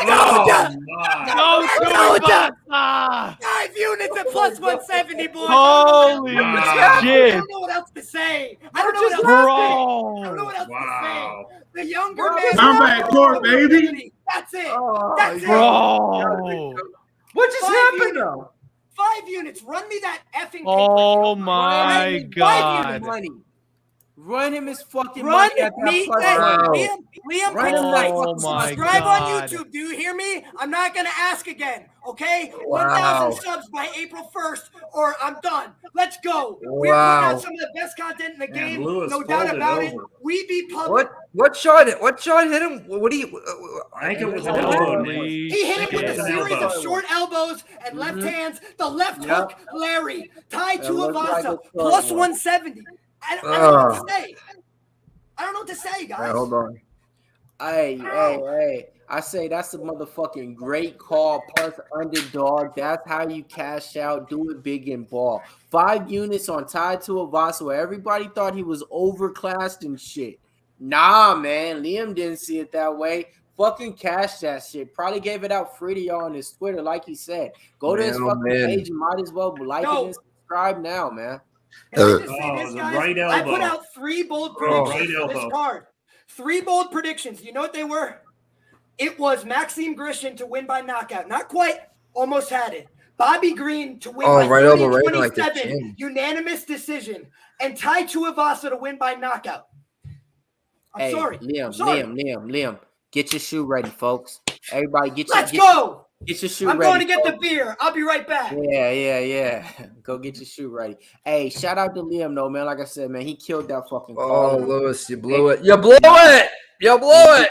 He made money for the panel. My man Clint told him and cashed in too. So I mean, hey, was nice. we making money over here, man. If you guys are in I the took the chat, distance in the parlay. A make 5-person money parlay. too. Izzy has to Lewis close it out. cannot win in Houston.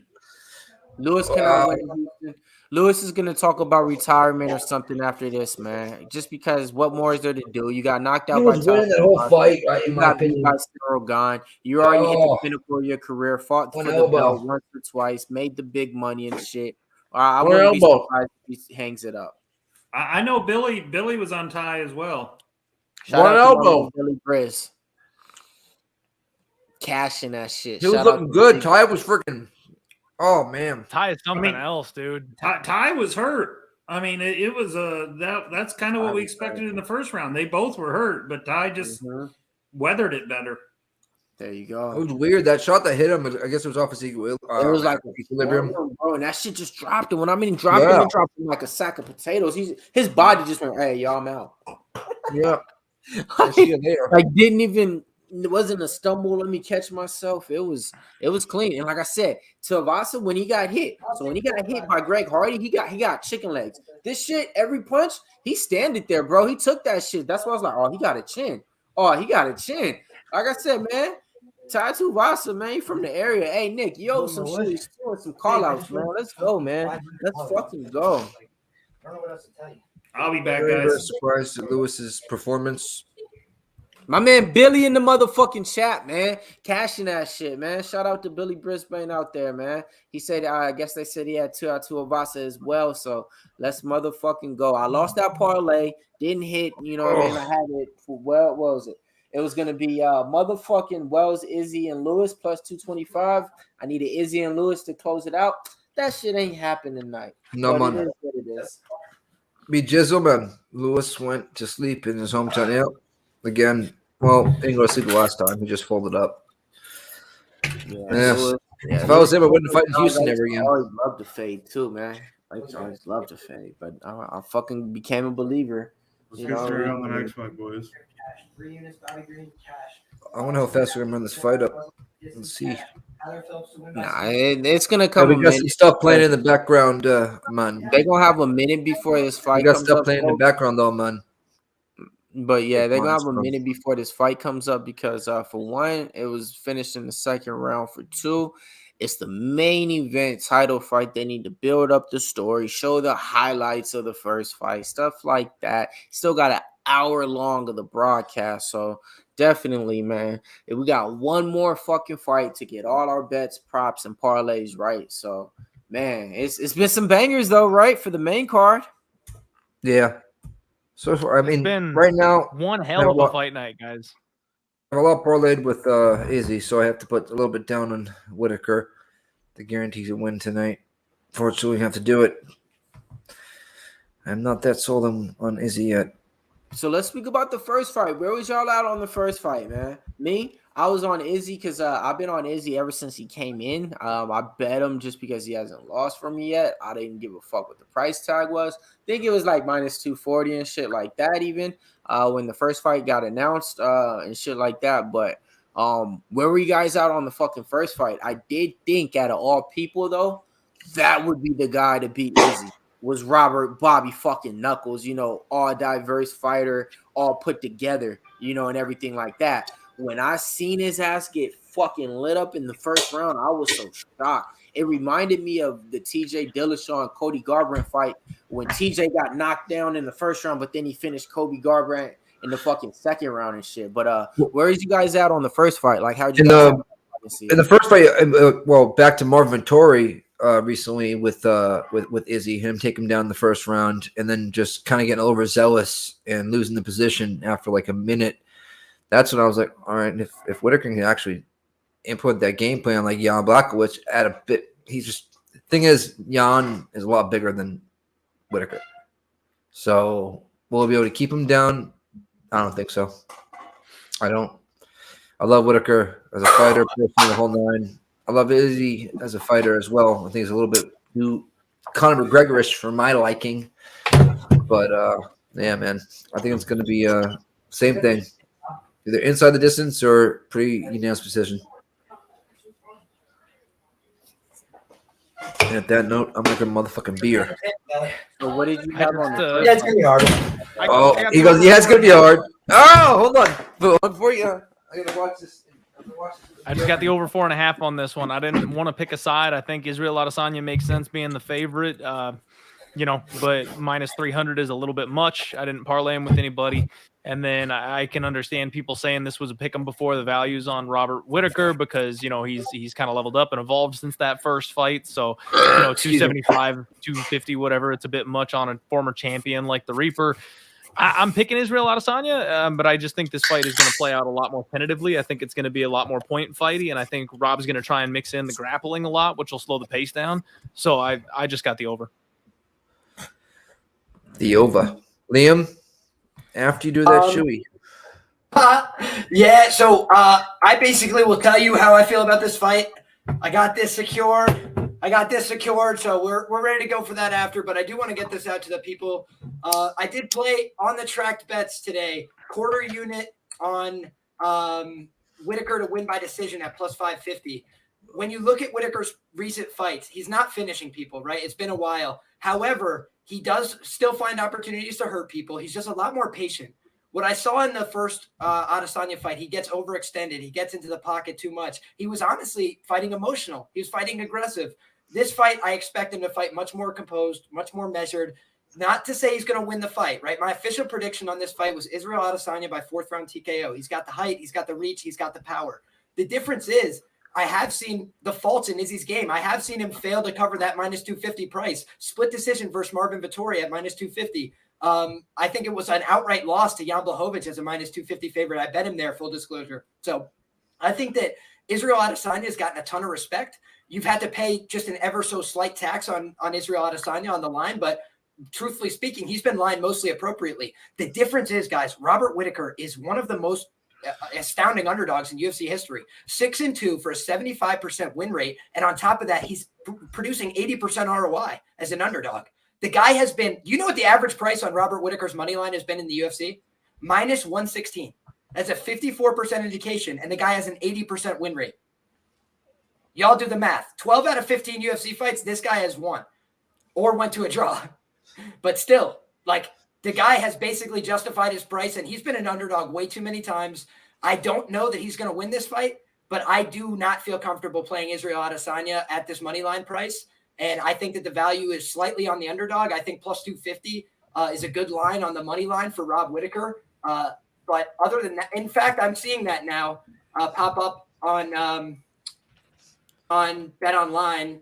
Let me see what they're holding with our friends at MyBookie. Yeah, I see it at like plus 240. Other Evan, it's been sitting at plus 240 all week. I am definitely going to add a unit here on Robert Whittaker at plus 250 Thank you, Evan. on the money line.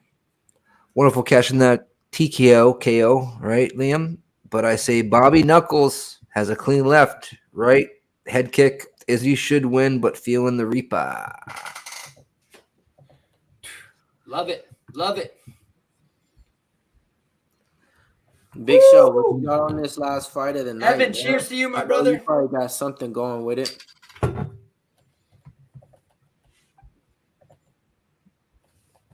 Anything I just have a parlay with the Super Bowl with Izzy right now.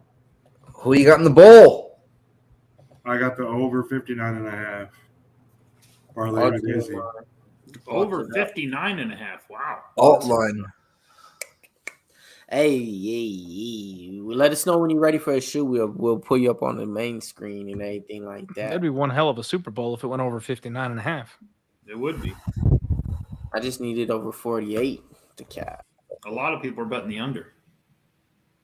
I teased it up to the under. I have a teaser left. I think it's 55.5. Man, this UCLA USC game's crazy.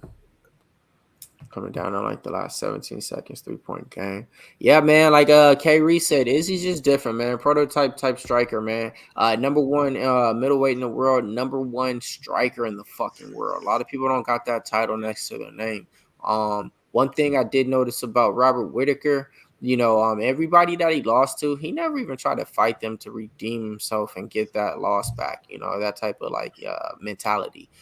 So I'm riding with Izzy right here. He ain't never let me down. If you can't motherfucking see, Israel Adesanya, the last style bender. It'll be no other. Ain't nobody fucking with Izzy. All right, man. All right. Yeah, I have my largest bet of the night, Izzy and Lawrence, and then I got 4 other parlays tied to Izzy. So Izzy wins, I have a good night. Izzy loses, I have a bad night. Izzy wins, will be about 4-ish, 3-ish, 3.5, 4-ish. If he loses, it'll be right around about a unit, maybe less than a unit. Well, if he loses, I'll be down about 6 units. Everybody knocking wood, ready? Same time. Disrespected, but by the line, bro. I agree 100%. Yeah, I think the line's wide, but I still got to bet who I think's going to win, and I think exactly. That's same with me. There's no such thing. Whittaker wins, great form. But hey, I still thought Izzy would win. You can say line value. Clint will understand this. You can say line value all you want, but if Izzy wins, it doesn't really matter that the line was too wide. I gotta give a special shout out. I'm gonna push back on that. Oh, after you. Real quick, I gotta give a special shout out to where's she at? Fuck. Oh my god, right here. Sarah, her name's Sarah something. Sarah Hector on the Swedish ski team, minus 300. I poured there 6 times with Israel Adesanya and almost even money, minus 300, minus 275. Jeez. Yep. Sarah Hector came through from Sweden. Let's go. All right. What were you going to say, Liam? I was just going to push back in this regard, right? A lot of people talk about, you got to pick the winners. Man, picking the winners is effing hard, right? We do this all every week. Yeah. And we've had good reads, bad reads, right? I think that what I try and do is ascertain what is the likelihood that this percentage is accurate. And when you have a guy who's going to not attempt control time, right? Israel Adesanya has no control time in his UFC fights. So that means he's going to put himself at distance where he could get knocked out, right? Not the highest percentage outcome, but it's possible. You'd favor Izzy because he's got the height, the reach, and the striking pedigree. But a striking match is a lot more up in the air, as we just saw, than if you have a grappler, it's going to limit the amount of damage that he could eat. It's going to limit the amount of open exchanges that are anybody's ball game. Additionally, I went back and rewatched that fight. Yes, it's obvious Izzy has more power and he landed the cleaner shots. Robert Whittaker got inside and landed clean shots despite the fact that he's a midget compared to him and despite the fact that he fought a really dumb game plan. So if I see, Marvin Vettori get your back and just blow it because he's trying to get the choke before anything's happened, before he has a hook in, that's one thing. I don't think that we're going to see Robert Whittaker rush this fight. He has shown a lot more patience. 65% of the takedown attempts that he's had in the UFC were in his last 3 bouts, and he achieved a bunch of them, but he also achieved what? Not getting hit over and over and over and rocked. Yes, he absorbed damage even in the fights that he won, but he mitigated, he won the rounds, and he wins clean decisions. Robert Whittaker, clean 29-28 decision over Jerry Cannonier, dangerous threat. Darren Till, dangerous threat, hurt him early. He recovers, comes back to win. I think that the recovery he showed in that first Adesanya fight is remarkable. Guys, he was knocked out. The fight is over. He gets back up, goes to his corner, recomposes himself, and has minutes of success before getting finished. I think that this guy is criminally underrated. He might lose this fight again, right? I could definitely see it. Izzy can knock him out again. But if Izzy doesn't knock him out and we get to these scorecards, I think people who have Izzy at minus 280 are going to be sweating. That's all I will say. Okay. I think Izzy. I think this fight's going to go longer. I think that Whittaker will have a better fight, but I just see the length advantage in such that Izzy fights with is a really tough matchup for a shorter person, Whittaker, who, at least in the first fight, he was diving in for punches, and Whittaker can't fight that fight tonight. He can't lunge. And yeah, I would like to see him try to grapple him. He better bring his shoes and headgear or he's fucked. He definitely has to wrestle.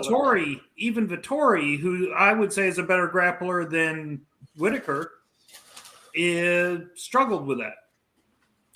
I would say this. Marvin Vettori is not a very intelligent fighter. He fought a really horrible game plan there. I do think Robert Whittaker, he might not have the technical grappling chops, but if you perform like an idiot, having good grappling chops don't matter. Robert Whittaker is a game performer, and against the hardest adversity, I've seen him come back and get a draw from Yoel Romero when he easily could have died in that fight. In terms of he got rocked badly, sent to the cage on wobbly legs. His recoverability is insane, and he gets hurt in his fights. That is for sure. I just think that if he can extend Israel Adesanya, Izzy threw 48 strikes against Yoel Romero en route to a win. That Romero fight was terrible. Absolutely. But what if Robert Whittaker doesn't lead? Robert last time came out looking to lead and he got messed up on the counter.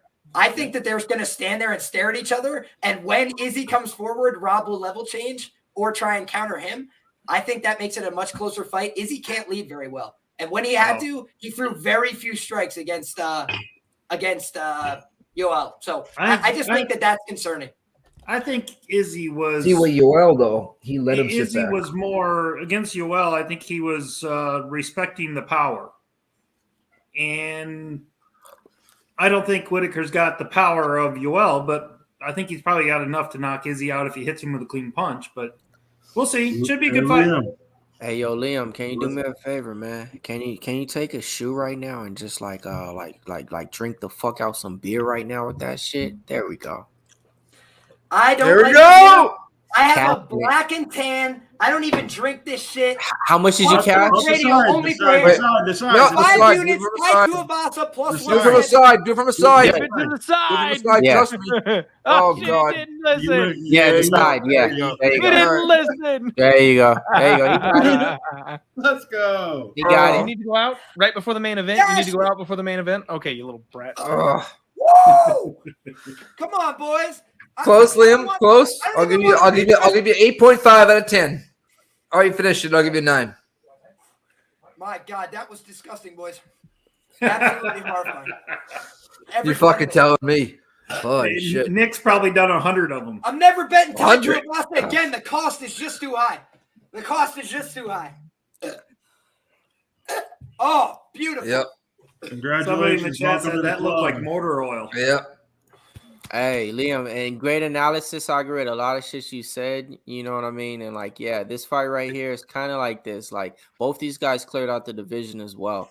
Izzy's about to do a repeat and beat the people that he already fought. Knuckles is back to, fighting for the championship. This might be one of those fights that you see. They might fight each other 3 times before the career is all said and done, because that's just how far ahead they are in the division. Robert Whittaker actually mentioned that too, and they're both smart on that, and they both know that, but like they like to say. With that being said, motherfucking Izzy's gonna knock this the fuck out, bro. So let's go ahead and get ready to cash this in. It's the difference, man. He's coming in here, man. He's about to put on a fucking show. The highest paid trendsetter, $7 million, new paid now. Whenever he fights, he gets paid $7 million to fight now, man. Setting the trends now, man. Standing up for Joe Rogan. With that being said, don't want to say too much because we ain't going political like that. But Izzy Adesanya is the motherfucking truth when it comes to MFA. If you don't like it or love it or not, it don't matter, man. He puts on a show every single time, man.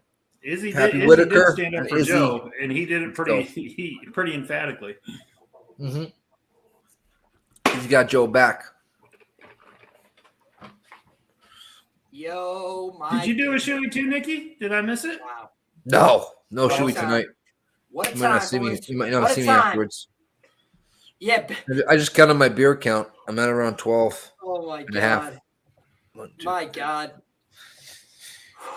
What a night. Actually, I'm not going to say 14 and a half, actually. I wish I just hailed Liam all night tonight. Clint, I love you to death, brother. I'm telling you, I couldn't believe that I shit the bed on your show, but I felt so bad, my man. I prepared for that, and I shit the bed. We will do it again, and we will cash people lots of great tickets, my brother. Don't worry, you man. You'll be back on the pod. We'll get another swing at it, and hopefully both of us will do better the next time around. Because, yeah, I didn't do fantastically recently for my people listening either. So, got to step it up on my side. What can happen? Brother, I'm telling you, it was minus at UFC, the last pay-per-view. It was minus at the fight night. It was minus 5 units at Bellator. I was very, very pissed coming into this week. Sat down. I know that you're going to come with the same determination. Clint, I'm afraid for your bookie, brother. I'm afraid. There will be a bookie-shaped hole in the wall when Clint comes correct next week. I'm telling you. It's called the glory hole. Oh, here we go, boys. We've got bookie that fucking had 2 different outfits for fucking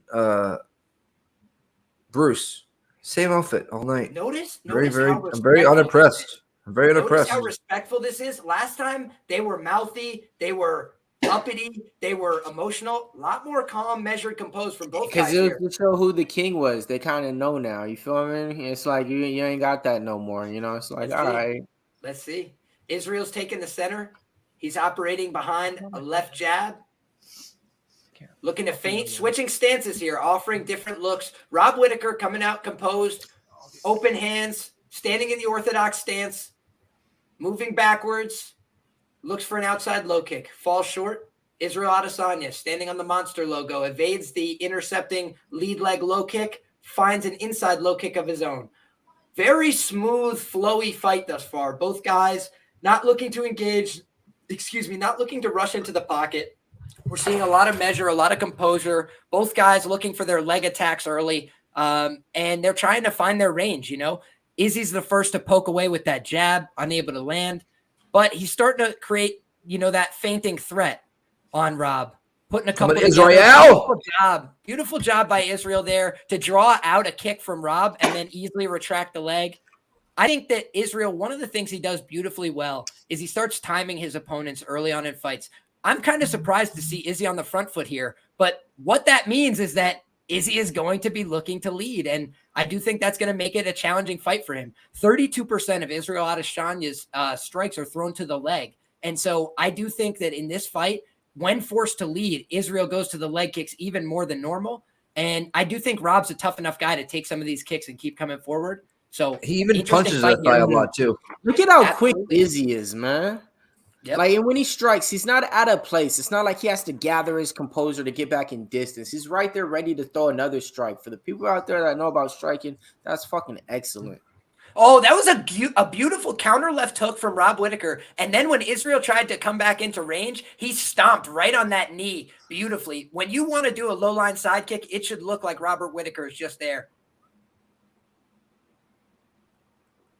Both of these guys, very intentional in this Nice performance. I inside leg think that kick there by Israel Izzy. is trying to deaden the legs inside and outside, mixing up his targets here. And one of the things I love about Izzy's game is that he can Nice throw that outside high leg kick kick by to Izzy. both sides and very quickly. Rob, a little bit of a blitz there, able to force Israel back, but Israel does a great job retreating on an exit angle. He does not back up in straight lines all the time. So you'll see him back up from one strike and then step out. Straight jab just misses a head kick, Izzy. Oh, outside leg kick landed by Izzy. That hurt. A lot of these low kicks are starting to add up on the calf for Rob, and Rob is standing very side on. And so that's giving Israel an open lane to the calf. And Israel does such a good job with the hip feints. It's very hard to tell where his thigh kicks is are coming. turning pink already. You can see it because the light skin on his calf and his inner thigh, but the inner thigh is already turning pink like raw meat. He just fainted and chop the tree Whittaker down. tried to check it on a feint. Can't fight, can't stand. Oh, came high with the kick, just missed the dome of Whittaker's. Would have sent off to the Adesanya looking stands. sharp early. Nice check. He checked that inside. Oh, Whittaker off of a jab. No, Look at this, though. This is what I'm talking about. Look at the composure of Whittaker, right back to his feet, and his eyes are ahead. He needs to cool down. Survive for me, buddy. And do the moves like the Sean O'Malley did. 27, mid 26. Just Shoots in for Robert Whittaker nothing fires there an by attack. Whittaker. Good takedown defense early from Israel Adesanya. Beautiful. Knock him down and celebrate after. Celebrate after. Don't dance and fight, my dude. Nah, you ain't that one. Whittaker already bleeding from the nose, I think. Yeah, somewhere. Yeah, That's probably blood. from that shot that dropped him. Man, It's crazy how much slower this pace is, and it's looking like it's on track to end the same way as the first fight. Anybody got a live line? There's Is this a lot of 10-8 fights round so far, still guys? Oh, nice inside Wow. outside leg kick by Look at that leg kick, Nick. Izzy. It's definitely approaching one. That was a Oh, nice left hook, checking but guess hook. what? Izzy's Yep. land.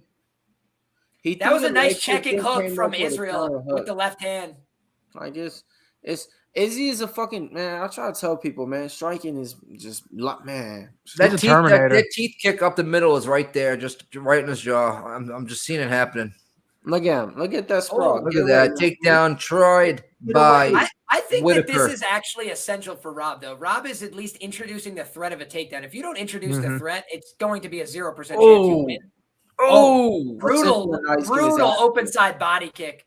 Israel Adesanya is absolutely 10 seconds left early in this fight. His leg is fucked up. His leg is fucked up. He's hit. Trust me, his leg is fucked up. Kick the leg then, right before the end of the round. Let's go, man. Hey, End of round one. Whittaker's. Oof. I mean, Whittaker Whittaker doesn't didn't do do much. much. Hey, shout out everybody rocking with us, man. It's the main event. We don't know if I'm gonna have you after this live round, man, because Izzy's looking like he's ready tonight to knock his ass out. So we got Rod Twerk, Conor Mac picks, Ken Man, B Jizzle G, Ahmad J, K Reed, Go. all right, Mr. X, Rick the Ruler, Jason, fuck. You like how I did that? That's his last name. All right, Joe 1075, man. That's how you gotta wake him up sometime. All right, man. Let's get it. Who else we got? Evan L really going hard in the chat. I see Bill Weathers, Eminent Hippo, Mr. X, Martinez. His legs broke, they're saying. Raw Twerk. In the chat. Oh, that's a nasty kick. They just showed the replay of it. Bro, like Izzy, like he's about to. Come on, man. The one that knocked him down was a shot to the chest. Was it? Yes, it wasn't to the face. So he probably wasn't that hurt by it, you'd have to think. No, I think he was just off balance. Off balance. Yeah, it happens. And that's the thing, man. Well, that's how you misjudge a Bobby Green round, right? If somebody gets knocked down from a shoulder punch. But I think that, that was definitely a 10-9 round at worst for Israel Adesanya. So looking sharp early as the champ. Well, I mean, if you get socked in the chest and fall down, you still get socked in the chest and fall down. Yeah. I'm just saying he wasn't on Whittaker tried his own high kick, came up short. Did seem to land the double jab prior to that. But so far, I will say this. I don't see any adjustments or any improvements from Robert Whittaker from the first fight to this one. Looks identical. Oh, he just landed that nice left Whittaker. Oh, that right leg kick is just, oh, God. Look at that lower, look at the calf right now. It's starting to swell up. That leg is fucked up. I told you. The leg is that was a nice left hook. leg is definitely forward. He's getting stuck on that leg. He can't move forward on that leg. Look at that front left leg. Done. Right Izzy's now. legs Look are at like baseball bats, man. The way he swings those things for the leg kicks. Oh. Like hockey legs, like fucking hockey sticks. From the fucking It's how this is just how Oberg fought, but he and Izzy. Yeah, and he was fighting Fabio Charant. Yeah. I think that what we're seeing here that's a little bit different from Rob is, number one, he's introduced the threat of takedowns. In the first fight, there was no takedown attempts. He's attempted 2 so far, which will at least get Israel to keep his hands a little bit lower, as we're seeing here. Also, Rob is starting to double jab much more often. He's basically abandoned the jab and thrown the double jab almost every time. As soon as I said that, he made me look bad by throwing a single one. But there's the triple jab. I think Rob is trying to build on lead shots, lead left hooks, as well as lead jabs. He's mixing his game up well. He's definitely keeping Izzy guessing. Can't close the distance. When he's right here when he's orthodox, he needs to throw that right down the pipe. It's right there. Oh, that was a nice left hook from Rob. Caught Izzy a little bit off balance, but Izzy does such a good job of never letting a shot land on him without throwing another one back. I do think Rob is doing much better in the striking in round 2. I agree 100%. He didn't land much in round 1. Some good ones. Oh, and he has introduced that threat a couple times now as well. That right high kick. You saw him throw that a lot. Oh, inside leg kick. Knocked out. Yep. Oh, that's beautiful. Whittaker going for the takedown, gets it, but post. Oh, damn! This is a good takedown attempt. Nice job. Rob's looking for short shots against the fence, and he's going to get the standing rear waist lock. This is where Rob is actually good, man. Is that standing rear Izzy waist gets lock. up. Is he going to get the under? I got to say, though, Izzy did a beautiful job there. What you need to do is pin yourself to the cage. He just tried to get a little bit frisky and sneak his back off of it and gave up the underhook as a result. He does a good job here framing, and then he will pull on the other side of the head and turn away on the fence. What this is doing for Whittaker is it's wasting his energy, in my opinion. I would tend to disagree, my man. Whittaker can go for 25 minutes, and on top of that, he needs control time to win this fight. There is no way he wins this fight 25 minutes at distance. He needs control time. He needs to make Izzy work. How do you think he's going to get Izzy tired at his standing kickboxing match? That's never going to happen. Got to make this guy wrestle. Look at that easy push off. We saw that the Jan Blachowicz fight, Izzy did slow down the stretch, and yes, he was dealing with a much bigger man, but he was also dealing with a different energy system. Grappling's a different energy system. I wonder whose arms are more tired right now. With 1:38 left. Rob, we've seen Rob do this, though, against a guy like Yoel Romero for 25 minutes. So I'm kind of in Liam's camp here that this is better for Rob than it is for Izzy when he does stuff like that.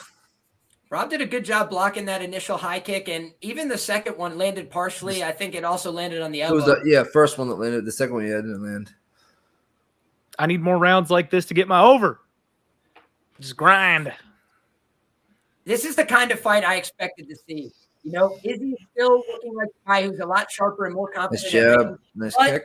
Bobby has been offering him some threats. He has not been a pushover in this fight. And I do think that now Izzy's going to be a lot more muted in his offensive attempts, worried about that takedown, because Rob got it against the fence where Israel is excellent, right? Israel pops back up against the fence routinely. If you get this guy in open space, he gets stuck on his back. Bobby Knuckles is going to have to knuckle up here. I think Rob is going to need to look for a reactive takedown attempt here if he keeps conceding ground. Oh, nice jab, though. They exchanged them. And I thought that Rob actually got the better of that one. Nice low kick from Israel. Rob is doing a good job crashing the pocket before Israel does. Last fight, Israel would crash the pocket, and as Rob evaded, he would counter him with hooks. Now Rob is the one crashing the pocket, and it's allowing him to threaten the clinch and force Israel to be the one to take a step back. Very brilliant fighting, I think, as far as Rob Whittaker is concerned here. Still a very close round. Hard to say who won this one. I think Israel has an argument, but the takedown could sway it. It's a very close round. I agree. And this is, again, when I talked about the price, right? Did that look like a minus 280 in round 2, by the way? That's not 10 rounds in. Round 2, he already looks like he is minus 185 in my opinion.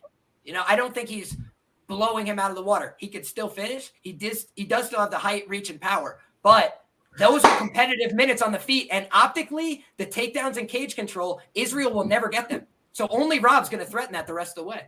Israel's minus 650. Mr. X in the chat asking if the future of MMA meta will just be high-level kickboxers with an elite stand-up game. That's the beauty of MMA, Mr. X.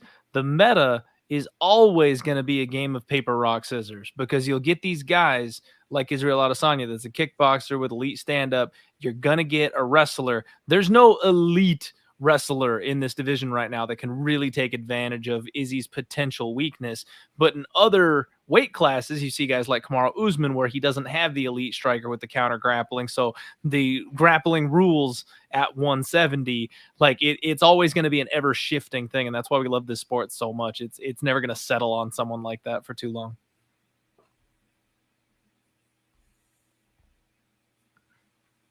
You're muted, Liam. Here we go. Round 3. I said that exact same thing. I love it. Back to work in the middle. Rob looking for that intercepting lead line sidekick. Israel able to avoid that one. Israel's feinting beautifully. You know, the city kickboxing guys, you can't take it away from them. They're very intelligent with how they feint attacks and make you respect them. If Rob doesn't show respect on one of those feints, Israel's going to pop him. So that's why, Israel does his best work behind those feints, and especially the multivariate feints. He can feint with the hands. He can feint with that hip. And a lot of guys can't feint with the hip, at least not very convincingly. Izzy can do it from both stances. That's why he's such a threat. Nice body kick there from Izzy. A little bit more tepid start to this round. Looked like an inside low kick. Stiff jab return during the leg kick exchange. I think that landed pretty flush for Rob. And he slips again, fires the double jab, eats the kick to the chest. Oh, I thought it was to the chest. I could be wrong, though. Chest it was head. kind of an awkward angle. It landed. Yep. Good kick for Izzy there. I do think it landed on the forearm as well. Rob had his hand up, but only partially blocked there on the right arm. You don't want to take too many clean Israel Adesanya kicks to the forearm either, I'll tell you that. I'm liking this, though. What Rob is doing now is he's mixing it up between that jab and then the jab hook. So he's throwing the double jab and then the jab hook to mix up Israel's timing. And now when Israel tries to play that hand fight game to address it, he's kicking that lead line sidekick. This is a very front left leg, the whole knee. Intelligent approach from Robert Whittaker as far as I'm concerned. I think he's going to try and win the final 3 rounds of this fight. Look at the front left, his front left knee. It's fucking cherry all around it on both sides. Some nice hooks by. Yeah, look, he's still throwing that kick routinely, though. Nice job. Israel Adesanya. Stiff jab. Tried to put the hook behind it. Hook didn't land, but that jab landed flush. Neither guy showing a tremendous amount of damage on the face here. Kind of showing the pace of this fight. Yeah. Also, look at that. That was beautiful, man. Rob Whittaker jumps into range, leaps like he normally does to throw a left hook. And what does he do? Feint, then fire the jab. This is a much superior Robert Whittaker. That was a beautiful sprawl by Israel Adesanya. My goodness. My goodness. Nice knee to punish the attempt as well. Israel Adesanya just gave him a head shake. No, thank you, sir. I thought Robert Whittaker did a great job with the entry, but he did what a lot of non-wrestlers do. He did not bring his hips to the party. You will not take somebody down with your hips well outside like that. Izzy's winning this round. Oh, yeah. Yes, sir. This has been a much better round for Adesanya. I mean, Izzy's winning the fight. You know, Robert Whittaker has some nice points, but I mean, Izzy's winning. Take down Robert Whittaker into the top position. He passes. He's on the back. Rear standing with one hook in. Robert Whittaker might try and hop up on the back here. Israel's doing a good job. 2 hands on the wrist control. I was in a situation like this myself in a grappling match not too long ago. Very scary. Not a good place to be. Beautiful job. Level changing to the hips. I got double wrist control like Israel Adesanya did and forced the guy to let go and get back off my back. But I had to compose myself and make sure I didn't make any mistakes. And Robert Whittaker here, after a tough start to this round, has gotten rear standing, was able to get the takedown, looking to get the back hook. Nice job threatening this Kimura from Israel, able to get him to relent. No, but that'll just break him apart. Kimura, that's its only job. I'm not saying he was going to get the sub. I'm saying you use the Kimura to force somebody to let go. Exactly. Yeah, it was good defense to grab the Kimura and that broke the body lock from behind. Absolutely. It just makes you have to respect them. Yep. Any attack that's serious, you got to respect. Nice job with the double jab there from Whittaker. And again, though, this was a round that was very clear for Adesanya. And now I still think Adesanya won the round. But the takedowns. The leg kick hurt him. Oh, shit. That's big. Cross afterwards, too. Yep. B Jizzle Good in the optics for chat Izzy is down the saying that stretch. they're saying on the telecast that Israel hurt one of his hands. That's On not his right good. hand, you can That's tell why he's not actually it's his fighting right. this man. Oh, he gets His sent right hand. backwards, awkward looking. He keeps touching it. Look, it's his reset. right hand. He Yeah, broke his you're right still hand. right. He He's broke trying his to make right sure hand. it. Yep. Yep, Izzy broke his He's right hand. literally going like that. Like, yeah. Oh, nice better job. not He's He's stop throwing doing it He though, doesn't give a but shit. he's fucking throwing it. Still throwing it, but it's hurt. He's grabbing it. Look, he's grabbing Yep. it every. Look, see that, That's- Mills? But he's not Grabbing afraid to throw it. Exactly, Zoe. Exactly, but he's not afraid to throw it or not even hesitating to where he's only He's striking. still got with 2 one more hand. rounds. He's throwing it. Ooh, bro, his He's got his 10 hand's more broken. minutes. My dude's a fucking warrior, bro. Like, man, trust me, man. Either He's cut different. 3-0 or 2-1. Yeah, he gonna tough it out. He's gonna throw that shit, man. No matter what, he'll deal with it after the fight, man. He's a fucking warrior.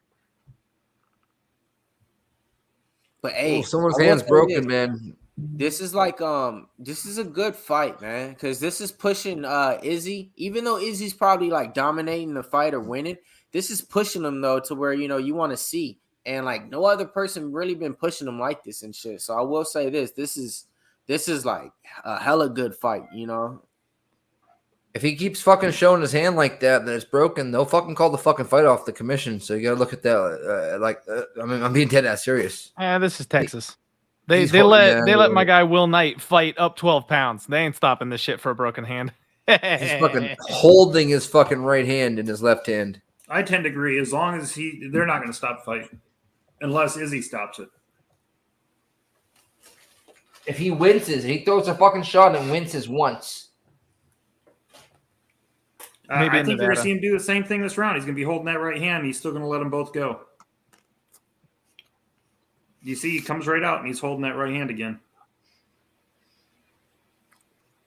Let's go. I don't like that the corner is Cut. telling Rob to put this guy down, though. I need it to make it to the judges' cards. I'd like to see Rob get a little bit more aggressive with these takedown attempts. You know something that you can't do as well when your hand is broken? Get wrist control. Stop takedowns, crossface, push away on the head. Underhooks. Yeah, like every part of grappling. Literally anything you need to do grappling, you can't really do it with a broken hand. But you can't say unless you're it's going to play broken, some X cards. but we know it's cards. injured. Yeah, I wouldn't say it's broken, but we know there's something wrong with it. Oh, it's definitely broken the way he's holding it. Like he keeps pushing his glove back into it. Not like Well, I mean, it could be anything. It could be one little bone in there that's cracked. It could be a torn ligament. It could, you know what I mean? Like a broken hand. There's so many things that go into that. Yeah. He's still nice check left hook by Whittaker. Go ahead, Liam. Sorry.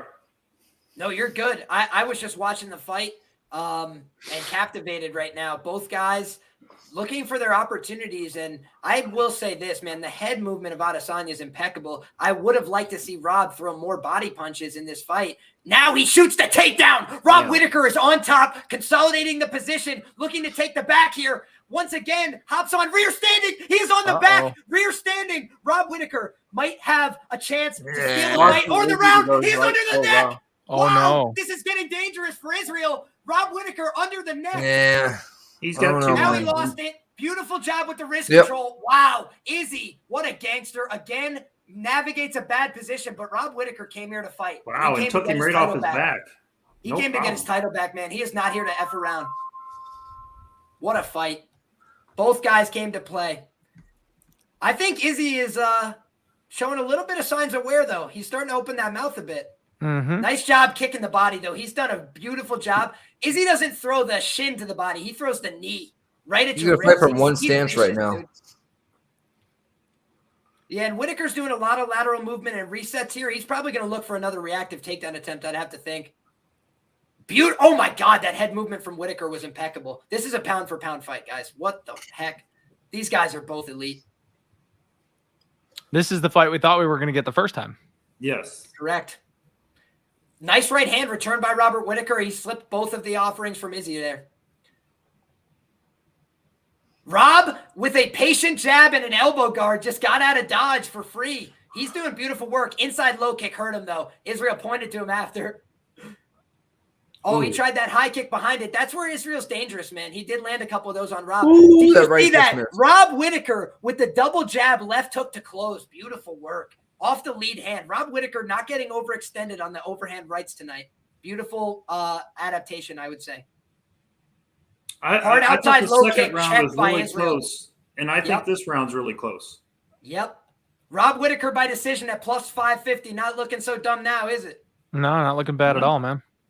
No, I think Izzy's up 3-1. Worst case scenario right now. I honestly have been staring at the clock. I'm not scoring. I'm just trying to tick by these minutes. I feel that. Oh, that was a beautiful checking right hook from Israel, though. That was one of the better punches of the fight. Rob answered it with 2 good jabs, but Israel is being the aggressor now, walking him down a little bit, trying to find this angle. Rob Whittaker steps into the clinch. Nice counter uppercut from Rob. This has been a muted output fight for both guys. I'm a little bit surprised by this.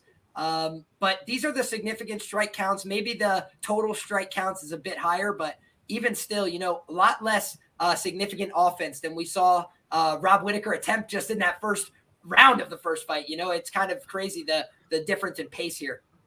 Izzy has outstruck him in every round, just so everybody knows. Yep, so far. Significant strikes. Do got to remember, though, Rob has gotten a couple back takes, a couple takedowns. I don't know that they were worth very much, but at least that one standing back take had to be pretty optically appealing to the judges. Decent knee to the body there from Rob. I think this optically would be important for Rob to end this fight, clinching Israel into the fence, landing some short shots. I think he could sneak this round, but it's a close one, man, and I do think Israel has done the better work. 19 seconds left in the round. Rob's got to make something happen here. Unable to do so. Beautiful job. Israel Adesanya has done a number on the body of Rob Whittaker. He's holding that right elbow very tight to the body. You can see the welts underneath. You can see the welt on the ribs. Yep, absolutely. Israel Adesanya, that kicking game is impeccable, man. That lead high kick did a lot of good work for him, and the body kicks have been there. So I think right now we are more than likely looking at Israel Adesanya up 3-1, but I will just say this. It's a close fight. It's a close fight. I don't know that we're in robbery territory if one of these rounds went the other way. I'll be honest with you. Oh, we're in robbery territory. No way. You got to beat the champ here, boy. It's got to be 3-1. Maybe one judge, Liam, maybe has a 2-2, but I think 2 judges are going to have 3-1. Oh, God. They do. They one judge just needs another 2 minutes and 30 seconds. Let's fucking go. Oh, you got the 4.5. That's right. I mean, you could give every round to Izzy. Yeah, I hear what you're saying. Dude, people thought that freaking Bobby Green fight could go to either person. I mean, at this point, I don't know what to think of him. I thought Bobby Green won that. That was the clearest 30-27 of the night. Well, it makes the 5th round interesting. You can take the belt to get the belt. We all know that. Man, Whittaker looks more beat up, though. Badly. Yep. Much worse on the face. And the ribs.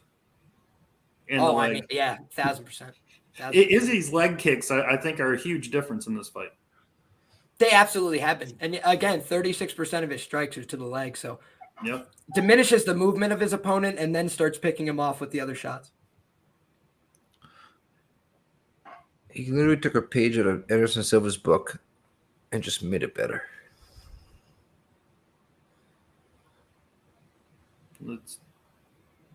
Yeah, did anybody catch Bisping said that he had Israel Adesanya edging every single round so far? Yeah, he could be up 4. I mean, yeah, I think he could be up 4 or tied 2-2. I think more than likely it's 3-1.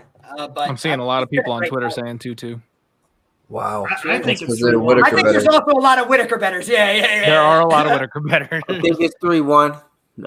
I just keep it real. I think it's 3-1. That's best case scenario. No 2-2.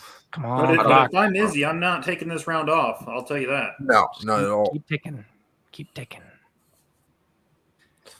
Keep Whittaker fighting. will need a takedown and some good work from on top, I think, to win this fight and especially to win this round. Nice. He tried to duck into the clinch there. 1 minute countdown. 1 minute countdown for from Whittaker. One of his better punches in the fight. That was a good step-in jab. And Izzy hasn't thrown a damn thing since. God, 1 minute is an eternity when you're talking fights. 50 seconds, yes. Yes, sir. It's so long. Different. 40 seconds. Only 72 to 56 in favor of Izzy, but Robert Whittaker got 3 takedowns. Nice job getting to that single leg, switching to the double leg. He needs to get this takedown to win this fight. Beautiful job. Izzy always threatens 30 that seconds. man. He is not a coward when it comes to these takedown attempts. He leans into him to try and look for his wrestling. Right hook from Robert Whittaker lands despite the eye poke. Israel acknowledges it. They both talk it out. Then Herb calls a brief stop. What an interesting. Oh, it's good for you, though. 43. Yeah, absolutely. Counting down. Yeah, you got like a free 3 seconds, Clint. Yeah, Come on. a free 7 seconds. I'll take 42, 41, 38, 37, 36, 35, 34, 33, 32. Oh, he's knocked out. I'm just joking. Cash it. Clint wins his last 3 bets. Oh, thank God. Cash him. Cash. Thank you, Herb Dean, for buying me a couple of seconds there. That was I appreciate that. Oh. Takedown Wait, by no, stop, no. If they would give this to Come on, Whittaker, I would die Rob! laughing. I really would not die laughing, but I would. See, laugh. you can't even score anything for Rob for that. You can't keep him down. Yeah, Rob would have to return him to the mat, standing back take. He'd have to get something productive here. He's not even throwing knees to the thigh. You know what I mean? Like, I do like this, though. He's switching grips. He knows that the wrestling is what's going to do it for him. Yep. Agreed. Oh, Israel's doing such a good job, man, fighting hands. And Rob just seems a little bit, unaccustomed to these Kimura transitions, I must say. Really short jumping knee from Israel. Left hook lands for Rob on the break. But Israel doesn't care. He shakes it off, points to him, and says, good job. That short jumping knee, nobody does stuff like that when they're being held by one leg. That shit was fucking genius, man. You said that the last time we were watching, too. I forget. That good call, though. I do think that that's something we're seeing added to the meta a little bit. The counter jumping knee on one leg. Yeah, that's just crazy. Man, what's that? It was like a fucking fly. It was a Superman kick or something like that, or I can't remember. It was something like that. Oh, Rob, again looking for this knee pick. That was much more promising. He didn't get it, though. Balance, impeccable, dude. Israel has fantastic balance there. He really does. He used that wizard to help him. Yeah. Yep. And, really, it's his height, man. Height helps you get, not take it down, especially with the fence. He is smart about where he positions himself in the cage when people attempt takedowns. Man, Israel Adesanya, just a talented guy. You can't really say too much, man. Very talented fighter. Hard to beat. I do think Robert Whittaker made a much more honest account of himself here. I think he fought his heart out tonight. Again, he proved that he can recover getting hurt in the first round and come back. But, it's probably not going to be his night today. Israel Adesanya, he's a true champion, and God bless him, man. What a performance. Whittaker really is something else, man. 5, this is what I'm saying. 3, 2, and like 1. you said, Clint, this is the Whittaker we thought we were going to get in the first fight. It was a good fight. I'm seeing people online legitimately scoring it for Whittaker. I don't know that I agree. I don't see it. 94. If you're the Whittaker, I'm just gonna laugh and. They got 94 total strikes for Izzy with 1 knockdown. For your boy Robert Whittaker, 67 strikes with 4 takedowns with 3 minutes and 35 seconds of time control. I mean, dude, are they gonna give it to Whittaker? What's going on right now? The numbers is close, and look at Izzy a little bit beat up, dude. I'm lying. Oh my god! I seen other Whittaker shit beat his happen. nation at plus 550. I don't want to hear that shit, bro. That will be. I don't want to hear it either, but there's value All in I'm saying is it. this. That's a great it's bet. fucking robbery. There's just no other way to say it. That's a great bet. Fucking Whittaker, he did shit. I mean, it's gonna be a split. What the fuck did Whittaker do in this fight? So you're thinking split? I think it's unanimous 3-2, 49-48. Fucking Whittaker. I mean, think about it, man. Some of these Or is fights it 48-47? Sorry. We haven't seen too many UNAMs. Think about that tonight. We're showing all Whittaker jabs too right now. This is hilarious. Some we thought was unanimous, and some didn't end up that way. So I mean, I don't know. They're showing all Whittaker right now. You know what that means? They're giving this to Whittaker. Don't tell me that, Nick. They're showing all Whittaker fucking. Well, they'll probably show the Izzy. No, they're highlights. showing all they're showing Whittaker. all Whittaker. Everything's Whittaker. I'd watch a trilogy. They're showing everything Whittaker. Like Whittaker's doing what he What the wants. fuck? Taking him down, punching him, doing what he wants to. They're showing Izzy throwing a kick and Whittaker moving. What You the know? fuck? Look at that. They just showed Whittaker knocked him right there on the chin, straight with the hook. Yeah, I mean, Whittaker did hit him with hard shots in this fight. Like, I don't think it's fair. Those to were say his only otherwise. shots all fight. I'll fucking laugh. Oh, that make me laugh. Fucking judges, please. I'll be honest. Oh, man. let's see It it. was close, man. Wow. Am I gonna get douched here and win fucking little? Dana White's behind Robert Whittaker. Come on, Rob. Come on, Rob. Do it for the kid, Rob. Do it for the kid, Rob. Don't say anything. All right, Izzy, let's go. Oh my God, Izzy, thank God. Izzy What was- Adesanya, the last style bender. Let's fucking go, man. Prototype. Oh God, that scared the They fuck gave out some of me. 10-8s in the first round, 49-47, 49-47. Have me worried Okay. though, man. Because like I said, So it would have been yeah, 49-48 if it wasn't. Yeah, that young. they gave a 10-8 in round one. You know, dominate and outstrike them, but yeah. But I hell thought yeah, I thought we were getting I thought we were getting Houstoned.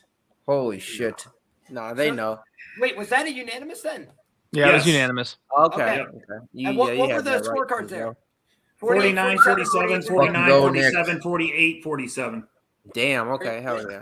Cool. Woo, Izzy, Hell yeah. All right. So. the Anka. Man, motherfucking that- Izzy, man. The Did man. that feel Let's fucking go. 75% to you?